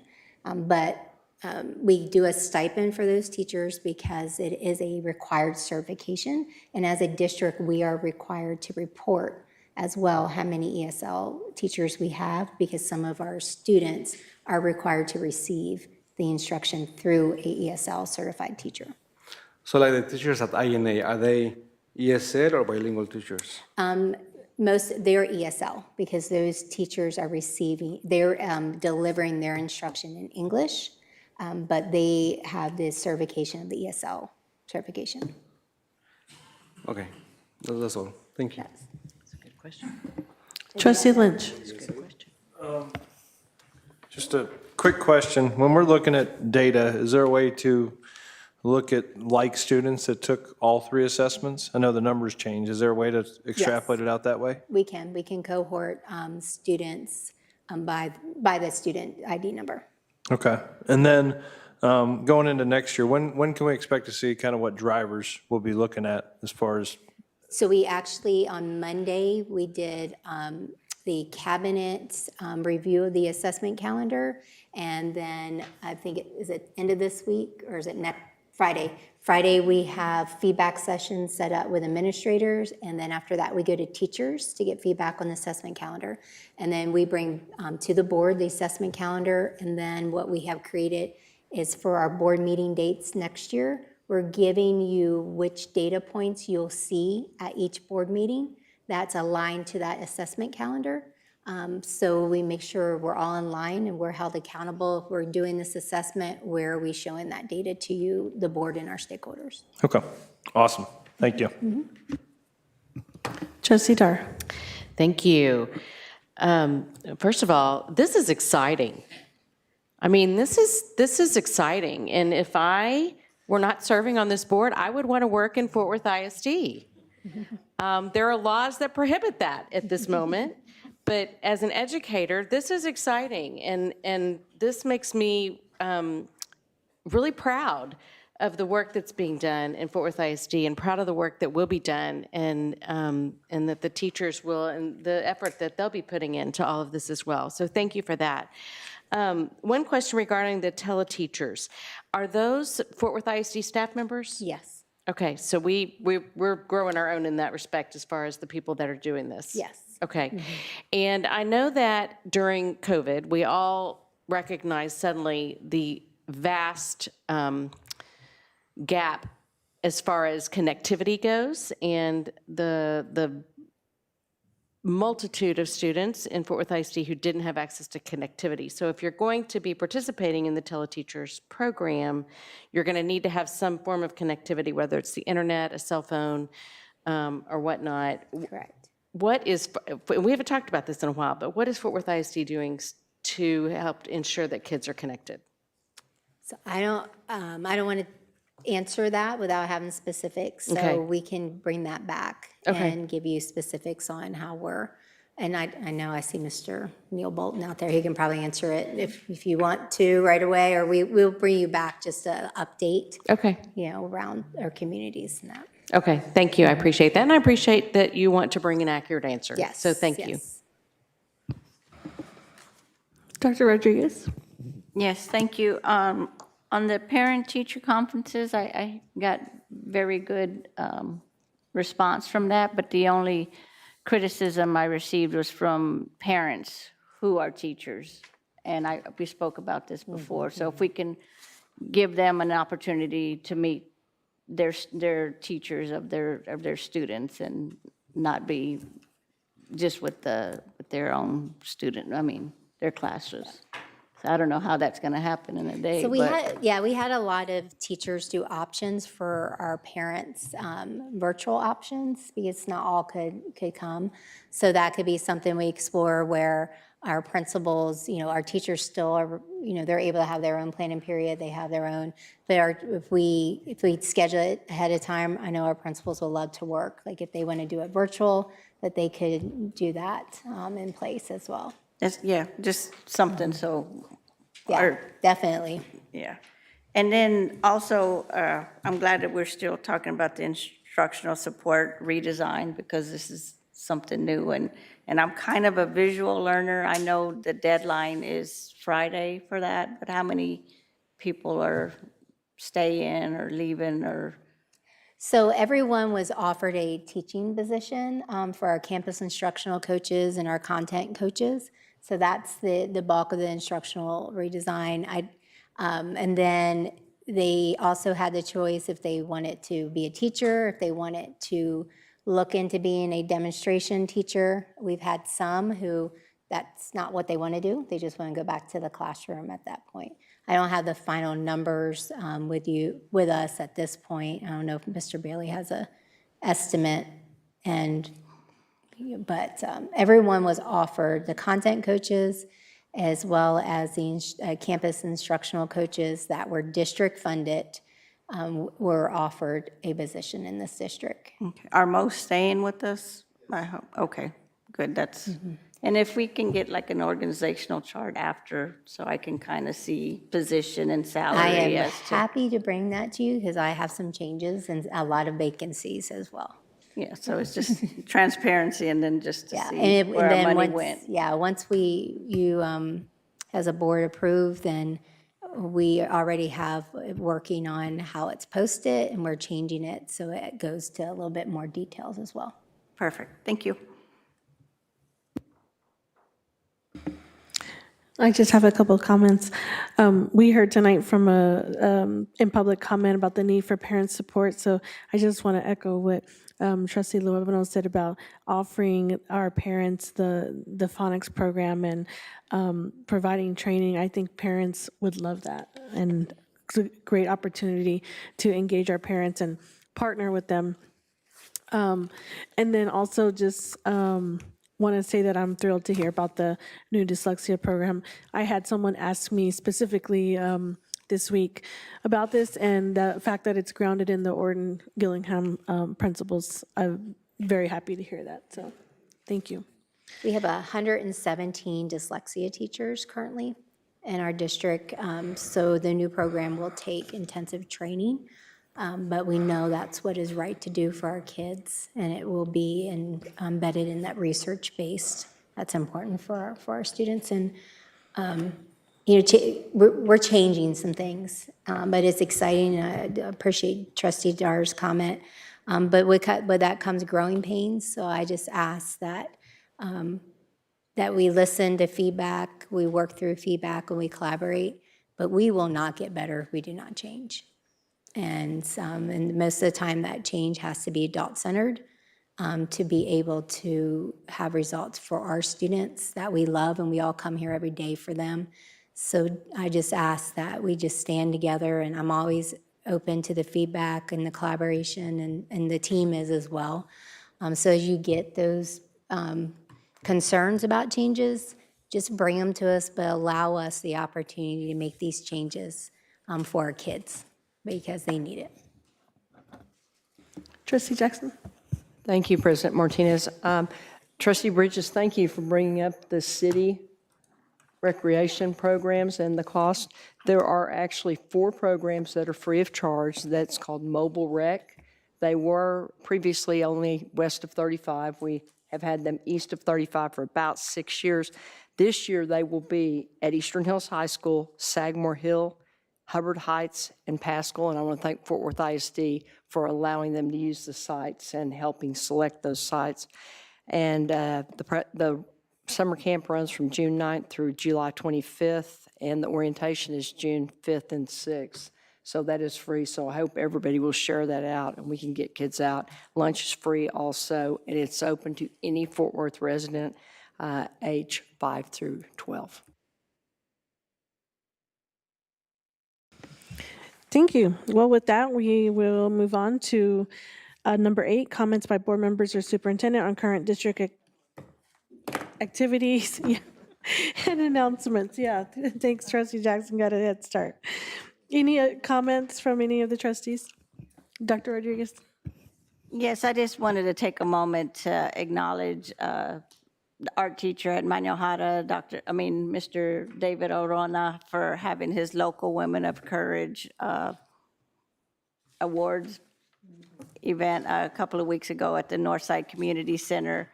The children, elementary art students from several schools across the district participated. They did their research on the honorees and created a doll.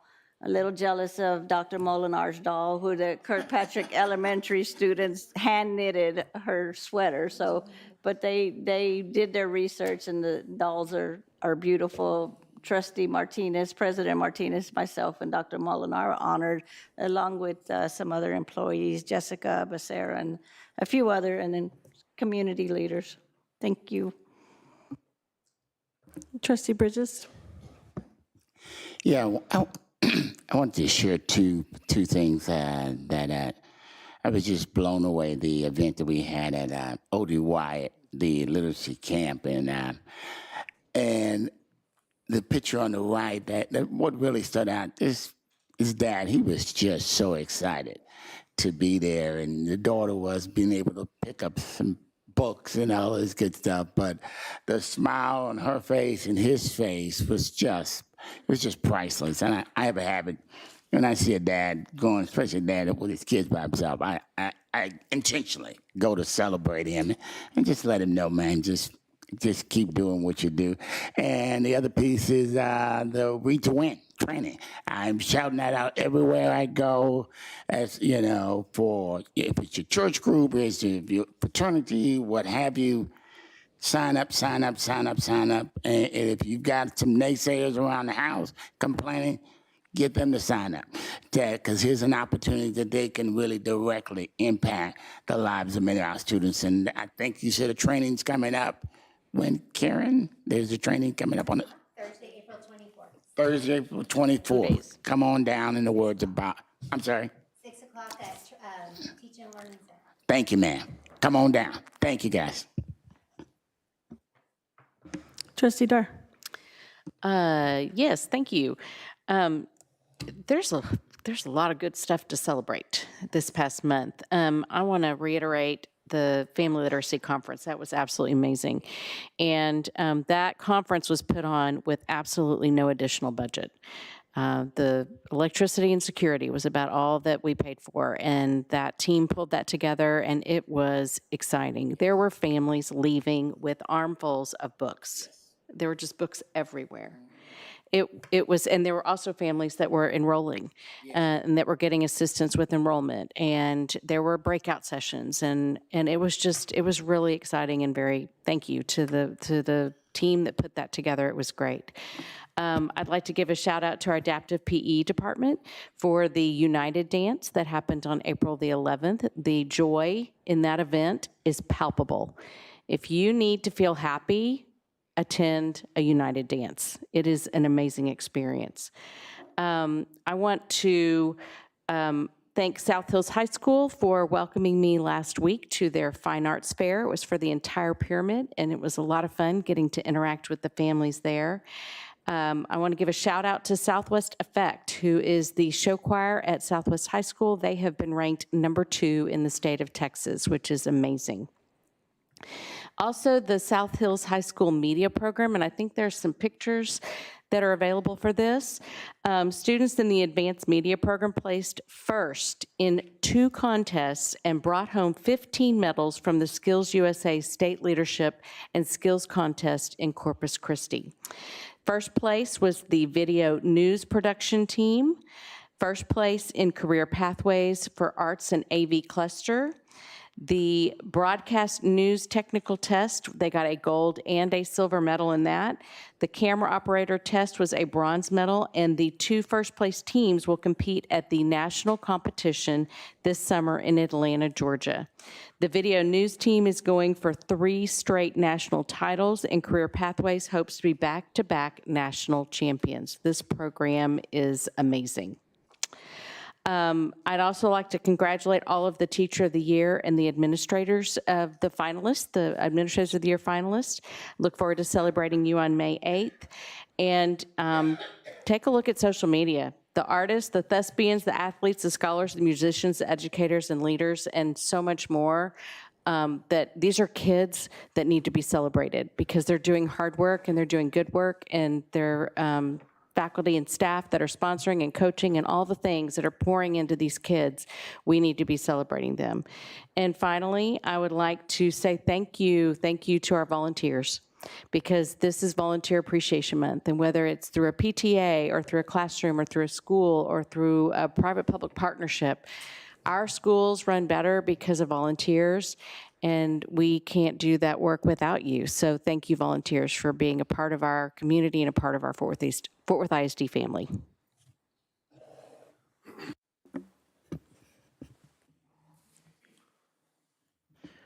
Trustee Lewis? Just to piggyback on what my colleagues said, on that Saturday, there were books in Spanish, in English, and other languages. So people were living with books in multiple languages. So thank you to everybody who made that happen. Well, on the note of celebrating students, I want to give a shout out to all of our participating readers in Fort ISD for crushing the Readers Become Leaders record with 73 million, or more than 73 million minutes read by over 31,000 students. The celebration took place during the NCAA Women's Gymnastics Championship Open Practice at Dickies Arena, and I know the top schools that were there had a blast, and just want to give a shout out to this year's overall winner, SS Dillo. I've attended that event a couple of years now, and just love the way the students are celebrated for reading. They have a lot of fun, and they're loud, and they cheer on when their school name is called. But just amazing record broken with over 73 million minutes read by our students. So congratulations, SS Dillo, congratulations all our top schools, and congratulations to our staff and students for their hard work. Any other comments this time? All right, then the time is 10:01 p.m. The date is Tuesday, April 22nd, 2025. We will now recess and reconvene for executive session as authorized by Chapter 551 of the Texas Government Code under Sections 551.071, 072, 074, and 076.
feeling down, wanna come my way, gonna lift you up. Let me hear you say, yeah, we're living on love. Yeah, we're living on love. Yeah, we're living on love. Yeah, we're living on love. Oh, oh, we're gonna take you home. Oh, oh, we're gonna lift you up. Oh, oh, we're gonna take you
In accordance with the open meetings law, the board opened the meeting at 5:32 PM with the quorum present, recessed open session, convened executive session, adjourned executive session, and now reconvened open session at 12:38 AM with the quorum present.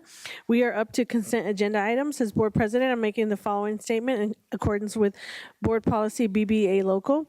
This is a reminder to all board members of the legal conflict of interest requirements and disclosure requirements you may have for matters under consideration on the agenda for this meeting. If required by law, board members shall recuse themselves from all discussion and shall abstain from voting on any matter pertaining to such a disclosure.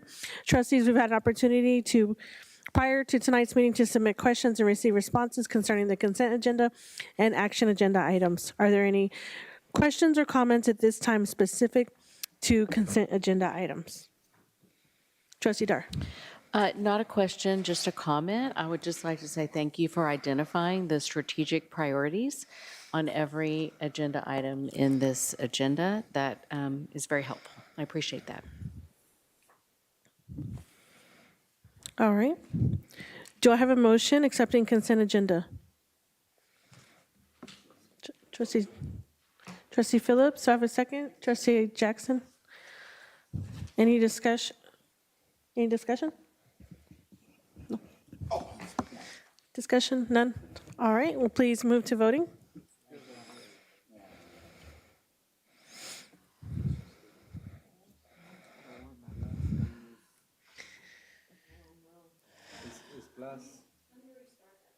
Okay. There it goes.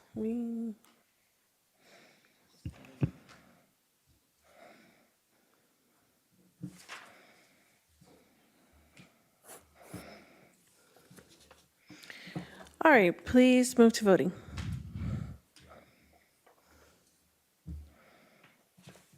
Nine, 4, 0 against, motion passes. All right, we are moving to 11F. Approve recommendation to terminate certain probationary contract employees at the end of the contract period in the best interest of the district pursuant to Chapter 21 of the Texas Education Code. Do I have a motion? Yes, ma'am. Dr. Ryan? I move we terminate the probationary contract of Jerry Lynn at the end of the contract period in the best interest of the district pursuant to Chapter 21 of the Texas Education Code. Do I have a second? Second. Trustee Dar? Any discussion? Please move to voting.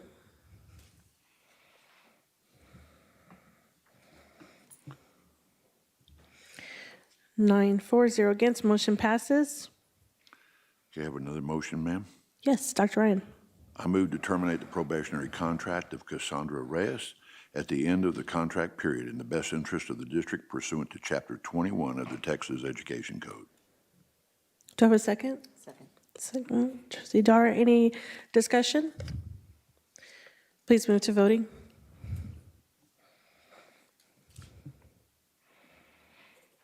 9-0, motion passes. And I have one more. All right, Dr. Ryan.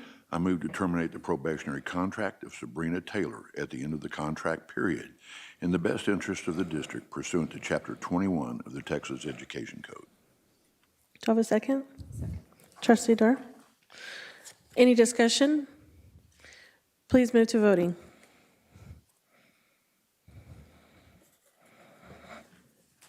9-0, motion passes.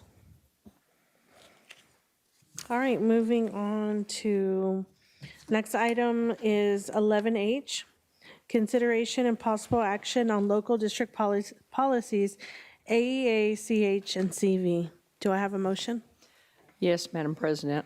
I move to revise local policies AEA, CH, and CV as discussed in closed session. Do I have a second? Second. Trustee Dar. Any discussion? Please move to voting.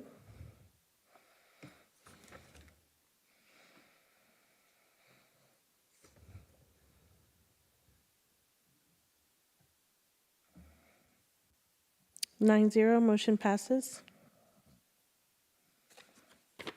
Next item, 11I. Approve the renewal and awarding of probationary and term Chapter 21 contracts of specified certified employees for the 25-26 contract year. Do I have a motion? Jackson, do I have a second? Ryan, any discussion? Please move to voting.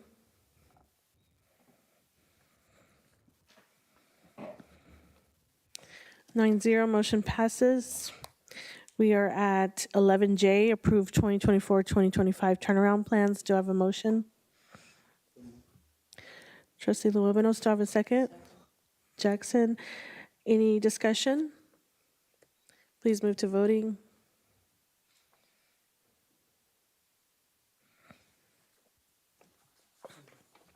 Nine zero, motion passes. Next item, 11K, approve the purchase of instructional materials for the 25-26 school year. Do I have a motion? So moved. Jackson, do I have a second? Phillips, any discussion? Please move to voting. Oh, sorry, did you have a, Trustee Lynch? Yeah, Dr. Molnar, can I just have you speak to that a little bit, if there's any significant changes from prior years? So the materials, and Mr. Trotter, you can jump in. Materials are replacement materials that we do each year. These are not new adoption materials. Okay. Thank you. All right, let's please move to voting.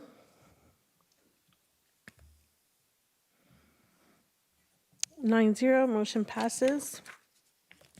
We're at 11L, approve attendance boundary adjustments at SS Dilo Elementary School, D. McRae Elementary School, T.A. Sims Elementary School, and the Leadership Academy at Maud I. Logan for the 2025-2026 school year. Do I have a motion? Dr. Ryan and Jackson, any discussion? Please move to voting. 9-0, motion passes. 11M, approve authorization to negotiate with the construction manager at risk for a GMP amendments for construction services at Jean McClung Middle School renovations in conjunction with the 21 capital improvement program. Do I have a motion? Trustee Phillips, do I have a second? Jackson, any discussion? Please move to voting. 9-0, motion passes. 11N, approve the budgets and adjustments transferring funds from program contingency and bond interest to elementary school replacement number 3 to accommodate future program needs for the 2021 bond projects. Do I have a motion? Luébanos, do I have a second? Second. Jackson, any discussion? Please move to voting.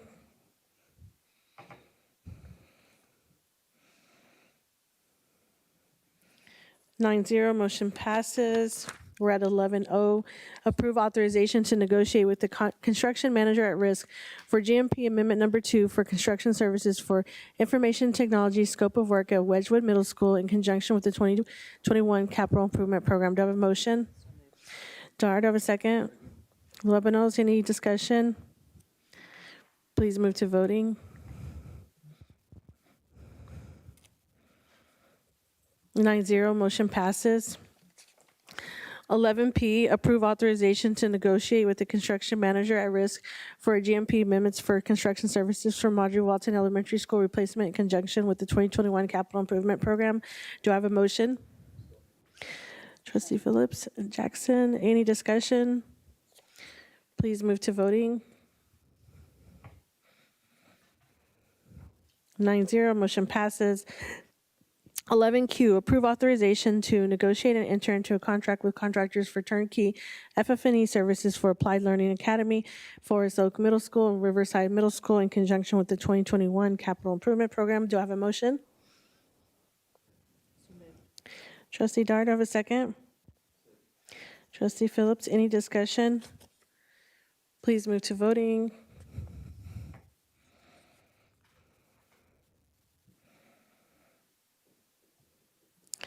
9-0, motion passes. We're at 11R, approve change order number 1 to GMP number 1 for construction services at Workforce-Based High School project utilizing 2017 program contingency funds in conjunction with the 2021 capital improvement program. Do I have a motion? Dr. Ryan, Jackson, any discussion? Please move to voting.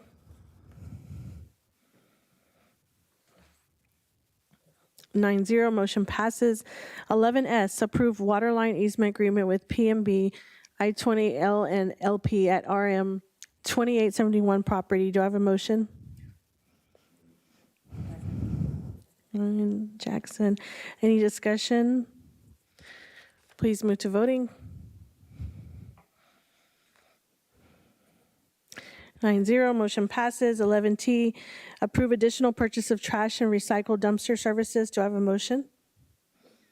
Phillips, Jackson, any discussion? Please move to voting. 9-0, motion passes.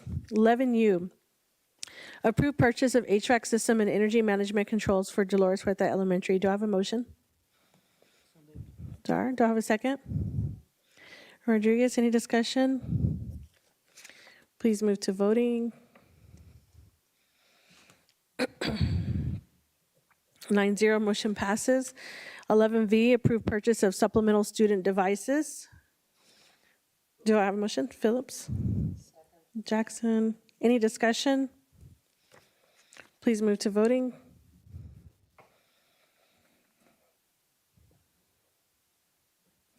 9-0, motion passes. 11W, approve 3-year lease of student ID badge printers for all campuses. Do I have a motion? Jackson, do I have a second? Phillips, any discussion? Please, go ahead. Trustee Phillips, did you? Thank you, President Martinez. Yeah, Dr. Molinar, I know you're now in the seat when this one comes up. You've usually been out there, now you're over here.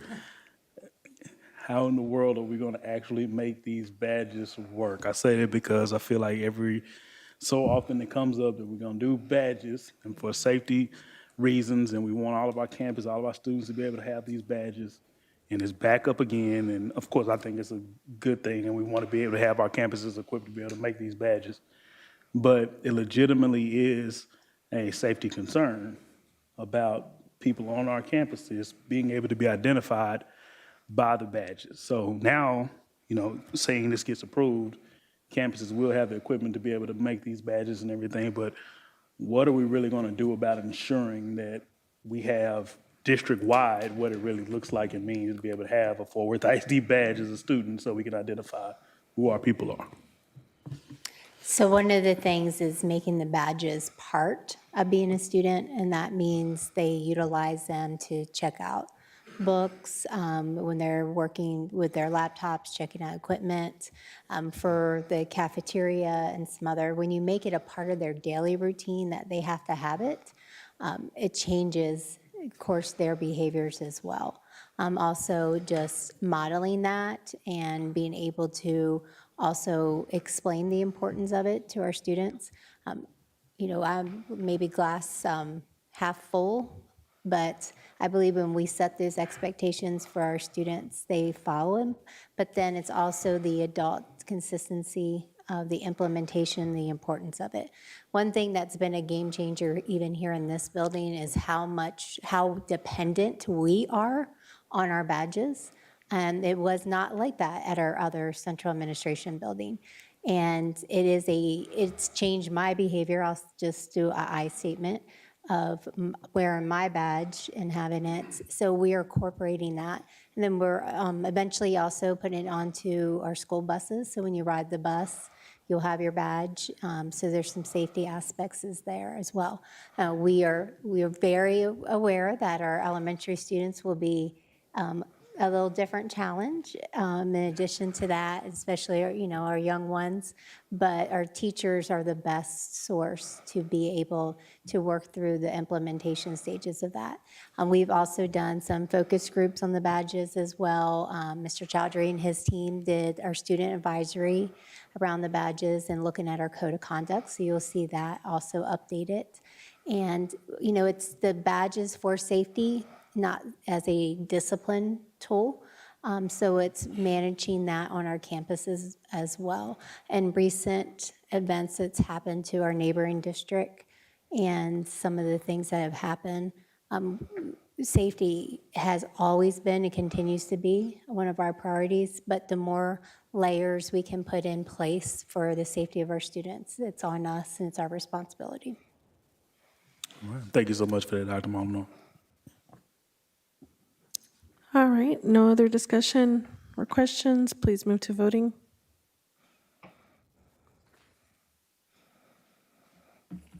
Nine zero, motion passes. We are at 11X, approve purchase of security software license agreement. Do I have a motion? Trustee Ryan and Jackson, any discussion? Please move to voting. 9-0, motion passes. 11Y, approve purchase of information technology equipment at multiple sites in conjunction with the 2021 capital improvement program. Do I have a motion? Luevanos, do I have a second? Phillips, any discussion? Please move to voting. 9-0, motion passes. Last item, 11Z, approve increase to purchase alternative shuttle services. Do I have a motion? Phillips, do I have a second? Second. Dar, any discussion? Please move to voting. 9-0, motion passes. The time is 12:55 a.m. and the meeting is adjourned. All right.